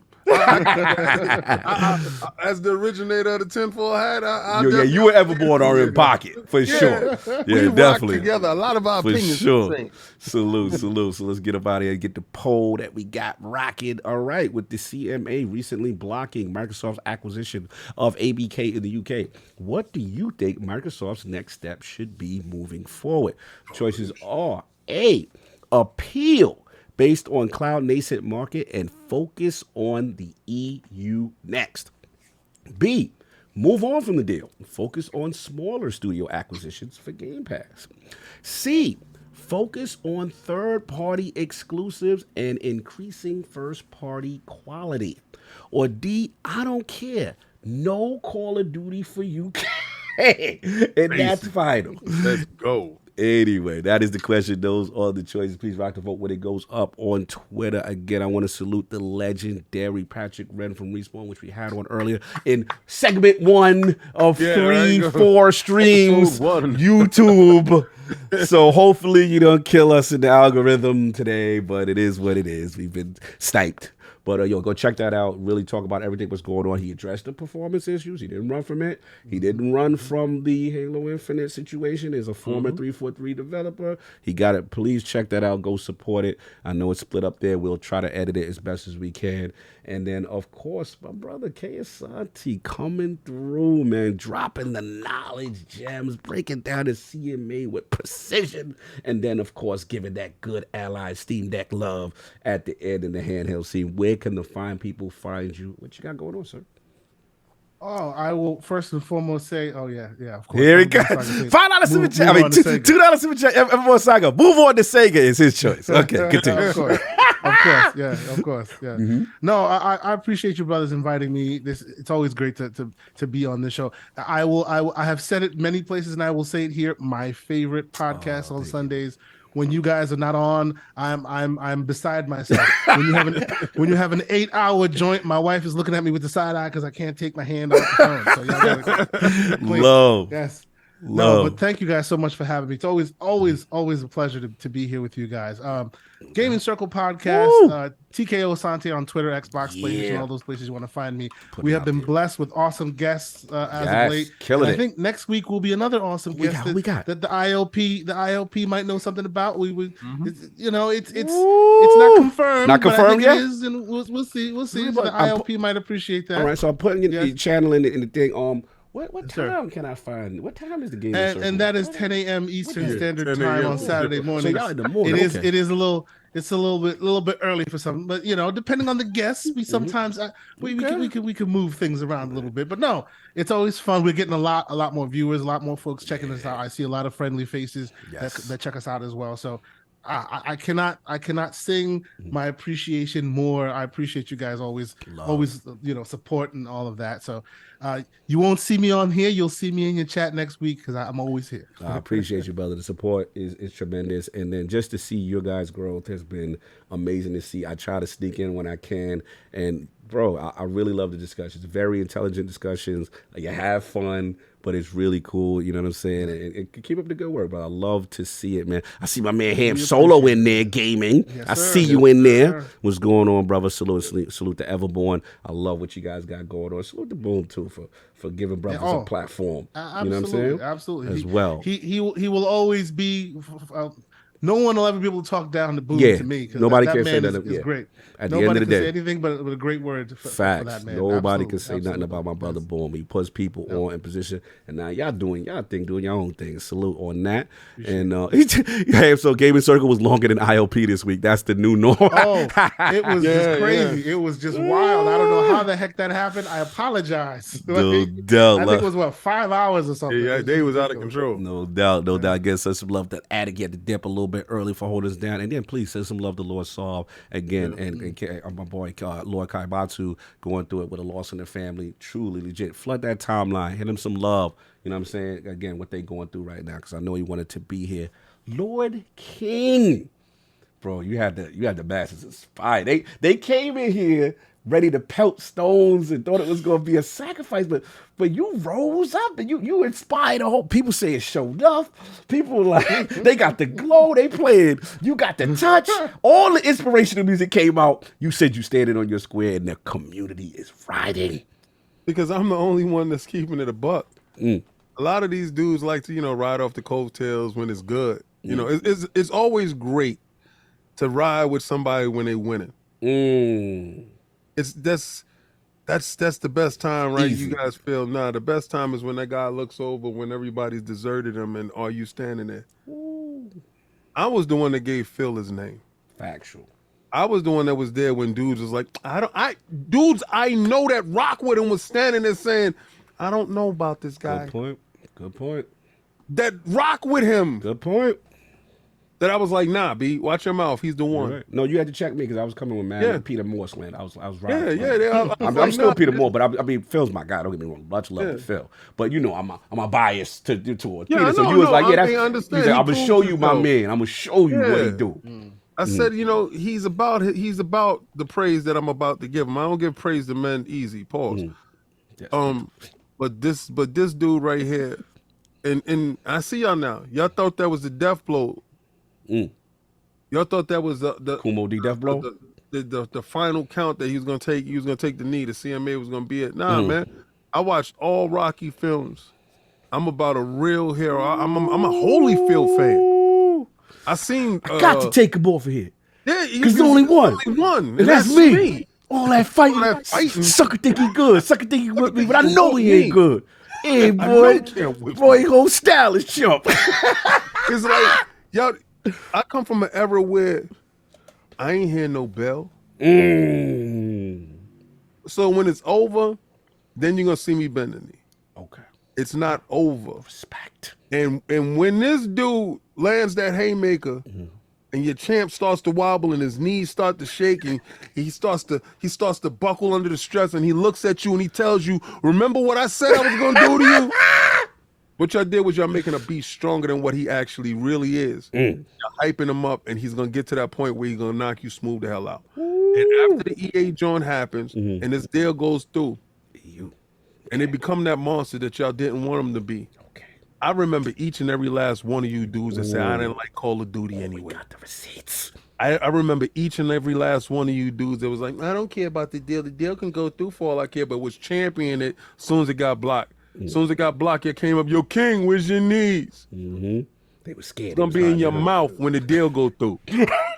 All right, so I'm put some barbecue sauce on my knees and take your teeth out.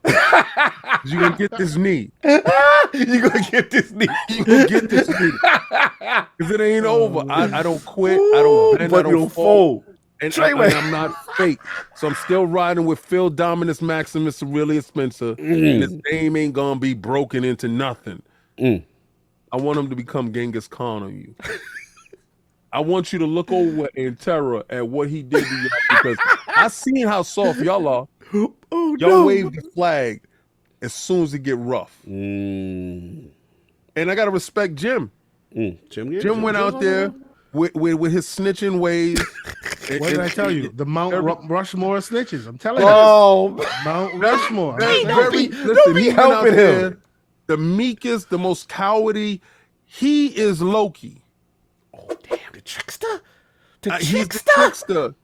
He a master of illusion. But I say this, and I'm always gonna say this.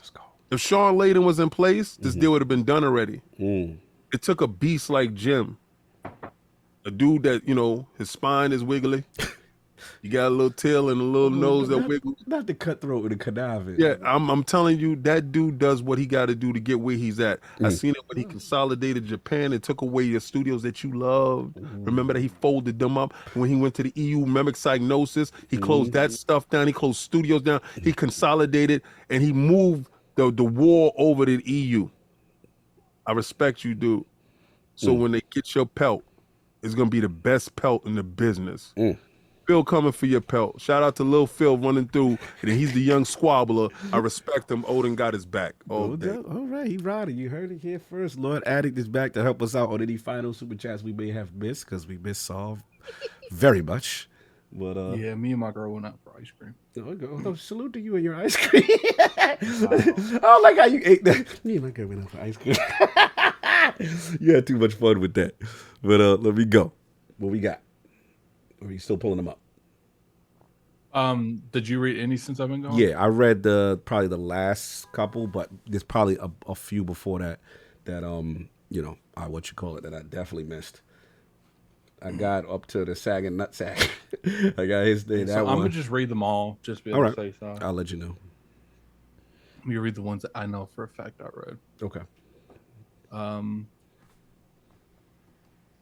read that one. Normal People I read. J-Dub, both of them I read. Slow-mo with the $5 super chat. If y'all getting treated like second-class citizens, go where Xbox values your opinion on PC. Did you read that? Nope. That's good. No, we didn't read that. Missed that one. $2 super chat from TSWS Gaming. Yes. Doesn't the S have more than 120 frames second games than PS5? Yeah. Doesn't the S have more 120 frames than the PS5?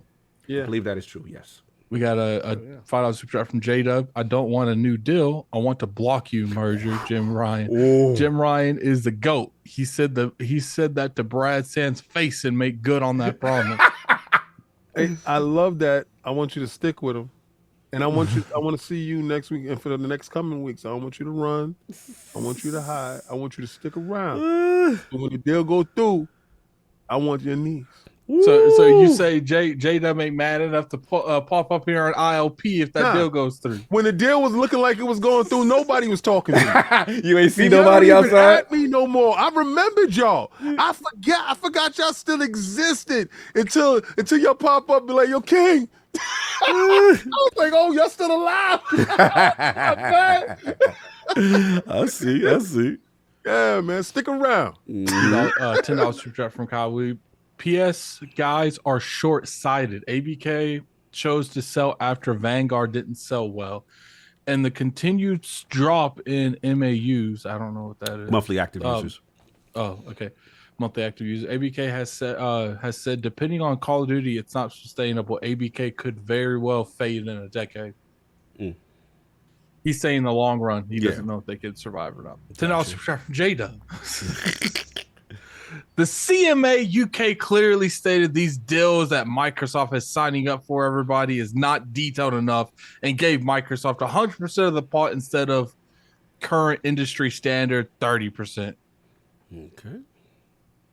But if Sony would do it, you'd be out here, get him, Sony. Got a $10 super chat from Gamer by Choice. I care about the deal because this has wide-reaching implications to companies beyond gaming wanting to merge. Imagine if companies pull out of the industry because they feel they cannot grow. Mm-hmm. Well, we're not going into any of these. $2 super chat from Hargit Shani. The stream is being blocked more than the ABK. Yeah, factual. Yeah, Khan is on me because I'm speaking facts. You know what it is. $2 super chat from Gamer by Choice. Microsoft entrusted with UK security. Cloud. Nope. $5 super chat from Dragonheart Yobi. Phil Spencer is Hulkamania. He's tired of being nice. It's time to bring out the Hollywood Spencer and create the NWO for life, brother. I think that happens. $5 super chat from Jay Rembert. King is right. Microsoft needs to stop being nice. The nice guy, at least when it comes to Sony, anyway. Okay. $2 super chat from Spartan Ghost 17. Phil, burn the ships, grab the shields. We going. $5 super chat from Nintendo, the Dawn Otaku. Phil Spencer is Kang at the end of Loki, and the CMA is Sylvia, effectively turning him into the Conqueror. Yep. $5 super chat from Sagging Nutsack. That dude. Hold up. $5 super chat from Reggie Mobile 9. Salute to the Lord's Excellency 3-part show. I agree with King. I think it's all delay tactics. In the end, Microsoft will win. $2 super chat from Spartan Ghost 17. Sony will be selling cartridges when dust settles. But for someone with this bad news, King, you really riled these people up. He rised them up. He got the masses on their square. They talking. I don't want them. King just like delivered that speech that you have when you're like in Lord of the Rings, right before they go to the battle. They know they're going to lose. Son. It's one of them 300. Listen. I don't want them ever to have a mustard seed heart. We don't do soft talk Sundays here. Our hearts don't pump Kool-Aid. We are Spartans, and we don't ever fold at the first sign of trouble. Don't ever forget that. Spartans ride to the death. Respect. You're inspiring people today. Okay, now we got the Sagging Nutsack super chats. 5. I don't understand the sudden goalpost move. From Call of Duty to new cloud gaming, what changed? Is Google snitching too? Wow. And we got a 10 super chat from Sagging Nutsack. Let's be clear. Let's be honest. Cloud gaming is nowhere near perfect when we need someone like Microsoft to step up and make it better. Without them, I don't see cloud gaming going anywhere. $10 super chat from Mario187. Do you think Xbox should make the Series S into a PC gaming handheld? Talked about one. Oh, you're right with that one? Yeah, they're not doing that. I think we caught it, but I just want to make sure that there's still more. Okay. Oh, from what you've read. Yeah, I remember that one reading from that point on. Because there's 2 Everborns. There's a bunch of Everborns and Slumber. Yeah, we did. I think that we caught up there because those are the ones we did. Cool. Now, and there's a member chat that y'all missed that I put in the chat here. Okay. There's a member chat inside Zoom. All right, give me a second. I saw Addict. Do you got that one in Zoom for that case you put in? Hold up, member chat, and I think Stitch was like, "Yeah, we missed his member chat." But I have Stitches here. Okay, cool. Okay, we got 41-month members from Stitch. If the EU passes the deal, the UK could lose cloud gaming. Also, the decision just hurt every other cloud service that was going to benefit from this deal. Thoughts? Yeah. Yeah. I feel that Microsoft handed out those deals, and working with the CMA or what they put forth. Was a benefit for Microsoft, but at the end of the day, they used that to, basically hold it against them.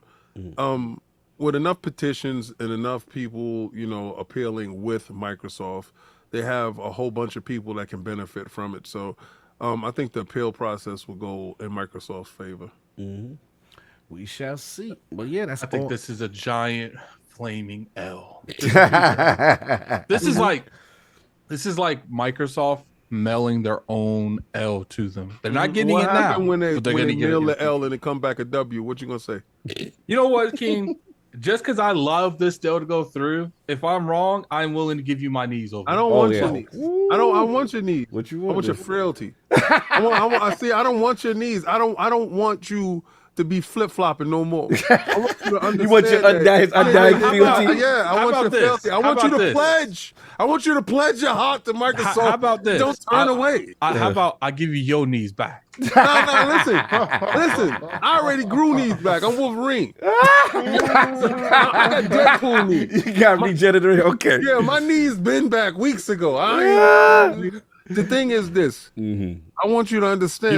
Talk will not be tolerated in this space. We got to get. I got to talk to graphics god. We got to get an emoji for soft talk. Because some lips whispering very softly that we don't need no more soft talk Sundays. Like, we got to walk away from that. Fair enough. Well, look, that's all I got. Unless anybody got anything else out of you, got anything else before we done get up on out of here? We good. You know what else we need? What we need? And shout out to Drink Ass Guy. We need an immediate though. King says, "Keep dreaming." This guy ready to give up at the drop of a hat. Oh, we're bleeding. I give up. I feel like an entire government saying no is not the drop of a hat. Nah, and you have one person outside that said yes. EU got us. This is an independent person that decides to do this. Now, when the EU says, nah, we ain't with what this independent dude's talking about. You can work over here. Don't give them it. I cannot wait for them not to get it.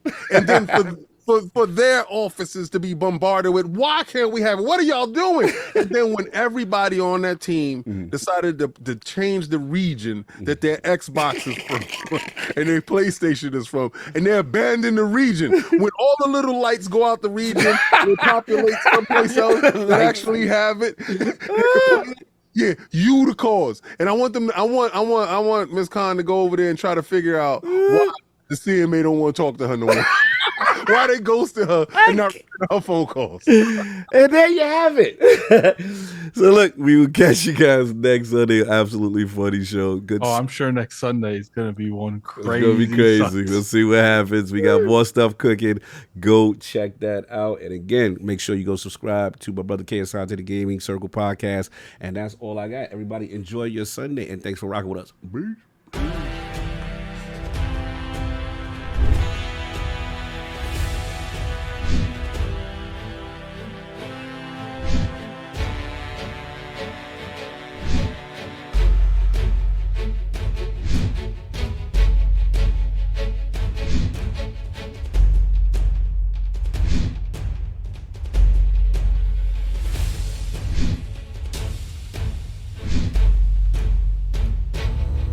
you